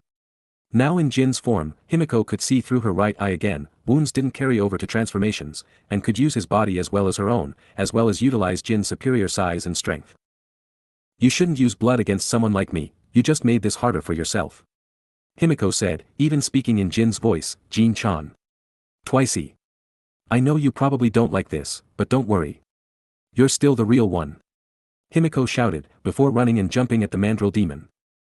She was going for another flying kick, but Himiko was expecting the demon to dodge or block, which would give her the chance to get out of his line of sight so she could go for another sneak attack. However, unbeknownst to her, her words had reached Jin and twice, and to OkamiHeroAmaterasu's horror, he couldn't move now. Himiko's feet collided with the bridge of the central head's nose, surprising her as much as him, but she just rolled with it and bounced off the demon's face, slashing his cheek with her knife as she went. She landed beneath him and quickly moved into his blind spot while she searched for her next point of attack, but Okumahesu wasn't acting aggressively anymore. He moved, slowly and rigidly, to face Himiko, his central face bleeding from his nose and cheek while snarling at her and trying to move his own body, while the other two heads were watching Himiko closely. The right head was watching her with narrowed eyes and a frown, while the left one was looking hopefully at her. "What did you say?" the right head asked, speaking not in the cackling tones of Okumahesu, but in a deep, echoing version of Twice's voice. "Twice? Do you have control?" Himiko gasped. "Answer me. What did you say?" The girl frowned. "I just said you were the real one. I guessed from your reaction to seeing me like this." She gestured at her transformed state. "Earlier in the restaurant was because you had a traumatic experience with your cloning power. Like maybe you weren't sure if you were the original or not. I just wanted to reassure you." But are you right?" The left head spoke that time, speaking in Jin's tone of voice, but with the same deep and menacing echo that Twice's voice had gained. "Am I the original after all?" "Of course," Himiko said, holding up the knife she'd cut him with. "Your clones are made of this gray slime stuff, similar to my transformations. They can't bleed, but you can." She showed the blood on the blade. "If you can bleed, you have to be real." "Real?" Jin said, the eyes of the head he was controlling growing wide. "We're real," Twice added, his own controlled head grinning manically. Akumahesu, controlling only the central head now and unable to move any part of his host body, growled at them, "Damn humans. You obey me. It has been me keeping you from dying in a ditch, alone and forgotten. You owe everything to me and my brothers. I order you to obey me. I command that you kill this brat." "Kill her?" Twice growled. "Murder our friend? Our savior?" Jin added. The two heads twisted to look at each other, then to the shock of both Himiko and the mandrill demon, four of Akumahesu's arms rose up off the ground, leaving the demon holding himself up on the last pair in his knees, then all four arms slammed their fists into the central head. "Fuck that!" Jin/Twice screamed together, bludgeoning the central head unconscious. With Akumahesu out cold, Jin's body began to give off a huge amount of black steam, causing the other two demon primates to look over in shock, while Izumi and the Konohana fighters smiled in amazement. When a brush demon lost consciousness, they could no longer maintain their transformations, causing the host to return to normal. When the black steam cleared, Jin was left kneeling there, his clothes shredded and leaving only his threadbare boxers to cover him. He had a few slashes and stab wounds from fighting Himiko, and one of his eyes was still solid red, but otherwise, he was human again. Himiko gaped at the sight, then let out a loud cheer. "Yes. I knew you could do it. Jin-chan, Twicey, you're the best. I owe you, Himiko." Jin smiled. "For so long, I struggled with not knowing if I was a clone or not, but thanks to you, I know that I am the real one. I'm so happy for you." Himiko cheered, rushing to hug the man. "Are you okay without your mask?" Jin nodded. "I'm fine. I'm not splitting up anymore. All the other voices in my head. I know they aren't real now. Except that stupid monkey, but Twice is still inside me, making sure that thing stays buried." Himiko felt tears come to her eyes. "Thank goodness. Welcome back, Jin-chan," she said, embracing the man. Jin smiled and hugged her back, reveling in the feeling of being saved by his friend. Meanwhile, the remaining demons were staring in shock. Heisu lost control of his host. Akumasaki gasped, barely managing to keep Izumi and Akiji away from him with barriers made of rib bones. The fool. Without the two of us inside the original two, he was overpowered by the human split personality. A single human's will could never fully overpower a demon, but two separate wills might just manage it. Akumatsuda growled. Izumi grinned as she watched Himiko and Jin hug one another. It looked like Jin really was Himiko's friend. That was a story the wolf girl was looking forward to hearing later, but first she had to deal with the other two demons. Plus, even unconscious, Akumahesu was still inside Jin. If she wanted to defeat him and finally get some peace, she'd need to deal with him too. "Hawks!" Izumi cried, getting the attention of the wing hero. Said hero was currently having a difficult time dealing with the gorilla demon symbols and intestine bindings, but he managed to get enough distance to fly to Izumi's aid. "What do you need, lil pup?" he asked, panting slightly. In honesty, Hawks was easily strong enough to shred all three of the demon primates, but he couldn't do it without destroying the clones and allowing the demons to possess someone else, and he couldn't defeat demons by himself, since he lacked divine power. Holding back enough to avoid destroying the clones or host meant he could barely nick the gorilla demon's thick limbs and sturdy iron weapon, and he'd been too distracted helping Katsuki and Akainu get through those defenses to notice the others. Izumi pointed to Akiji and Akumasaki, take my place over here. I need to help fix up Jin so he doesn't lose strength, she declared, already running for Jin and Himiko without waiting for an answer. Hawk simply nodded and flew past her, the two exchanging a high five as they passed one another. With both remaining demons properly distracted by their opponents, Izumi reached Himiko and Jin without issue. Jin Bubigawara, it's nice to meet you. Please, let me heal your injuries, she said, already preparing rejuvenation. Sure thing. Twice says hello too, but he's busy. Jin smiled happily. He was so giddy at his revelation and new friendship that he couldn't stop grinning like a fool. Izumi quickly fixed him up, healing the stab wound on his arm and his leg's severed tendons, but she left his broken nose and cheek cut so as to save energy. Izumi then turned to Himiko, are you alright? Is your original form hurt? She asked. Himiko nodded, it's not serious I think, but my right eye got slashed so I can't see through it. I also had to transform my clothes too so I wouldn't be slowed down by them being too tight with this form, so I can't transform back without getting all naked, she smirked, knowing that the mere mention of nudity would have Izumi blushing. True to form, Izumi blushed crimson, but quickly recovered and stripped off the jacket and jogging pants of her workout clothes, leaving her in a plain white tank top and spats. You can put these on when you change back. They're a little loose on me, so they shouldn't be too tight for you. She said, her cheeks faintly red from having so much of her body exposed. She didn't look indecent at all, but Izumi was fairly shy and conservative about her body. Himiko grinned, thanks, sis. She then proceeded to drop her transformation, returning to her normal form, which was of course completely naked.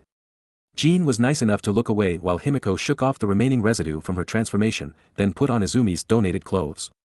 Alright, I'm all ready to go. Could you fix up my eye, Izuken? She asked, pointing to her facial wound. Izumi immediately healed the eye, but left the rest. With both Jin and Himiko back in good condition, Izumi turned to Jin, the demon inside you is still active, but I can't purify him yet. I need to purify him and those other two at the same time. Do you think you can help us? Your quirk should still be strengthened even if Akumahesu isn't in control. Jin nodded and created 2 more clones of himself, I can actually do it. He muttered with amazement, before pointing to his forehead scar, after I got this scar, I couldn't make copies of myself anymore, but now I can. I really owe you, Himiko. I'll start paying you back by helping you and your sis knock out those damn monkeys, he said, pumping his fist and making his 3 clones cheer. Izumi smiled, in that case. Ishiko, are the others already in position? She asked, turning to the punkle on her shoulder. Jin looked shocked at the tiny woman, but Ishiko ignored him, they're all in place. I saw Mitsuki give the signal a little while ago. Izumi nodded and turned back to Jin, this is my plan. She said, explaining what they were doing so Jin could understand it. She then included the change she'd made to accommodate Jin, it'll be a lot easier if you can help us. Are you okay with that? You're Himiko's little sis, right? Then I'll do whatever you need. Jin said, giving a thumbs up. Great. In that case, stay here and wait for my signal. Himiko, you stay with him and I'll go back to helping deal with Akumasaki. Ishiko, go alert the others of the change. Once you get back, we'll start the operation. Izumi ordered. Jin and Himiko gave mock salutes with big grins, making Izumi roll her eyes, while Ishiko headed off by herself, quickly disappearing out of sight. Confident that everything would go well, Izumi got back to the fight with Akumasaki. Truthfully, while Akumahesu had been tough for Himiko due to the difference in size and strength, which Himiko couldn't overcome with just a quirk, and Akumatsuda was tough due to his bulk, restraining, and disgusting techniques and thick iron symbols, Akumasaki wasn't much of a threat at all. The spider monkey demon was only the size of a teenage twice, even if he had the 4 extra arms and 2 extra heads, and his show made for a poor offense and defense. The bones he created from his ink could be dangerous for some people, but unlike the organs or blood of his brother demons, Akumasaki couldn't manipulate them once they were created, making them easy to dodge. A single smack from Akiji's icy mace, or Izumi's divine retribution had been enough to break most of them. Ironically, the hardest part of the fight with him had been keeping him occupied without defeating him before everyone was ready and in position. But a few minutes after Izumi rejoined the fight, a turnip impaled on an iron spike appeared from beneath the clouds, signaling the non-combatant reserve team was in position and ready to go.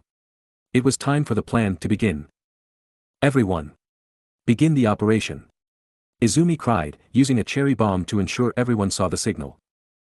Akumasaki and Akumatsuda prepared themselves for whatever large and flash super move was about to be launched their way, but they were woefully unprepared for the ingenuity of humans. An army of twice clones suddenly swarmed towards Akumasaki, making the spider monkey demon shriek in surprise.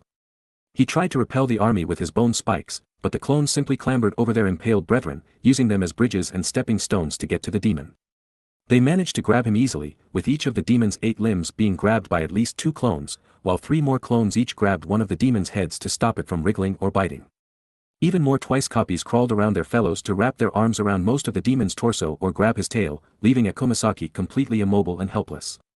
Akiji used the opportunity to freeze the demon's show, so that even if he managed to pull away from the clones, he wouldn't be able to play the instrument and create more ink. Akumatsuda saw all this and ran to help his brother, but the moment he took a single step, he howled with pain. One of Torikego's iron spikes poked out of the ground, impaling the demon's foot. 2 more of the same spikes appeared beside 2 of the demon's fists, for the gorilla demon walked with 2 fists on the ground, and Torikego used the true power of her quirk, prison bars, to manipulate the iron rods into spiral restraints that wrapped around the demon's wrists. Normally this would be no problem for the powerful gorilla demon, but the Maeda sisters suddenly popped up from beneath the clouds and created as much crystal as they could on the ends of the iron spirals, essentially making them into pseudo-balls and chains. As one of his 3 pairs of arms were weighed down to the point even his strength couldn't lift them, Akumatsuda suddenly realized what had happened. When the reserve team had run off and hidden behind another barricade earlier, they'd actually begun digging through the clouds. The dark clouds were solid and full of static electricity, but the golden ones were under Amaterasu's control, so her followers could pass through them at will and with ease.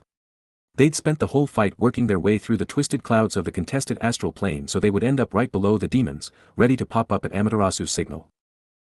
The gorilla demon tried to use his symbols to break the restraints, but Akainu grabbed one between his fists and turned up his flames, melting the black iron into slag while Katsuki teamed up with his father, still under the effects of Onigiri's quirk, to create an explosion capable of knocking the remaining symbol out of his hand. The Maeda sisters, Mitsuki Bakugu and Jin Maeda then fully emerged from the clouds beneath the demon and grabbed onto his legs, weighing them down enough to stop him moving them either. With only his 4 remaining arms free and no symbols to create his ink, Akumatsuda tried to pummel those around him, but quickly found his arms being grabbed by Akainu and his brother Akiji, who had run over from the other fight. Each of the Onikawa brothers held 2 of the demon's wrists in the crook of their arms, stopping his limbs from moving. Lastly, Doi Nezo, Tenji Ida, Ryuko Torikego, and Master Onigiri all jumped from the clouds and clambered up the gorilla's body to hold his 3 heads in place, completely sealing his movements. To top it all off, Hawks and Sakuya flew up and landed on the demon's shoulders, where they each held one Hawk's feather blades to the central head's throat, pressing the flat of the blade into the flesh to make it harder for the demon to breathe. "You think holding us down is enough?" Akumatsuda roared. "Even if you purify one of us, the one you purify will be corrupted again by the time you reach the second. You'll never stop us. It's impossible." Izumi, stood beside the trapped Akumasaki, simply smiled and placed her palm, which bore the mark of the sun, against the spider monkey demon's chest. However, to the demon's confusion, she didn't activate Sunrise. Akumatsuda narrowed his eyes, but his attention was quickly drawn to a sharp pain in his chest. Katsuki had used small explosions to launch himself onto the gorilla demon, and was now holding on to his chest hair to keep himself in position. "You think you've got us all figured out, huh? Well, how's this for a surprise, motherfucker?" Katsuki grinned wildly, showing Akumatsuda his free hand's open palm. There, inscribed in golden ink, was a simple circle. The mark of the sun. Both Akumatsuda and Akumasaki felt terror creep up their spine as they turned their eyes to where Himiko was stood with Jean. Himiko smiled sweetly and showed her own palm, which also bore the mark of the sun. Seeing the dreadful realization hitting his massive opponent, Katsuki couldn't help but smirk viciously. "How's that for a surprise? Izukin can let others use her powers, so long as she gives us some of her ink and fills it with her will. She drew these marks on Sunny and I after we figured out that we had to purify you all at once," he boasted. "You never thought a goddess would share her power with us mere humans, right? Well, guess what, fucker?" Katsuki slammed his palm against Akumatsuda's chest, while Himiko placed her own palm gently on Jin's. "You messed with the wrong humans.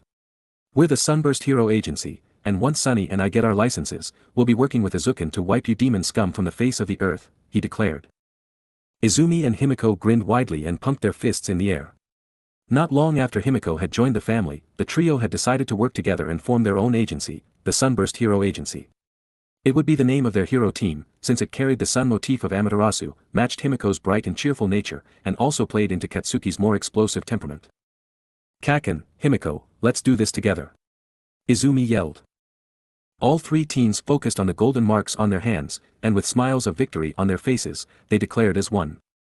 Sunrise. Next chapter, See No Evil, Hear No Evil, Speak No Evil to be released, May 17, 2021. And that's pretty much the end of the battle. The last 2 chapters of the arc will determine Jin's fate, as well as a character we haven't met before. Team Sunburst, or the Sunburst Hero Agency, is going to be Izumi, Katsuki, and Himiko's official team name in the future. I hope the battle wasn't too disappointing. I'm not overly happy with it, but with so many characters all in one fight, it became a bit of a mess. Still, it served its purpose. On Himiko's quirk, I took some creative license with it.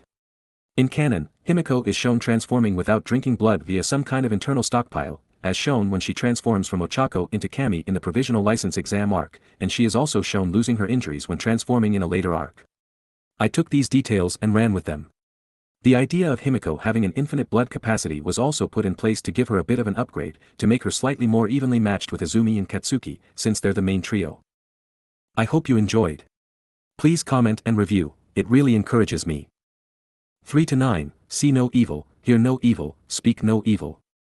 Sunday, March 27, 2280. The Astral Plane. Jin had experienced a lot in his 29 years of life. Being orphaned by villains, growing up friendless in foster homes, losing his home and job for something that wasn't his fault, stealing to survive, being driven to greater acts of villainy by a mysterious voice, losing his mind when his doubles had rebelled, and then being befriended and brought home by one of his would-be victims. And yet none of that managed to be stranger than what he was currently watching/experiencing.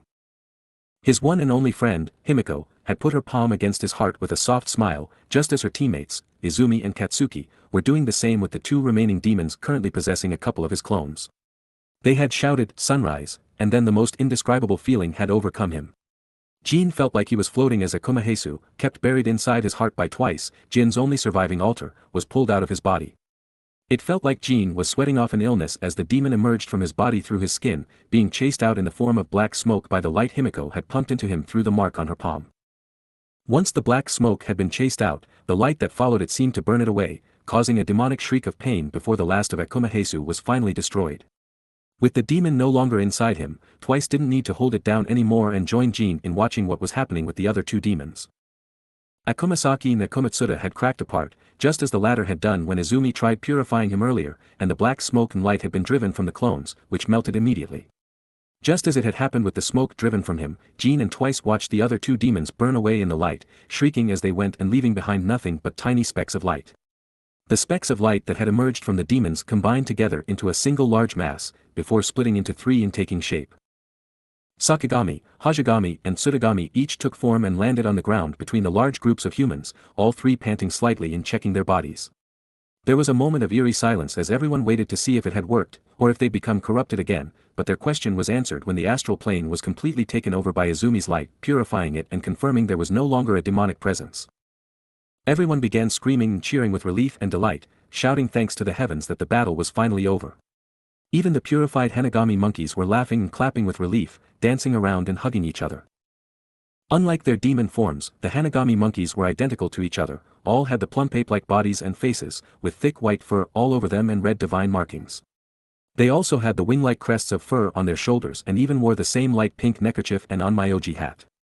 The only way of telling which was by their weapons. All 3 instruments were golden now and looked much less sinister. Sakigami's show resembling the pipes of a church organ with a golden ribbon around it and pieces of metal shaped like clouds attached to the back. Tsudagami's cymbals now had a smooth edge and had carvings of a tree on the back of each one. Lastly, Hajigami's flute became covered in intricate detailing, with golden leaves on the end and a large golden flower attached to it too. Sakigami, Hajigami, and Tsudagami, the Hanagami, I've got no clue what's happening, but I'm guessing it worked? Jin asked. We don't have to deal with any more asshole monkeys, right? Twice added. I think so. Izumi said, Are you 3 all right now? She asked, addressing the monkey gods. We are well, thanks to you and your companions. Sakigami bowed. Yes, the Dark One and our twisted counterparts did not expect such valiant resistance from humans.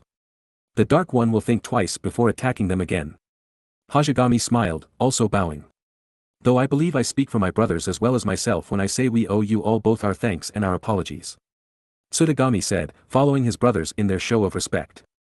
It was no bother for me. As the leader of the brush gods, purifying you is my duty. Izumi smiled, though I cannot speak for the others, she added. The girl wanted to say it was okay, so the monkey gods could feel better about what happened, but she couldn't ignore her friends' feelings. The rest of the Konohana household had gathered around Jin and Himiko now, so they were all in one group. This made it very easy for all three monkey gods to turn to them, get on their knees and bow so deeply their heads touched the floor. We, the Hanagami, the gods of flowers, do offer our sincere apologies to the people we have harmed. We also offer our gratitude for helping the great Amaterasu to restore us. If there is a boon we can grant, it shall be done, they said, each god taking turns to speak. Himiko was the first human to react. My problem was with the Akumahana. Those guys bit the dust, so there's nothing for you guys to worry about, she smiled. Same. It was a fun fight, so I don't have any issues with you. Katsuki added, slowly taking deep breaths to wind down from the excitement of the battle. Mitsuki and Masaru Bakugo shared their son's sentiments, understanding that the gods couldn't be fairly judged for what their demon selves did. Jin Maeda and Doi Nezo were a little angry that they hadn't gotten to smack Akumahesu for calling them fat, but they refused Hajigami's offer to hit him instead, so they decided to forget the issue.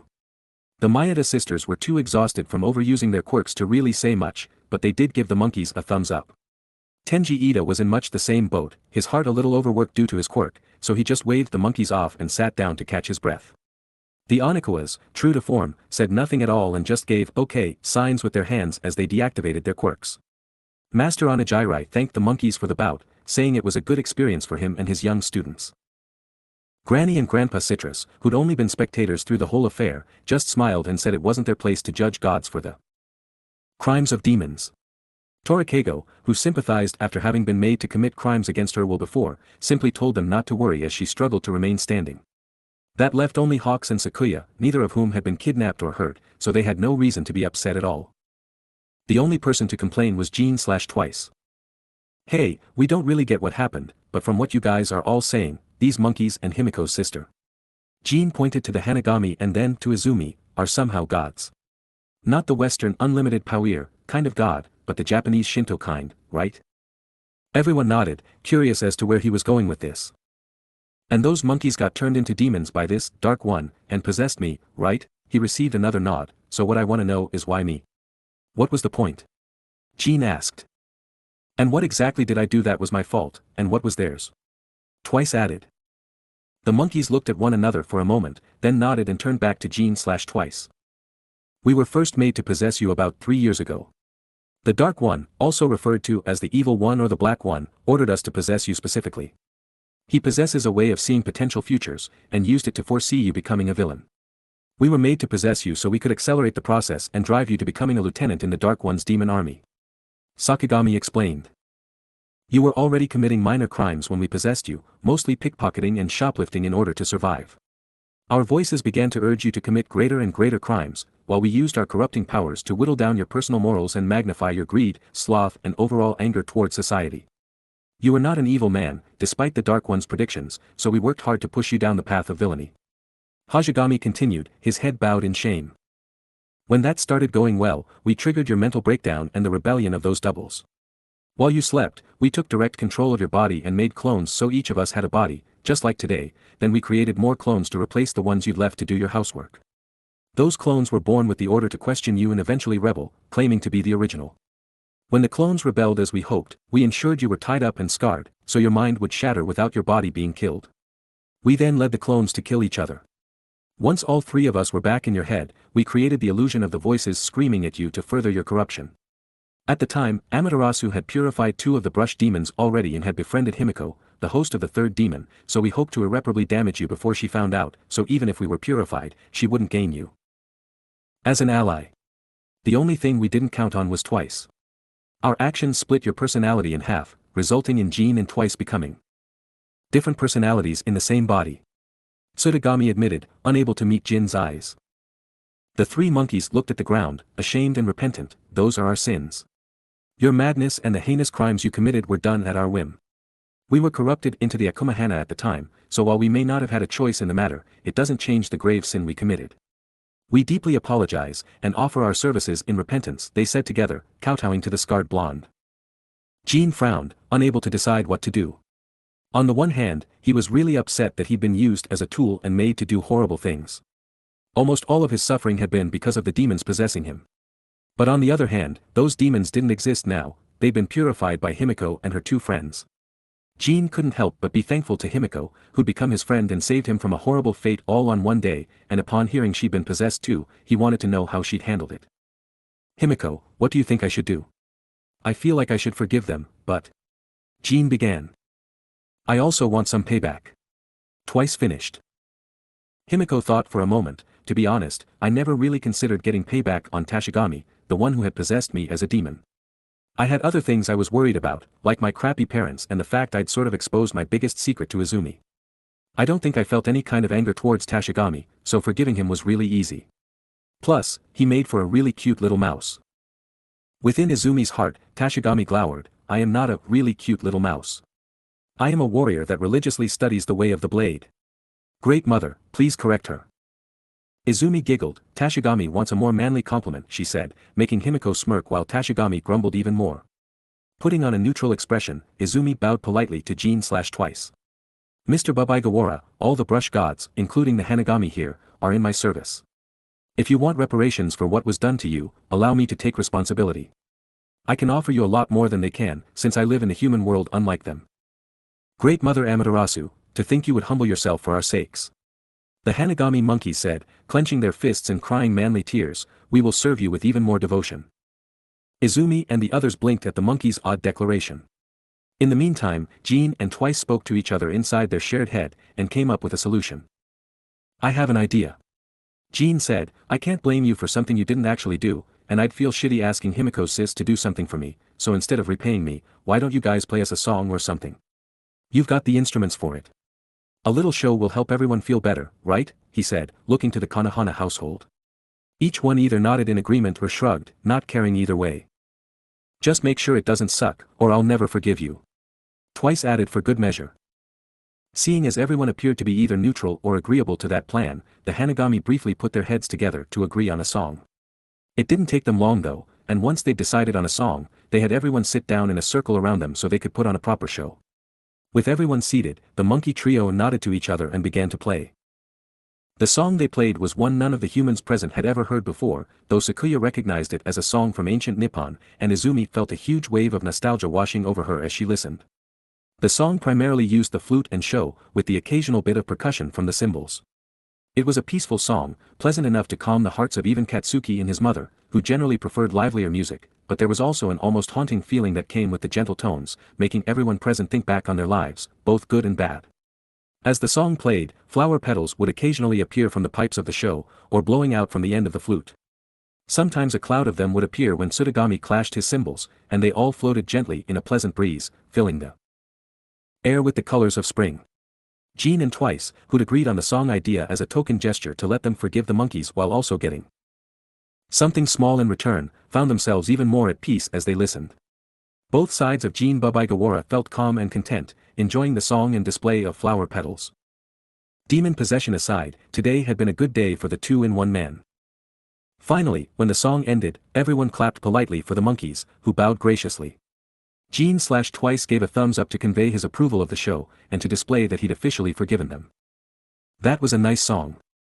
I want to hear it again someday. Jean grinned. I'll forget about all the demon shit. Twice added. The monkey gods exchanged pleased smiles, happy that their song had lifted everyone's spirits. I hate to be a downer. Hawk said, but shouldn't we all be leaving now? There can't be much more time before our 3-hour limit is up and we humans won't survive once we pass it. Plus, everyone's kind of banged up and I don't think Izumi has much strength left. Everyone looked at themselves, they all had either bruises or cuts, though none were serious, and Izumi was remaining conscious only through willpower and the dregs of her strength. After the trials of the provisional license exam and the battle with the demons, Izumi was exhausted to the point of her health actually being affected, she was pale and sweating profusely, and she felt like she was about to lose her lunch. You are right, man of the Hawk clan. With our great mother's permission, we shall return to her spirit and send you all to your homes. Tsutagami said. Izumi nodded tiredly, all 3 of you are welcome to rest within me. Yamagami, Bakugami and Tashigami are already present. With you 3, that'll double the number of brush gods within me, she said, smiling despite her drooping eyes. Technically, these 3 only count as a single brush god. All 3 make up the Hanagami, the real member of the 13 brush gods. Ishiko corrected, though no one was bothered by the semantics. You have our thanks. We shall do this one at a time, but allow me the honor of saying this. Sakigami said, bowing his head to Izumi, Great Mother Amaterasu, we appreciate the grace you have shown us. We, the Hanagami, the gods of flowers, humbly return to your side, and return to you our celestial brush techniques, the collection known as Greensprout. Fare thee well, daughter of the sun. Sakigami then played a short tune on his show and his body dissolved into petals, leaving behind a glowing orb containing the kanji, Saki. The orb flew into Izumi's chest and returned another memory. Izumi saw herself in a dead valley, rolling a strange green crystal ball onto an altar above a small sapling. She then summoned forth the sun, as she could do at her prime, and allowed its light to flow through the crystal and touch the sapling, making it grow into a mighty, but barren, cherry tree. The tree's restoration summoned forth Sakigami, who granted her the power of bloom, the first ability of the green sprout technique. With bloom in her hands, Izumi witnessed herself drawing a circle of green ink around the barren tree, restoring it to its full beauty. The tree's revival also resurrected all the dead plants in the valley, creating a beautiful landscape of flowers and trees. Unlike the previous times this had happened, when the dream ended, Izumi was still in the astral plane, as were her friends. She barely had the time to look blearily at Hajigami, as the monkey played a tune on his flute and dissolved into petals, just as Sakigami had. This time, he left behind a ball of light bearing the Heisu kanji, and upon absorbing it, Izumi experienced another dream. This time, Izumi found herself in the ancient Kamiki village, standing on a wooden platform overlooking the original Konohana tree. With her was an old man, who was a dead ringer for Grandpa Citrus. The old man gulped down some sake and began to dance, pointing his cane at parts of the Konohana tree that had not yet bloomed. With each point, Izumi cast bloom to make the buds blossom, and by the time the dance was over, Konohana was in full bloom and covering the village with both beautiful pink petals and divine power. Izumi witnessed a brief encounter with Sakuya, who due to the restoration of her tree, had taken on a slightly altered form, one wearing what was basically a translucent pink loin cloth and green leaves for a bikini bra. A blushing Izumi decided to ask the present-day Sakuya about that outfit later. That was when Hajigami appeared and granted her the power of water lily. The dream then jumped forward in time, to where Izumi was creating lily pads as platforms to run up a short river, leading to a deep forest. When the dream ended, Izumi was once again in the astral plane. Her friends were looking mildly confused and worried, as Izumi struggled to remain lucid through the influx of power and visions. Tsutagami bowed his head respectfully, knowing the toll this was having on Izumi's body. He resolved to end things quickly, and with a final clash of his symbols, his body dissolved like the others had, and the orb bearing the Suda kanji fused into Izumi to give her one final dream. In this dream, Izumi was wandering a ruin deep within the forest she'd found in the last dream. Within the ruins was a giant statue with a room inside, in which Izumi found a once lush garden driven to rot by demons and their corruption. Using the power of bloom, Izumi restored the garden to its original state, revealing numerous natural water spouts in the process. Once the garden was restored, Tsutagami appeared to her and granted her the power of vine. Izumi immediately used this power to create vines that pulled her to the top of the statue and allowed her to remove the top of its head, revealing a secret passage to the ruin's depths. Izumi awoke from her dream before she could see what was in the heart of the ruins, and this time, she found herself back in the human world again. Everyone else was with her too, all of them collapsing to the floor of the Konohana Manor's central building. The strain of being in the astral planes had left them all weak and lethargic. "You're back," cried Kabuto, rushing into the room along with Dr. Tanaka.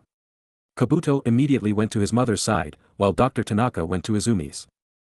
"You're all injured and exhausted. What on earth happened?" the doctor asked. "Long story." Izumi mumbled, "Too tired. Gonna sleep." With that, Izumi passed out, reverting to her normal human form. Granny and Grandpa Citrus, being much older and less sturdy than the others, soon followed suit due to their exhaustion. Torikeigo joined them a moment later, with the overworked Maeda sisters falling asleep seconds after. Before long, of the ones who entered the astral plane, only Katsuki, Himiko, Hawks, Sakuya and Jean remained conscious, either due to having more stamina or simply because they hadn't spent as long in the astral plane. Dr. Tanaka patched up everyone's minor injuries as best he could, but he knew Izumi would heal them fully when she regained her strength, so he avoided wasting any of his more expensive medications and bandages. Once the adults had worked together to put everyone in their rooms for the night, those that remained conscious reconvened in the main lounge. "So, what happens now?" Jean asked. "For now, nothing. We were going to celebrate Izumi's new license, but that'll have to wait until she regains her strength. You'll stay the night here, so we can all talk and sort things out properly tomorrow. No doubt you have questions." Sakuya said with a kind smile. "Hell yeah I do. There was some crazy stuff happening today. Twice yelled. Well, you can take a load off for now. Being the reborn goddess around here, Izumi gets final say on what we do about stuff involving gods and demons. Katsuki said. He and his parents would be staying the night in the guest rooms too, since neither Mitsuki or Masaru were in a fit state to be driving. Is that really okay? Jean asked. We insist. Hawk said with finality.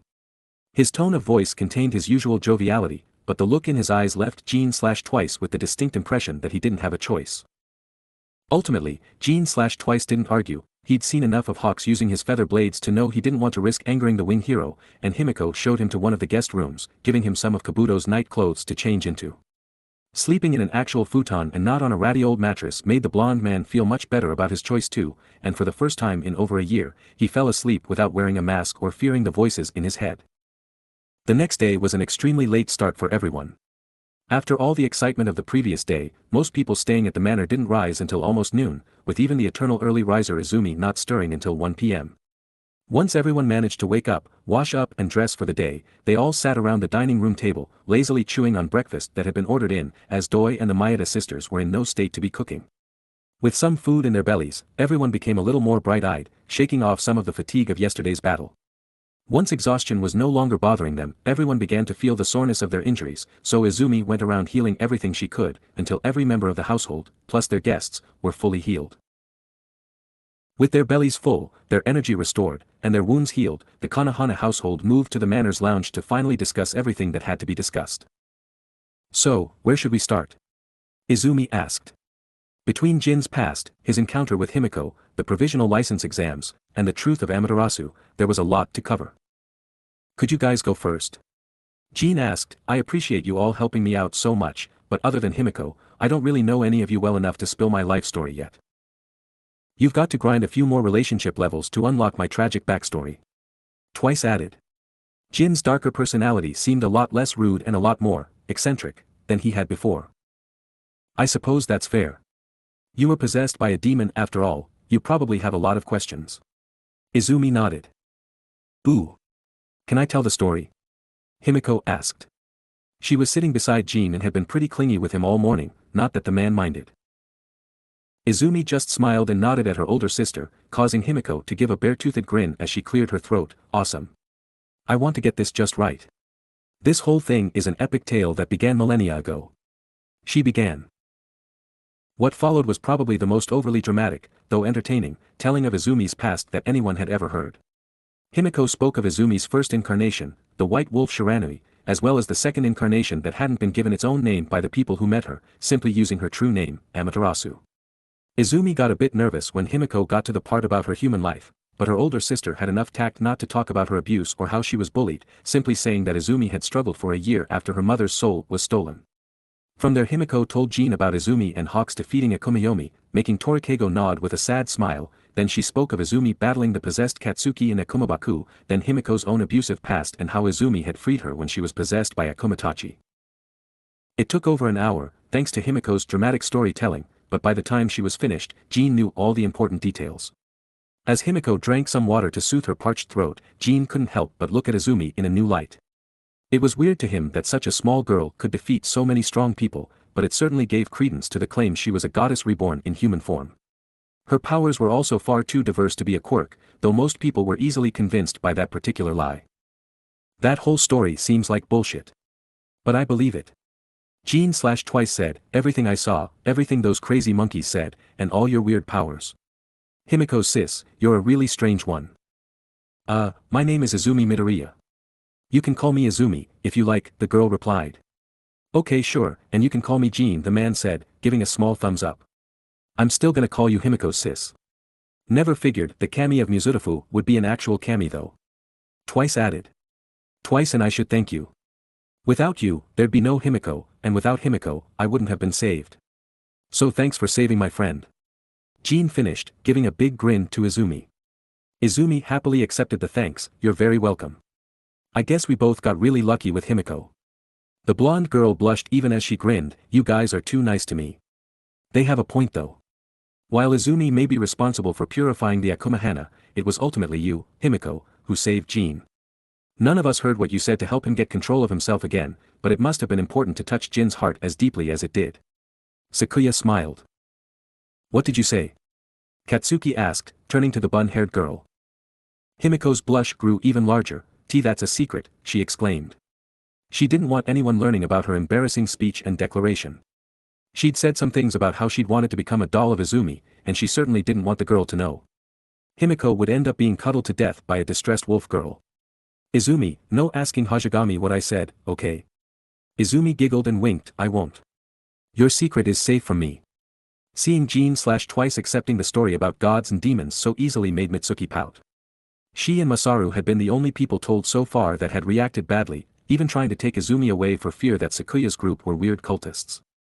Their son Katsuki, as well as Himiko and Jean/Twice had accepted it with barely more than a raised eyebrow. Is there something wrong with us, or are you all too trusting? She said after voicing these thoughts.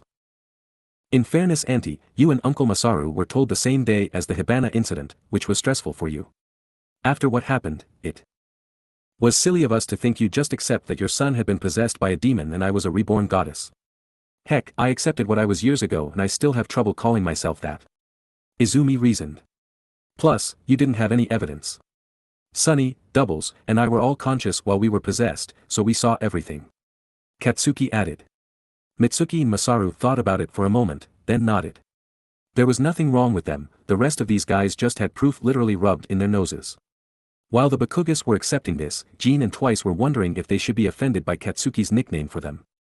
Following that, Izumi told everyone what had happened at her provisional license exam, and passed the actual license around the room so everyone could get a good look. Jean/Twice was shocked someone so young was already a provisional hero, but he supposed it made sense if she was a goddess reborn.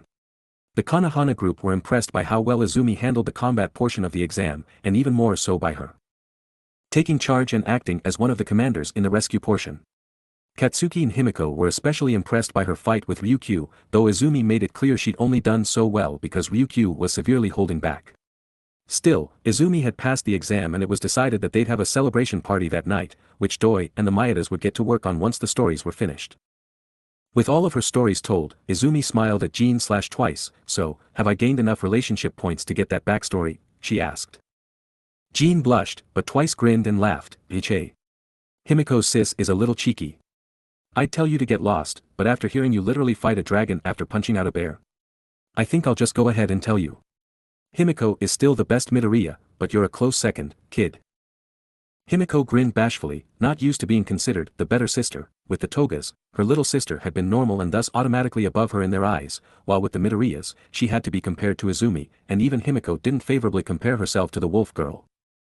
Izumi just giggled, I'm glad you rate me almost as highly as Himiko. High praise, since she's the one that saved you, right? Jean and Twice both agreed, and for the next few minutes, Himiko had to watch with a growing blush and smile as her friend and her sister gushed over her the same way Izumi often gushed over All Might. Himiko was amazed, to Jean, she was a real hero. Someone even better than Izumi. He felt the same way about her as Himiko herself did about Izumi. It made the girl want to swell with pride. For Jean and Twice, having Himiko sat beside him and believing in him, as well as having Izumi, who appreciated the sunny blonde girl as much as he did, made him comfortable enough to finally tell his own story. The Konohana household listened with grim expressions as they heard Jean/Twice talk of his past, his being orphaned by villains, his emotionally distant foster family, his friendlessness, his abandonment by his old boss, his committing crimes to survive, and finally, his descent into madness. The Akumahana had been responsible for the madness, and the more severe crimes that led up to it, but the rest of Jin's life seemed to have been driving him slowly down the path of villains.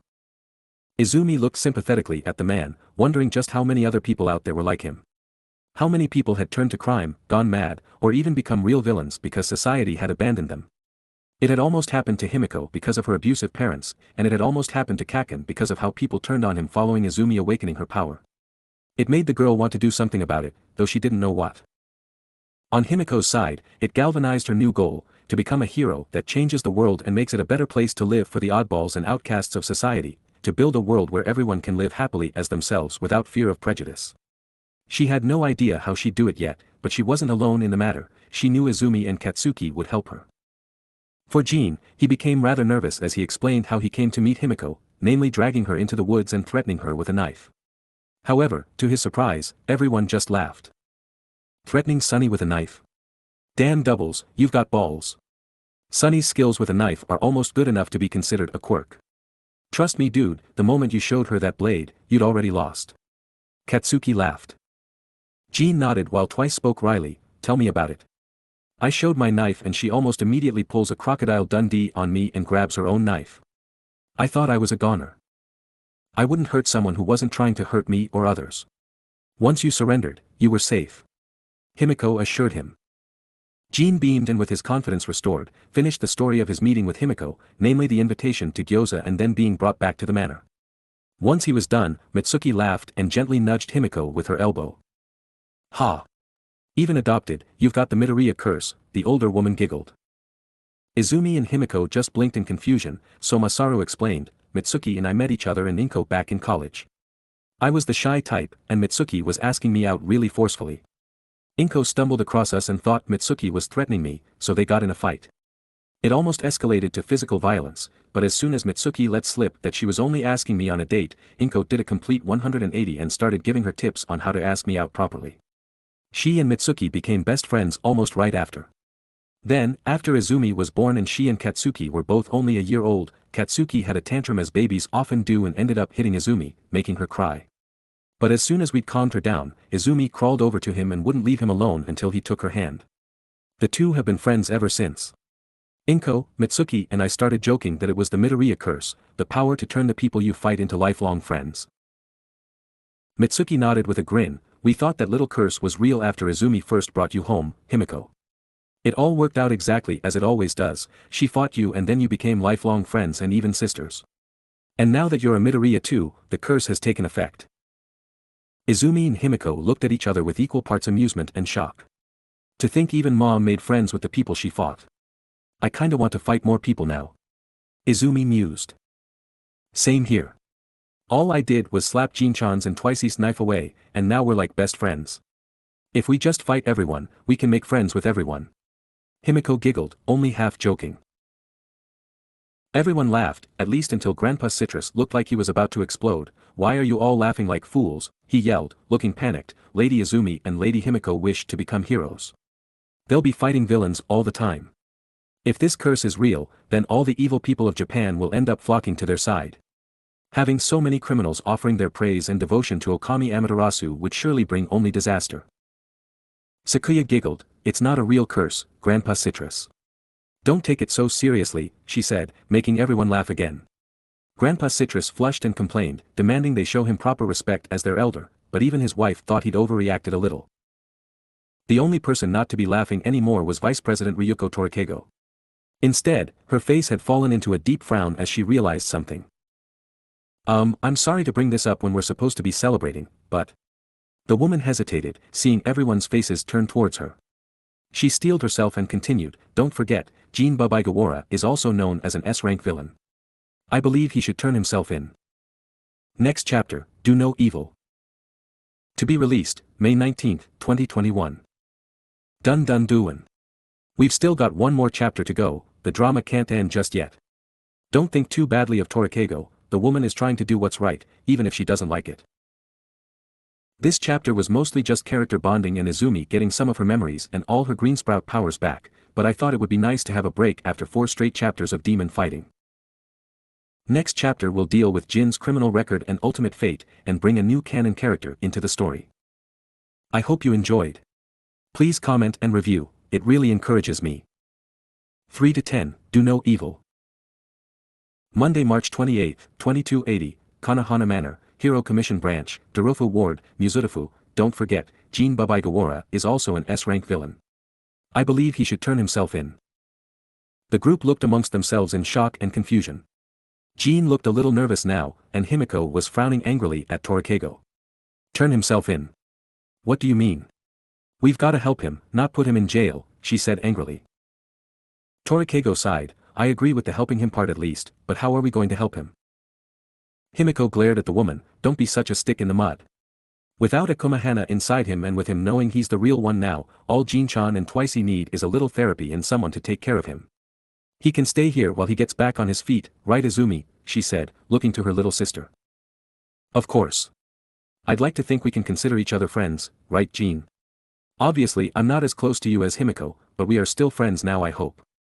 Izumi said, smiling hopefully at Jean and Twice. Sure. Himiko's my bestie, but I'm always happy to have more friends. Being lonely all the time sucks, the man replied. Well then I don't see why he can't stay here with us until he gets better and decides what he wants to do next. Ooh. Maybe he can use his awesome quirk to become a hero. If he was considered an S-rank villain, he'd make an amazing hero. Izumi beamed. Himiko nodded enthusiastically and looked over to Torikeigo again, expecting the matter to be decided now. Unfortunately, Torikeigo just shook her head with regret, and both Hawks and Sakuya looked conflicted. Seeing those faces made Himiko's heart sink, and she quickly leapt to Jin's defense. Come on guys, Jin's fine with it and Izumi's already agreed. What's the problem? I hate to say this, especially considering my own past with demon possession, but we can't simply allow Jin to stay here with us. I'm all for getting him treatment and giving him all the help he needs to turn his life around, but there's a pretty major stumbling block, and Izumi touched on it when she talked about his villain ranking. Torikeigo said, unable to look Jin, Himiko, or Izumi in the eye. Himiko glared angrily, Jin-chan and Twice aren't villains. That was all the OkamiHeroAmaterasu. But it wasn't. Sakuya said gently, putting Himiko's crosshairs on her, while he wasn't a villain until the OkamiHeroAmaterasu possessed him, Jin still committed crimes. They were minor crimes and only committed to ensure he survived, but they're crimes nonetheless. But dash. Himiko tried to argue, but Hawks cut her off. Plus, his name and face are known to most of Japan's law enforcement and even quite a few civilians. He's the S-rank villain, Twice. Sure he was possessed by a demon to commit those crimes and become a villain, but that doesn't change the fact that everyone in Japan knows him as a criminal. Kigo pointed out. So. Torikeigo, Kaken and I all did bad things while we were possessed. Akumabaku made Kaken blow up his elementary school.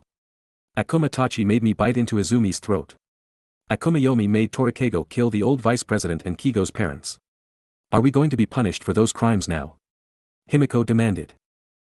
It's not the same. Torikeigo yelled, my crimes were ruled accidents, your crime was never reported, and young Bakugo was found to not be liable for his actions. We aren't being punished solely because we got lucky and the demon's actions were never connected to us. But all of Japan knows Mr. Babaigawara's crimes. What do you suggest we do, Miss Midoriya? Tell the whole country about the demons. They'd never believe us without proof and only 1 in 10 people are even able to see demons. I truly hate to say this, but if we protect Mr. Babaigawara from the law, we will be committing crimes ourselves. Aiding and abetting a known S-rank villain would slap all of us in prison for 10 years, with yourself, your sister and young Bakugo ending up in juvenile hall. All 3 of you would lose your chances at becoming heroes, and with Amaterasu locked behind bars, she'd be easy pickings for any of the Evil One's servants. Calming down from her tirade a bit, the vice president looked to Jin, who was sitting with contemplative look on his face. I am truly sorry, Mr. Babaigawara, but if we help you, we'll be potentially risking the world's future. President Kanehana has constantly stressed how important Amaterasu is to stopping the Evil One from conquering our world, and saving you from the consequences of the OkamiHeroAmaterasu's actions would potentially stop her from doing that. Silence filled the room. Most of the adults were looking down in either shame or sadness. None of them wanted to risk the world just for Jin's sake, and a more selfish part of themselves told them that they shouldn't risk their own freedom for him either, especially since he had actually committed some crimes without being possessed. Hawks in particular felt like a bad guy. He wasn't saying anything, but if Izumi and Himiko didn't accept what had to be done, he would knock them out and turn Jin in himself. He'd hate himself for it, and the girls would likely never forgive him, but he would do what he had to in order to protect the world. Katsuki was growling quietly to himself, clenching his knuckles until they went white. The whole thing was bullshit as far as he was concerned. Sure, Jin had done bad stuff, but he didn't deserve to be locked up for it. But an insidious little voice in the back of his mind whispered that it would be bad to help the scarred man, as it would potentially cost Katsuki his dream. Izumi was thinking hard, chewing on her lip as she twiddled her fingers nervously. There had to be a way out of this, some loophole or trick she could use to save Jin. Himiko had worked so hard to save the man, and Izumi was so proud of her. The younger girl didn't want Himiko's first heroic act ending like this. Come on, think Izumi. I've had lessons on law drilled into my head since I was 5. There must be something I can do, she thought furiously. Himiko, on the other hand, was unable to stay silent. She kept spluttering out half-formed arguments and excuses, hoping to find one that would work. But with each lame excuse after another, she began to realize the hopelessness of the situation, and that made her cry. It broke everyone's heart to see Himiko still trying to rattle off ideas while struggling to contain her sobs. In the end, those sobs broke Izumi. Everyone but Jin should leave now. Izumi suddenly said, getting to her feet. What are you going to do? Ishiko asked. She knew the powers of Amaterasu and the brush gods inside and out, and thus knew full well that Izumi had nothing that could help here. Izumi averted her eyes. I can't tell you. No one can know. Sakuya sighed and rubbed a hand over her face, while Kigo pinched the bridge of his nose. Plausible deniability. Izumi was going to do something stupid and was refusing to tell them so they wouldn't suffer the legal consequences if she was discovered. We aren't letting you leave unless you tell us. Kigo said sternly. Izumi flinched at the tone, but tried to stand strong. Unfortunately, she knew Kigo wouldn't back down and there was no way in hell she could escape the building with Jean before Kigo caught them. I was going to hide Jean in the woods where he met Himiko, then ask Dr. Tanaka if he was any good at plastic surgery. Izumi admitted, poking her fingers together. The wing hero, and most of the room, resisted the urge to face palm. You were going to try and have his face changed, right? With a new face and a new name, you figure he'd be safe from the law. Kigo said. Izumi, seeing the disapproval on her elder brother figure's face, simply nodded shyly. Kigo groaned tiredly, Lil pup, do you really think that's going to be enough? His quirk is well known, and his DNA is in the National Criminal Database. Even if you manage to find a doctor willing to perform the procedure, and somehow get new documents for his new identity, anyone seeing his quirk would discover him. Plus, what if he needs to go to the hospital for something? They'd immediately notice that his DNA is a match for a known wanted criminal. Villains of twice infamy only remain free because they have a lot of money, some shady connections, and or are willing to live in poverty like Jean has been. I'm sorry Izumi, but there's no way this is going to end with all of us happy. Either Jean goes down alone, or we all go down with him. Izumi's eyes burned with tears, but also determination, then I'll go down with him. You all can claim you had no idea about it. Letting Jean suffer for crimes he didn't commit would mean I was a hero in name only. There's no justice in that. I'll do it too. Jean-chan and Twice are my friends. I won't let Izumi sacrifice herself alone. Himiko leapt to her feet, joining Izumi. If I give up now, then all the effort I put into my new resolve will be worthless. We are saving them. Chaos roared up within the previously quiet manor. Katsuki was trying to decide if he was going to side with his friends or his dream, while Ishiko, Hawks and Sakuya were desperately trying to dissuade the girls from their reckless actions. The other adults were debating other solutions, such as smuggling Jean out of the country or trying to get him out of any charges with an insanity plea. In the end, Jean and Twice came to an agreement, and silenced the room with a single sentence. I'm turning myself in. Everyone froze and turned to look at him. Himiko shook her head in disbelief. Jean-chan, Twice, you don't have to do that. Of course I do. My bestie and one of my new friends are talking about throwing their lives away for someone like me. How can I stand by and let them? Jean grinned. You two brats have known me for less than 24 hours, yet you're stupid enough to risk your dreams on some homeless villain. I tried to rob you, Himiko, and I almost got Himiko's sis turned evil like I was. For those crimes alone, I'm willing to turn myself in. Twice said. No. They'll lock you up in Tartarus. Himiko cried, you're supposed to be an S-rank villain, right? Isn't that an automatic life sentence? Sakuya nodded, ordinarily, yes. It's one of the reasons I have a problem with villain rankings. However, there may be a way to help Jean after all. She said, a finger on her chin in thought. What is it? I'll do anything. Himiko declared, stopping just short of begging on her knees. This isn't something you can do, Himiko. Izumi, this is all you. Sakuya said, turning to the wolf girl, Mr. Bubaigawara cannot live freely because of the crimes he committed while possessed by the Akumahana, but he isn't the only person to ever commit crimes while brainwashed or controlled. There are legal procedures to deal with such cases. I would have mentioned them earlier, but going this route has a risk. I don't care what the risk is, I won't let Jean be punished for things he didn't do. Izumi said, voice full of conviction.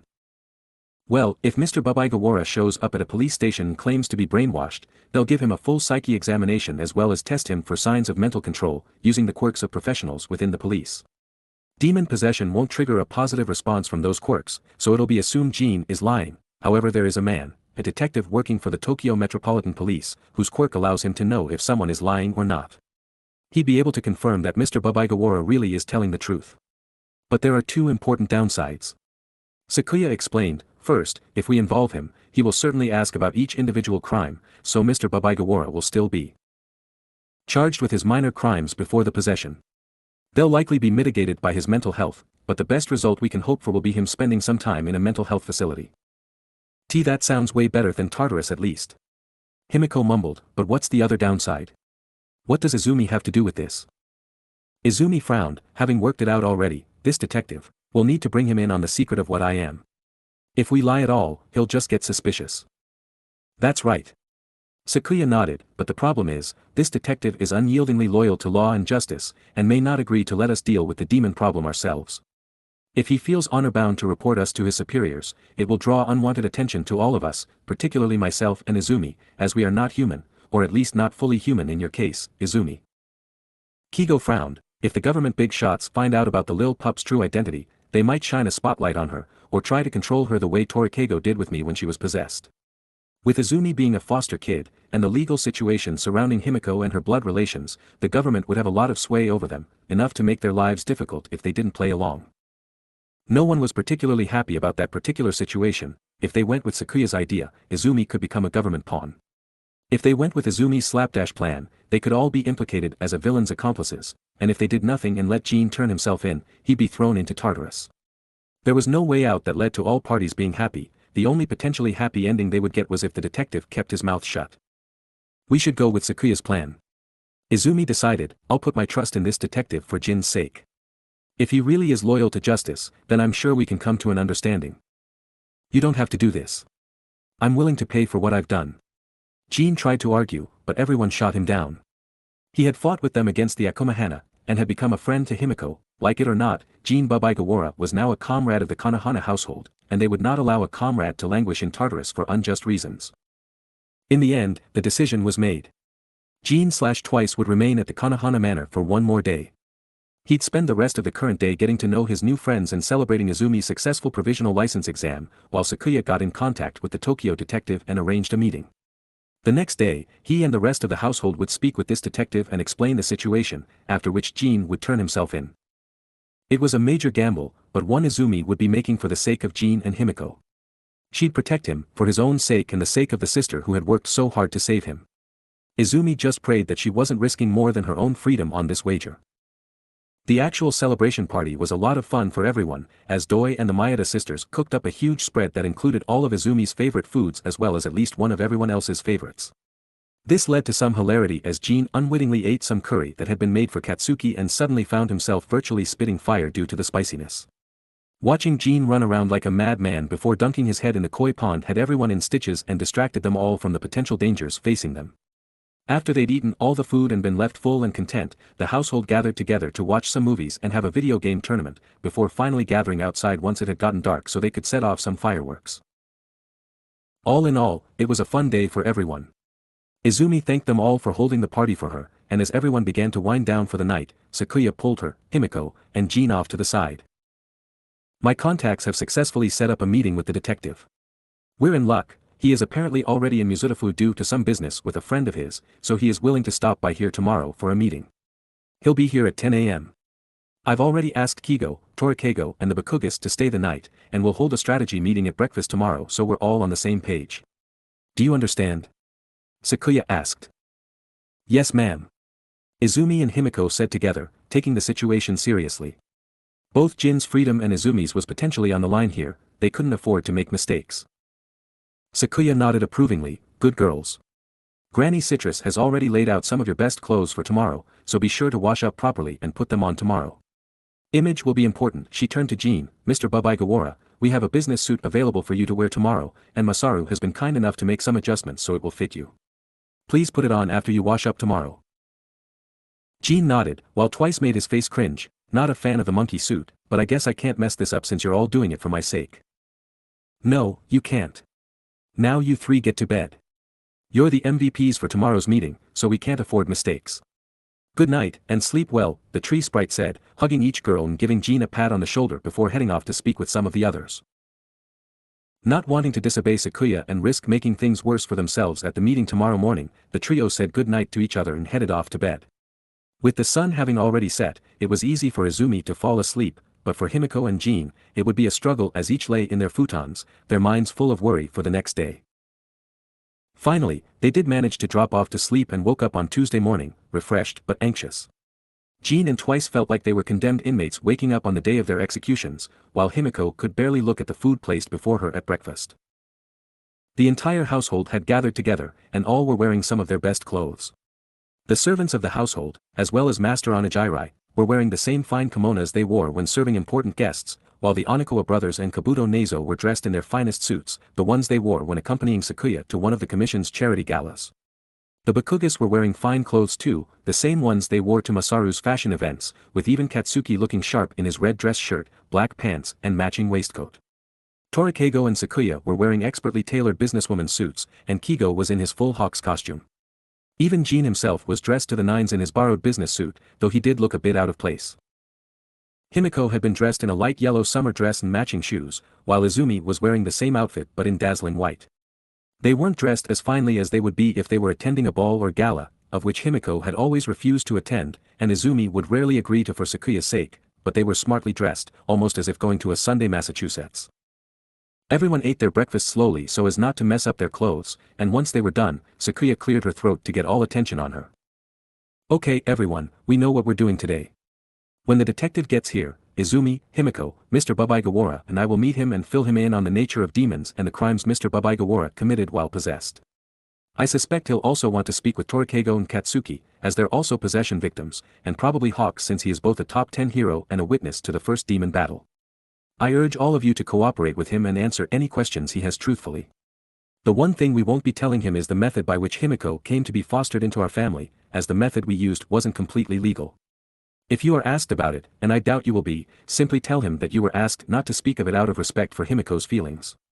If he wants to speak to someone else, it'll likely be in private, so ensure you tell the complete truth to ensure our stories remain consistent. Does everyone understand?" Sakuya asked. Everyone nodded in agreement, and Sakuya turned to Izumi. "This is the last chance, Izumi. Are you sure you want to trust this detective? I understand that sacrificing Mr. Babaigawara for your own sake is a taboo act for you, but if the detective informs the government and they take command of the situation, it may lead to a much harder life for you." Izumi nodded determinedly. "I know, but I'm doing this. Himiko worked so hard to save Jean, and he doesn't deserve to rot in prison for what few desperate crimes he committed himself. I couldn't call myself a hero if I turned my back on him now." Sakuya sighed and nodded. "All right then. Everyone get ready. It's 9:35 a.m. and the detective will be here by 10 a.m. Let's all pray this works out." The group agreed and began loitering around, trying to find something to do in the 25 minutes they had to wait. Everyone was nervous, especially Jean/Twice. Several times in that short period, one half of him would decide to just cancel the whole thing and turn himself in, only to be silenced by his other half, and then a few minutes later the same thing would happen again, but with Jean and Twice in opposite roles. The only person not panicking was Tenji Ida, and that was because, as Sakuya's aide, he'd been sent down to the lobby to meet the detective and escort him up. When said detective finally arrived, Tenji sent a warning text to let them all know that they were in the elevator, making everyone scramble to get in position to properly greet the man. All but Izumi, Himiko, Jean and Sakuya retreated to their rooms until they were called, leaving the quartet to meet the detective at the elevator. The elevator door slid open and out stepped Tenji and the detective. After all the stress and worry surrounding this detective and the potential risk involved in letting him know the truth of Amaterasu and the demons, Izumi was surprised by just how normal he looked. The detective was a man of average height and appearance for a Japanese male, and had black hair in a short, neat style as well as vaguely rectangular-shaped black eyes. He wore a simple suit with a green tie, and over it he wore a tan overcoat and a matching hat. All in all, he looked like the kind of man you wouldn't spare a second glance in any normal situation, which Izumi guessed was a useful trait for a police detective. Tenji stepped forward to properly introduce him. "Detective, this is President Sakuya Kanahana, head of the Hero Public Safety Commission. It is wonderful to make your acquaintance, detective."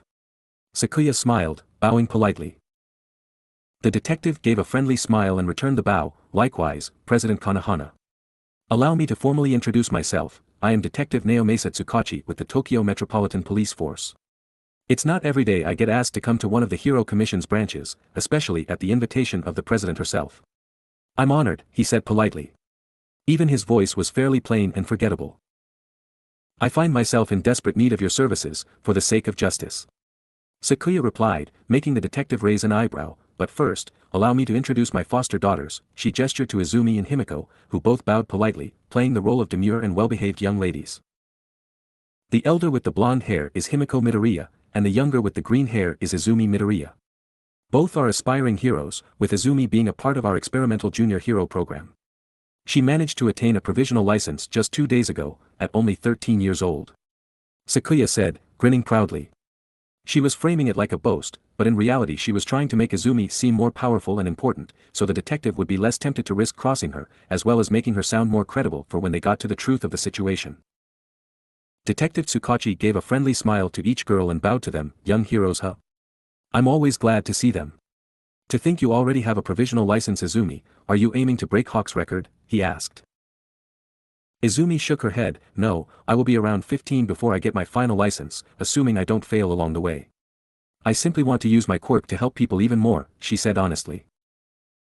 That seemed to impress the detective, so Himiko couldn't help adding, you may have already heard of her. My little sis is well known around these parts as the Kami of Mizurufu. Everyone in the city has heard of her. The Kami of Mizurufu? I confess to having heard a lot about her from some acquaintances in the Mizurufu police force. But I was under the impression that the Kami had white hair. Tsukachi said. At that, Izumi activated her power and transformed into demigod mode, turning her hair white and giving her wolf ears, a wolf tail and the signature red markings of the brush gods. Detective Tsukachi smiled broadly and clapped, ah. So that's how it is. I'm very impressed, he said, offering Izumi his hand to shake. Izumi took it with a smile, but instead of simply shaking hands and letting go, the detective gripped her hand gently. So you're really the one they call the Kami of Mizurufu? Yes sir. I've been using my quirk to help people since it manifested when I was 5. I've made sure not to use it to fight villains or criminals though, and I ask people before using it if I can, so I don't break the law. Izumi said, somewhat nervously. The detective smiled and released her hand. I'm glad to hear that. Now, I think it's time you all told me why I'm here. From what I can guess, it has something to do with you. He pointed to Jean, who was silently and nervously watching from behind the ladies. You're Jean Babaigawara, an S-rank villain with the alias twice. I'm guessing that, from the scar on your forehead, your noticeably new suit, and the fact you're here with the commission president and her foster daughters, you're trying to turn yourself in but can't for fear of the life sentence an S-rank villain usually gets. If that is the case, you were likely coerced into your crime somehow, which explains the protective body language of these young ladies. He gestured to Izumi and Himiko. It also no doubt involves the youngest Midoriya, as young Izumi lied when she used the word quirk in her last sentence, implying she helps people without her quirk.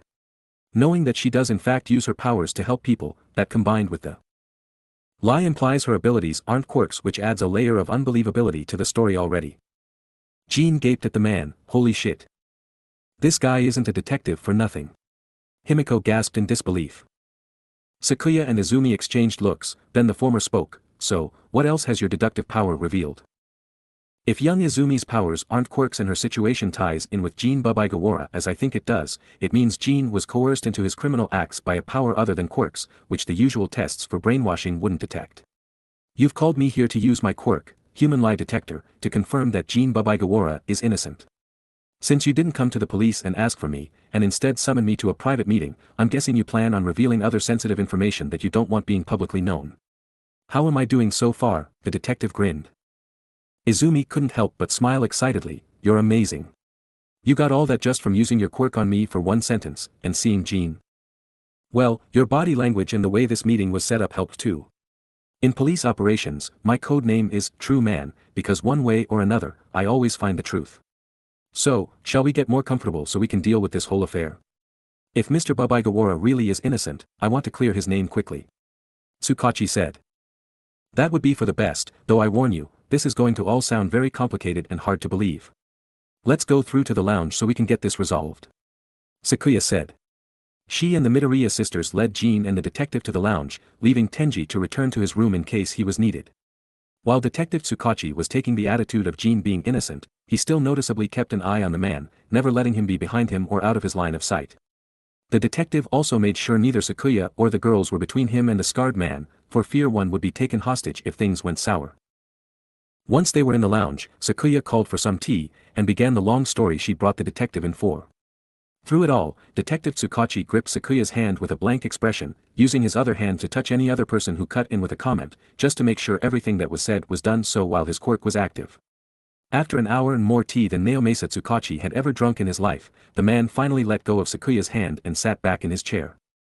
He was full up on tea, but he would have gladly gone for an Irish coffee right about then, or really anything with copious amounts of alcohol. With a tired voice, the detective began to speak, "So, just to be completely sure I've got everything right. Demons and gods are real." "That's correct." Sakuya nodded. "This little girl, only 13 years old, is the third reincarnation of the sun goddess Amaterasu." Naomasa pointed to Izumi, who just nodded, "and every crime Jin Bubigawara committed under the alias of Twice was only done because of a demon possessing him. A demon that took the form of 3 monkeys and has since been purified by the teenage sun goddess." "I had help from everyone," Izumi pointed out shyly. The detective just took a deep breath and exhaled slowly. "Okay. My quirk is confirming everything you've said to me today as true, which leads to 2 possibilities. You either have someone who has a quirk that can trick mine into giving false readings for some kind of conspiracy, or you're telling the truth, in which case, the world just got a bit more terrifying. If we could trick your quirk, we would have told you that Jin-chan and Twice were innocent of all their crimes, not just the ones they committed while possessed," Himiko pointed out. Naomasa agreed, "That's true, plus the pure absurdity of your story actually makes it more believable. If you'd had a way to trick my quirk, it would have been much easier to simply say that Mr. Bubigawara was being controlled by a quirk that our normal tests wouldn't detect. With an ability like that, there'd be no point in making up such an outlandish story." Izumi looked at him with eyes sparkling with hope. "So you believe us?" "As much as I don't want to, I do. Both my quirk and my own gut feelings are telling me you're being honest. Now, if my detective reasoning hasn't been addled by shock and a frankly absurd amount of tea, then I deduce you want to keep this whole affair secret from the government at large, which is why you had me come here alone," Tsukachi said. "That's right. We believe that certain elements within the government would seek to control Izumi if they knew what she really was, and with the evil one still at large, we can't afford for her freedom to be restricted. I've allowed Izumi to do pretty much anything she wants, and it has led to the purification of 4 brush demons so far. Even her somewhat harsh hero training was purely her own choice," Sakuya explained. "I see. Then you took a huge risk involving me. You were lucky I was able to even come here. I was actually already in Mizutofu to help out a friend who is moving into the area, and if I hadn't been, you'd have had to go through my superiors at Tokyo. As it stands, I was able to keep this meeting private since your contact spoke with me directly," the detective said, idly turning his hat over and over in his hands. "Can we trust you not to tell anyone our secret?" Izumi asked. She was trying to sound serious and mature, but her fear was leaking into her tone a bit and it sounded more like she was begging. The detective gave her an appraising look for a moment, then offered his hand. Used to this by now, Izumi took it and prepared to tell the truth. "What kind of hero do you plan on becoming, young Izumi?" Izumi blinked, mildly thrown off by the question. However, she still answered honestly, "When I was really little, I wanted to be a hero because I thought helping people with a smile was really cool. I used to watch one of All Might's early rescue videos over and over, admiring how he'd rush in and save hundreds of people with a smile and a laugh. Then, when I believed I was quirkless, I wanted to be a hero because I thought it would prove to people that I deserved to be loved.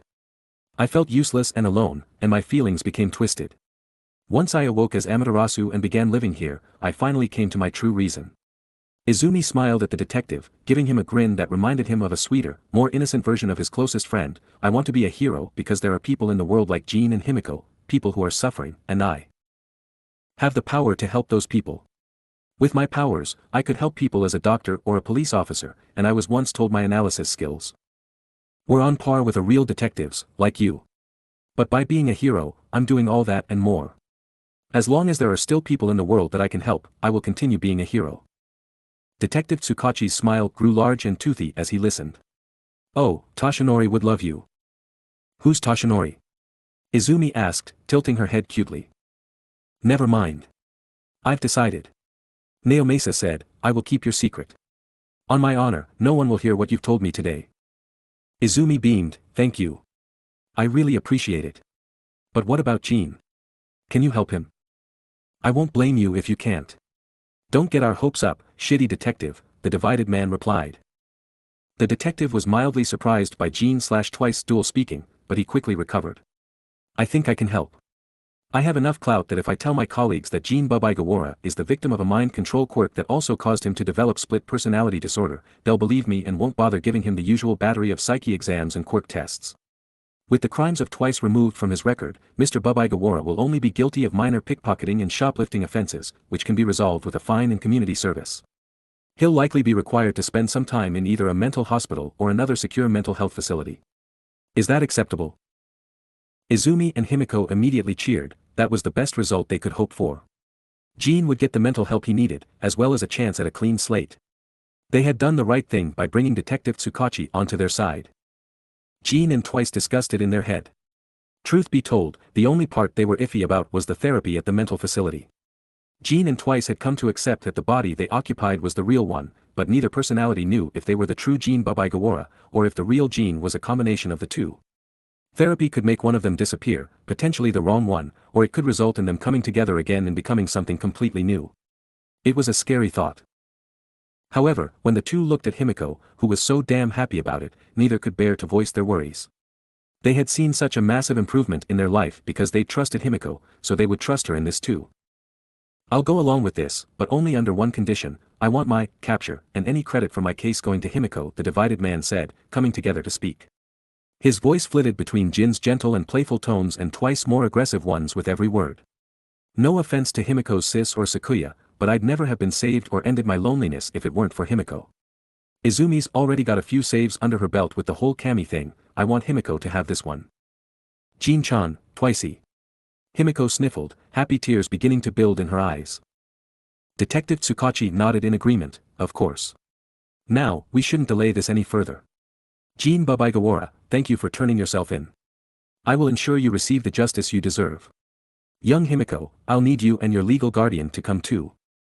Himiko nodded, as did Sakuya. When they turned to Izumi to invite her along, Izumi just smiled and shook her head. I'm staying here. But why? You helped in this too. Himiko pointed out. The wolf girl, still in demigod form, just grinned wider, showing off her pointed canines, because Jin is right, you were the one who saved him. You started this without me, now I want you to go and finish it without me. You're my big sister, and a hero in your own right now, you don't need your dopey little sis following you around. Izumi joked. Izumi then hugged her big sister, whispering into her ear as she did so, you're not the doll your parents made you, you're not Himiko Toga anymore. You're not me either, just like you said. Be yourself Himiko, that's all anyone can want from you. Himiko gasped quietly, why you heard me? Back in the astral plane. Izumi nodded, her chin rubbing into Himiko's shoulder. Wolf ears, they're kind of sensitive. Now go on, it's time for the hero Himiko Midoriya to finish her first mission, she said, ending the hug. Himiko sniffled, but maintained her smile as she turned back to the group. Izumi shared a brief goodbye hug with Jin, wishing him luck, and then received a card with Detective Tsukachi's contact information on it, in case she needed a police officer that knew her secret sometime in the future. With that, the detective left with Jin, Himiko and Sakuya, while Izumi was left behind to tell everyone what had happened. As Izumi went to the west wing to find Kigo and Katsuki, Ishiko, who'd only revealed herself briefly to the detective, crawled out from Izumi's dress pocket and sat on her shoulder. That's another ally gained and another brush god purified. We have 5 now, counting you, which leaves only 8 in enemy hands, the brush gods of the rooster, ox, snake, horse, cat, tiger, sheep, and rabbit. Then there are the 4 demon generals, the god of darkness, Yami, and the evil one pulling their strings. We've still got a lot of work to do, the punkle mused. Izumi nodded, it had taken her 8 years to get to where she was. She'd need to pick up the pace if she was going to rescue her remaining friends. Plus, according to Bakugami, with both Himiko and Jin purified, there were still 2 potential villains that had been possessed by brush demons.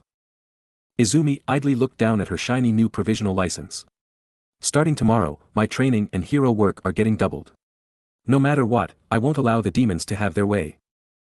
And with that, another chapter in Izumi's life ended, but a new one was right around the corner, a chapter filled with ice and fire. End of Arc 3, A Mind Divided. Next arc, Sand, Snow, and ASH first chapter, The Burned Man to be released, May 25, 2021. 3 story arcs down already. Time has passed quickly. Izumi's a provisionally licensed hero now, Himiko has a hero mission under her belt, Jin and Twice will get the help they need, and another brush god has been purified. Not bad for 3 days' work. Detective Tsukachi will be a semi-reoccurring character from now, and will especially pop up on the few occasions Izumi's secret needs to be told. We'll also see exactly what happens to Jin at the beginning of the next arc, but don't worry, he'll be fine. This chapter also goes into a bit of Izumi's character. She's still young and desperately wants to help people to the point that she'll do something stupid to achieve that goal if she has to. Sakuya and Hawks talked her down from her stupid plan this time, but they may not always succeed in the future. I hope you enjoyed. Please comment and review, it really encourages me. 4-1, The Burned Man.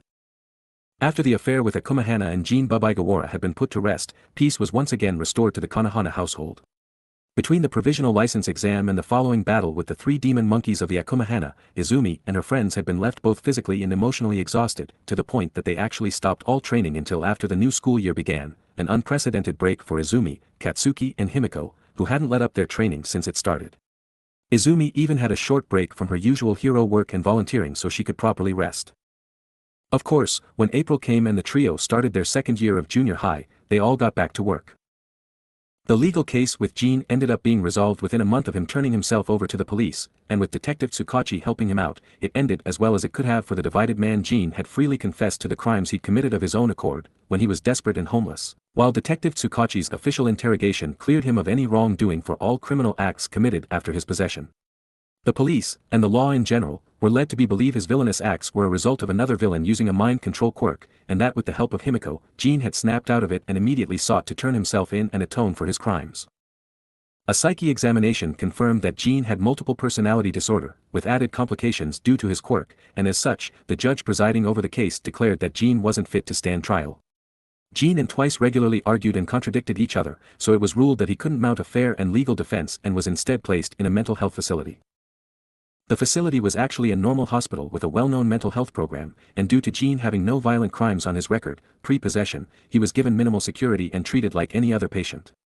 It would likely be years before Jin was considered mentally competent enough to stand trial, by which point he'd likely have served any time he would have been sentenced to.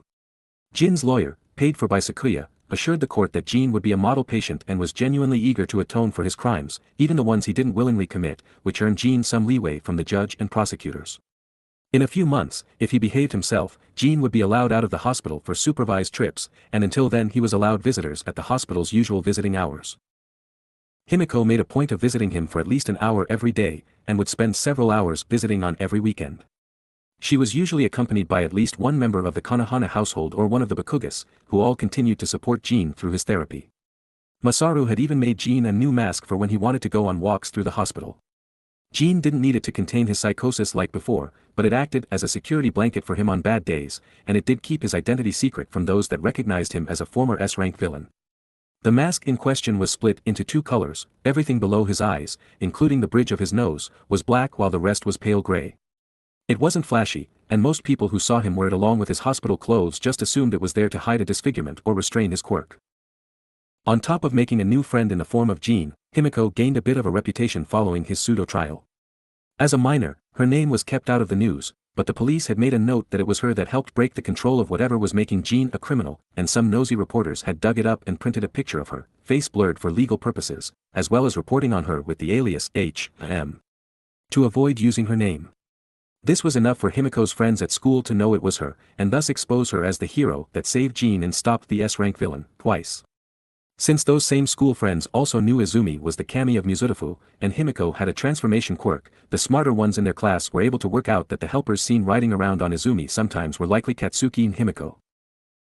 Himiko gained quite a bit of popularity, and was pleased that she was being recognized for her efforts, though she was a little perturbed by the number of people who suddenly wanted to be friends after having previously been neutral towards her. When the same happened to Katsuki, he promptly told them all to fuck off. As the months moved forward, things calmed down and Himiko was treated normally again. Izumi had expected Himiko to get a recommendation letter from Yudare like she had, but for reasons unknown, no such letter ever came. Himiko didn't let it bother her, thinking that saving Jin had been its own reward, but Izumi hadn't liked it. When questioning Sakuya about it one day, the tree sprite had winced and confessed that the Board of Governors for Yudare only gave out recommendations to those students with flashy and powerful quirks, or those who'd already made a major name for themselves. While Himiko had ended the crimes of an S-rank villain, she didn't have a flashy quirk and her brief bit of fame had been described as a mere flash in the pan, while Izumi had received her recommendation for being renowned as the kami of Muzurifu and possessing both a flashy combat power and an indispensable healing ability. In short, the Yudare governors had decided Izumi would add to the prestige of the school, while Himiko wouldn't, so Izumi was given a free ride and Himiko was left to claw herself a spot at Yudare along with the normal applicants. Izumi had been so angry that she'd almost shredded her own recommendation and chosen to go to Shiketsu instead, but Katsuki and Himiko managed to calm her down. Still, Izumi decided she would only go for Ep.3's general studies course now. She would become a full hero before high school anyway, so she didn't need the Ep.3 hero course. The governors wouldn't be getting a single speck of credit for Izumi's hard work after scorning Himiko's. Finally, as her second year of junior high slowly marched on, Izumi continued her hero training. She took part in a few more internships and work studies, and continued her volunteering work. While Mizutofu had been a peaceful place before, it could now be considered a beautiful place too, thanks to Izumi's use of her new greensprout powers. By drawing a circle with green ink, Izumi could make flowers, trees, or any other plant she wished grow from within the circle, allowing her to not only produce plants with the bloom technique, but also revive dead ones. The parks and gardens of the city had never looked better, and a few landscaping companies and flower shops had taken to contacting her via the commission in order to hire her to make flowers and trees wherever they were needed. Flowers made by Bloom were guaranteed to live for at least 100 days after Izumi created them, and trees could last anywhere from 1 year to 100 years, depending on how much power Izumi put in. It earned her quite a bit of change, though Izumi tucked most of it away for later, since she had no need for money and planned to use it to pay any fines Jean had to deal with once he was free. The city of Mizutofu quickly became a beautiful place where exotic flowers from around the world could be found everywhere. Almost every home in the city had Izumi's flowers in their gardens, or in a vase on their tables, and it became common to see the kami of Mizutofu in the form of a white wolf, slowly making her way through burial sites and funeral homes, leaving flowers as offerings for the deceased. On the flip side, more than a few weddings had been crashed by the white wolf, who would wander in, give a beautiful bouquet to the bride, fill the flower girl's baskets with fresh flowers, then bow her head respectfully and head out. For Izumi, these were all simple good deeds done to make people smile, but to the people of Mizutofu, it solidified their image of her as a true kami. Izumi didn't know it, but people were offering prayers to her at their local shrines, and as they did so, a new energy began to build within the unsuspecting Izumi. Things would soon come to a head. Wednesday, November 17, 2280. Origami Junior High School, Asakura Ward, Mizutofu. Izumi, Katsuki and Himiko were doing their usual after-school stretches in the gym, working up a sweat so they could begin some quirk training. Origami opened the school gym for students to practice their quirks in after school, and the trio had taken to training there rather than the commission's dojos, where they would almost certainly be dragged into a serious training session by the demanding master Onijirai. So, the Udata practice exams will be starting in January? Himiko asked, showing off her flexibility by effortlessly lifting her leg over her head and holding it there. Yeah, they changed the written test every year and let younger students take the same test as the applicants as a practice exam. Sometimes, if you do well enough in the exam, you can get recommendations from the Udata teachers. Izumi said, idly doing a few push-ups. Those recommendations are different from the hero course ones and are completely pointless. They only count for the Gen Ed class, since they don't have a practical exam like the other courses. Udata doesn't let anyone practice their practical exams. Katsuki grumbled, squeezing some grip strength testers. Well, they don't change the practical exams much from what I hear. I wonder if my quirk will be good enough for the test. Himiko said. Izumi snorted, come on Himiko, your quirk is great. You'll definitely be able to use it in the test. Only if it doesn't rely on strong quirks. Transform is great for impersonating people, but not much else. If we're doing anything involving sparring with people, sneaking or rescue, I might have a chance, but if we're fighting stuff too strong for a normal person, I'm screwed. Himiko retorted. She was a little bothered that her quirk wasn't as good for fighting as Izumi's and Katsuki's, which is why she worked harder than both of them to train her body. Without quirks, Himiko could beat them both now, either with her bare hands or any close-range weapon, but when fighting with quirks, she simply couldn't measure up. There are a ton of heroes without direct combat quirks, like Recovery Girl and the principal of U.A, right? So they must have a way for non-combat types to get through. Regardless, I'm going to kick ass and ace the practice exam. Katsuki grinned, tossing aside the grip testers. Which of you is taking me on first? He asked, his grin turning feral as he let loose a few small explosions. The nearby teacher got a little nervous and stepped back. Even when holding back, the trio tended to be a little wild with their quirks and fists.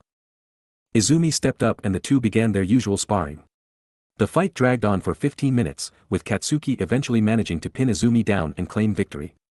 The same happened shortly after when he took on Himiko, and Izumi managed to earn a win against Himiko thanks to a timely use of her vine technique to tie her up. The 3 bouts left all 3 teens sweaty and tired. They couldn't go all out at school like they could at their homes, as the watching gym teacher wouldn't allow them to bloody each other or hit too hard, so the spars at school were essentially just extended workouts for their quirks and bodies, without any real combat. When the three were finished, they got cleaned up and changed back to their uniforms, then met outside. "I'm heading to the arcade. Some loser was talking shit about beating my Street Fighter record and I think it's about time I kicked his ass," Katsuki said, turning and walking away with a dismissive wave. Himiko laughed and turned to head home. "I've got to head home. I'm visiting Jin-chan today and I want to change into fresh clothes first." Ever since Jin had begun his therapy, his therapist had requested that Himiko stop referring to twice directly, as it was apparently making it harder for the two personalities to reconcile with each other and become one if they were each treated as different people.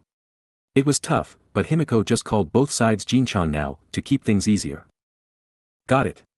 Tell Sakuya I'll be home for dinner. I'm gonna see if I can help anyone." Izumi grinned and activated her quirk, causing her hair to turn white and the red markings to appear. It was internship season at U.A, so most of the local heroes were busy with hero students, leaving Izumi without an internship for the time being. She was also ahead on her training and coursework at the moment and was waiting for her tutors to decide what to teach her next. As such, Izumi had a lot of time to kill. Most of the city was clean and happy, thanks to so many kids helping out now, so Izumi mostly just wandered the shadows, keeping out of sight to avoid the attention while she searched for something to do. Eventually, Izumi's feet took her towards the coast and her next good deed. Dagoba Municipal Beach. She said, reading a sign. She idly wondered if the sign was misplaced, as this wasn't a beach, it was a junkyard. Mountains of trash obscured the view of the sea and very little sand could be seen beneath the hordes of abandoned appliances. There was even a couple of junked cars just sat on the beach. Ugh, how did this place get like this? Who thinks it's a good idea to dump trash on a beach? Izumi asked herself, her sensitive nose wrinkled in disgust. The stench of trash was mixing with the salty smell of the sea, turning her stomach. With a shake of her head, Izumi hopped over the wall blocking the beach from the road and landed on top of a washing machine. "Are you seriously thinking of cleaning this place up?" Ishiko asked, poking her head out of Izumi's breast pocket. "I might as well. Local kids have taken over most of the other good deeds, and there isn't much demand for my plant powers now that it's nearly winter. It'll help pass the time at least." Izumi replied, forcing herself to take deep breaths and adjust to the smell. Ishiko just shook her head. "I get that heroes and goddesses both do good deeds, but cleaning a random beach is a bit beneath you, isn't it? Besides, it'll take weeks. It's probably going to take months actually." Izumi sighed. "Oh well, it won't get done faster by complaining," and with that, Izumi got to work. Izumi lowered her pongal friend down to the sand, and upon getting confirmation that yes, Ishiko would help, Izumi gave her orders to begin clearing up the smaller bits of trash by storing it with her quirk, then releasing it in a predetermined spot for easy collection, while Izumi dismantled the bigger pieces with liberal use of power slash. A lot of the stuff that was thrown away was old and outdated, but Izumi figured she could sell some of it for scrap or repair it with rejuvenation and sell it to pawn shops and the like. Just because a good deed was its own reward didn't mean Izumi couldn't earn some pocket money, especially since most of it ended up going to the city's homeless population anyway, or was added to the fund that would eventually pay Jin's fine. "Maybe I should get some money together and rent a pickup truck. I bet Auntie Mitsuki or Kabuto would drive it." Izumi mused as she tossed a freshly cut slice of fridge into a pile for Ishiko to deal with. Izumi was just about to get started on the remains of an RV when her phone chimed a reminder, letting her know it was time to head home. The girl was a little disappointed that she'd only cleared a couple of meters of junk, but she knew it would take time, so after making sure the junk she'd collected was properly bagged up and left to the side, Izumi went and picked up Ishiko, then happily skipped off home, already thinking about what delicious foods Doi and the Maedas had cooked up. The whole time, a pair of turquoise eyes watched from within the RV. They followed the green-haired girl until she faded from view, then with a quiet humph, their owner closed them and fell asleep. Friday, November 19th, 2280. Dagoba Municipal Beach, Muzurifu. The next day, Izumi had hero training after school, so she didn't return to the beach until Friday, though this time, Himiko accompanied her to offer some help. Jin had come down with the flu, so Himiko couldn't visit him until he was better, leaving her with a free afternoon. Himiko had borrowed a fishing rod from Masaru and was now sat on one of Izumi's lily pads a few feet out to sea, happily fishing while Izumi kept working on the beach.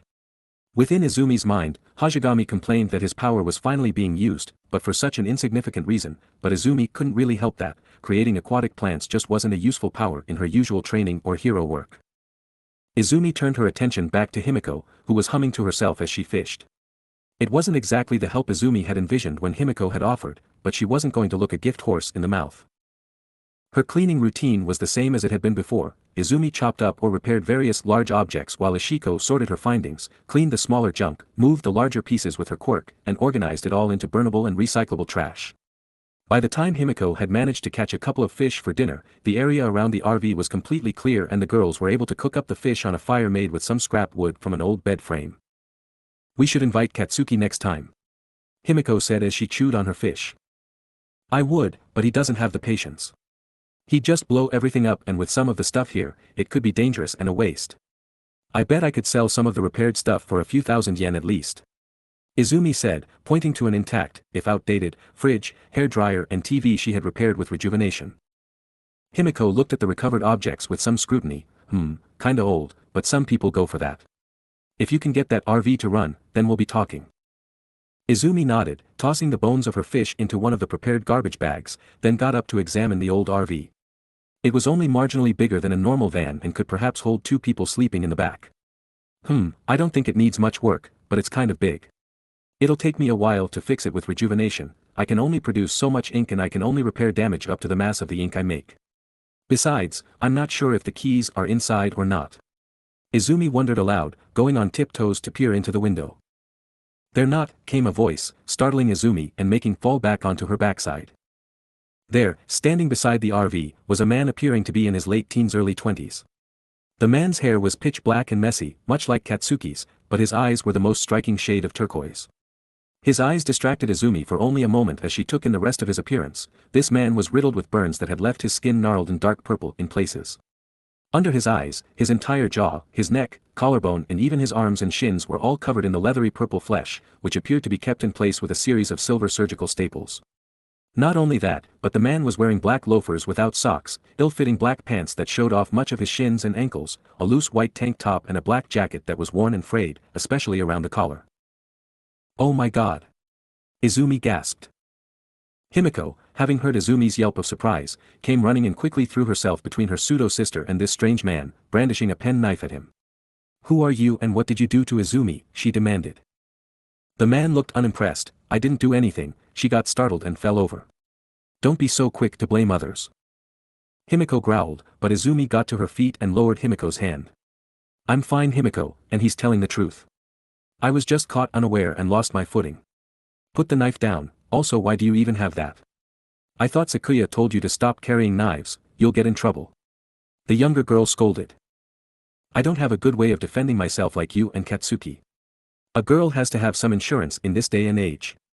Besides, I won't get in trouble if I don't get caught. You wouldn't tattle on your big sis, would you?" Himiko grinned, closing the knife and stowing it back in her skirt. Izumi rolled her eyes and turned back to the man. "I'm sorry about that, sir. I'm Izumi Midoriya, and this is my sister Himiko. Nice to meet you." The man raised an eyebrow. You're polite at least, though it wasn't too nice for you to just wander into my home and start trashing the place." Your home?" Izumi stuttered, looking around at the trash-filled beach. "Do you mean Dagoba Beach?" "Of course I do. Specifically this RV. I've been living here nice and rent-free for a while now. Even comes with the world's biggest bathroom." The man smirked and waved his hand out across the ocean. Himiko giggled while Izumi went green at the thought. Sorry. I've been cleaning as a kind of community service. I like helping out and stuff." Izumi explained. "If I leave your RV alone, can I clean up the rest?" "Knock yourself out, kid. I saw your quirk, fixing crap, slicing it up, and summoning that weird little pixie thing. I've got no idea how that works, but it seems useful." "The name's Dobby, by the way," the burned man said, waving dismissively to them as he opened the RV and clambered inside, laying down on an old mattress. "Dobby? That's not your real name, right?" Himiko asked. "Real as I'm going to give you," the man said shortly. "Okay. Do you need some help, Dobby?" Izumi asked nervously. "Unless you've got some earplugs on you, I doubt it." "Now shut up or get lost, I want to sleep," he frowned, idly tossing a tiny blue flame at Izumi's feet to make her step back. Himiko growled and looked like a cat about to pounce, but Izumi just shook her head and dragged the girl away. The girls stayed quiet as they and Ishiko picked up what they could and hauled it away, throwing the trash in a nearby dumpster and collecting the usable stuff to take home with them. Their first stop tomorrow would be a pawn shop. As they walked home, Himiko sighed and looked towards Izumi. "You're going to try and help him, aren't you?" Izumi nodded, of course. He clearly needs help, so we should do what we can. You know he didn't ask for your help, right? Himiko pointed out. Neither did you. Izumi retorted. That made Himiko chuckle and ruffle Izumi's hair. Okay sis. I'm no good at cleaning beaches, but I suppose I can bring you food and stuff. Might even include some stuff for your new stray. Ishiko rolled her eyes while Izumi giggled and nodded. She didn't know Dabi's story, but you don't end up living in an RV on a junk-filled beach and covered in burns because you've had a happy life. If she could help, she would.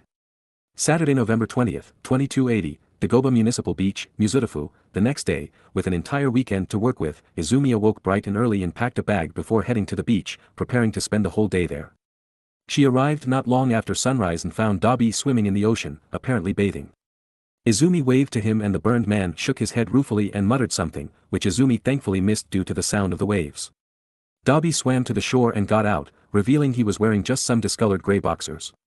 What are you doing here? He demanded as Izumi examined his burns. They covered most of his body, with only his stomach, hands, feet and the upper parts of his face untouched, mostly. You said yesterday you didn't mind me cleaning, so I came today to do more. I'll be coming tomorrow too. Izumi smiled. TCH, aren't teenagers supposed to be wrapped up in bed on freezing cold weekends like this? Dabi asked. I'm an early riser.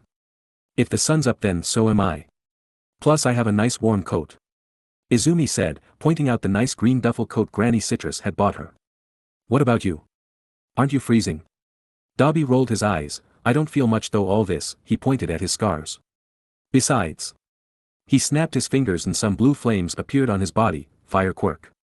Useful for drying, warming and cooking, as well as frying annoying brats. Izumi giggled, whatever you say, Mr. Dabi. I brought a thermos with some hot soup, so you can have some if you like, she said, popping her bag down beside the RV and pulling out the silver flask and a second cup. I've got a towel in here too, if you want to dry off properly. Dabi narrowed his eyes. Do I look like a charity case? No, but you do look cold and wet. Do whatever you want and I'll do whatever I want, cool, she smiled, before turning her back on him and getting to work. Oh, and shout if you want any of this stuff or if you want anything repaired. Dabi sneered and flipped her off, but Izumi just laughed and kept at it. When the man was sure Izumi wasn't looking, he dug the towel out of her bag and dried off before putting his normal clothes back on and carefully replacing the towel. He didn't touch the thermos though, no matter how much his grumbling stomach and shivering bones wanted to. Izumi worked diligently through the day, stopping only occasionally to catch her breath or take inventory of what she'd found. Dabi was somewhat impressed. He didn't think most teens would do so much work even if they did get some decent cash from selling the junk. As the day went on, Izumi only worked harder and harder, until noon passed and she finally stopped to eat some lunch. Himiko cheerfully stopped by with a bag filled with a veritable feast of delicious-smelling food, and to Dabi's surprise, despite there being enough food for 3 people, Himiko didn't stay. Instead, Izumi ate her fill, admittedly more than normal for a girl her size, but divine powers required some serious fuel, and then left the rest next to her bag, idly giving Dabi permission to help himself before getting back to work. Dabi still refused to touch the food though and was beginning to look forward to when the girl would leave and take her tantalizing food with her. Boredom eventually overcame him, leading Dabi to fall asleep, and later, when he awoke, he found Izumi gone and her rucksack taken too. Unfortunately, it seemed like Izumi forgot her thermos, all the food she hadn't eaten, plus more, likely brought for her dinner, and even a set of men's clothes that clearly had never belonged to Izumi. Dabi glowered at the items, but inwardly, he smirked. Green-haired brat was crafty. He took a sandwich from the pile of food and tried on the black denim jeans she'd left him. He wasn't a charity case, but that didn't mean he liked letting things go to waste. As Dabi prepared to leave to attend to his usual nightly business, he noticed a small notebook half buried in the sand. Curious, the burned man grabbed it and shook the sand off it before taking a good look at the cover. It was a standard student notebook, the kind all school kids had, but this one had the words, Hero Analysis for the Future Volume 11, written on it. That made Dabi raise an eyebrow and he flipped it open. His eyes slowly widened as he read the contents. The page he'd flipped to was about a hero by the name of Burnin, who had recently joined the Endeavor Hero Agency as a sidekick. Dabi sneered at the picture drawn on the page, an admittedly well-done picture, but his sneer turned to disbelief as he read the annotations and the paragraphs of neat writing beside it. The author of the notebook had used observations, analysis and logical deductions to point out the components of Burnin's costume and how her quirk worked. There were paragraphs on Burnin's potential weaknesses, ways to improve her effectiveness and even a decent, to Dabi's amateur eye, psyche analysis. In short, assuming the deductions and conclusions on the page were correct, then this notebook could be used to either improve the flaming sidekick, or destroy her completely. Dabi idly flicked through a few more pages, noticing all the different heroes and sidekicks that had been written about, each with a picture and the same detailed analysis as Vernon had. The older heroes had multiple pages and had much more detail, due to the author's greater observation time too. Closing the book, Dabi couldn't help but look at the words scrawled on the front. Volume 11, there were at least 10 more of these books. The burned man briefly wondered if he'd been living on a treasure trove of information, buried beneath his RV, or if some professional analyst had been lazy when throwing away an old notebook, but then he looked at the back cover and read the name of the author, Izumi Midoriya. His turquoise eyes widened. That odd little girl had written this? Dabi almost laughed, to think that the girl who wanted to be so helpful had this kind of thing hidden up her sleeve. He wondered if she even knew the value of the information she possessed. Putting the book aside for now, Dabi continued on with his routine. When next he saw the girl, he'd return the book, and ask for information about a specific hero. Next chapter, Fireside Stories. To be released, May 27, 2021. A short and sweet start to the new story arc, and the introduction of everyone's favorite pyromaniac. Sorry that the recap took up so much space. I think future chapters like this are written fully first, before having the recap added to the beginning so the chapters are decent length. A few things to note here. Dabi looks like he does during his manga/anime debut, but he isn't a villain yet. In the timeline I wrote for this, which was written before the manga chapters about Dabi's backstory, places this about 6 months before he would have finally become a villain. Secondly, I upgrades Izumi's green sprout abilities a bit. In Okami, Amaterasu could only create lily pads with Hajigami's power, and could only use vine with special predetermined plants. I changed this to make them more usable. Water lily now creates any kind of aquatic plant, while vine can now be used from any plant source. I hope you enjoyed. Please comment and review, it really encourages me.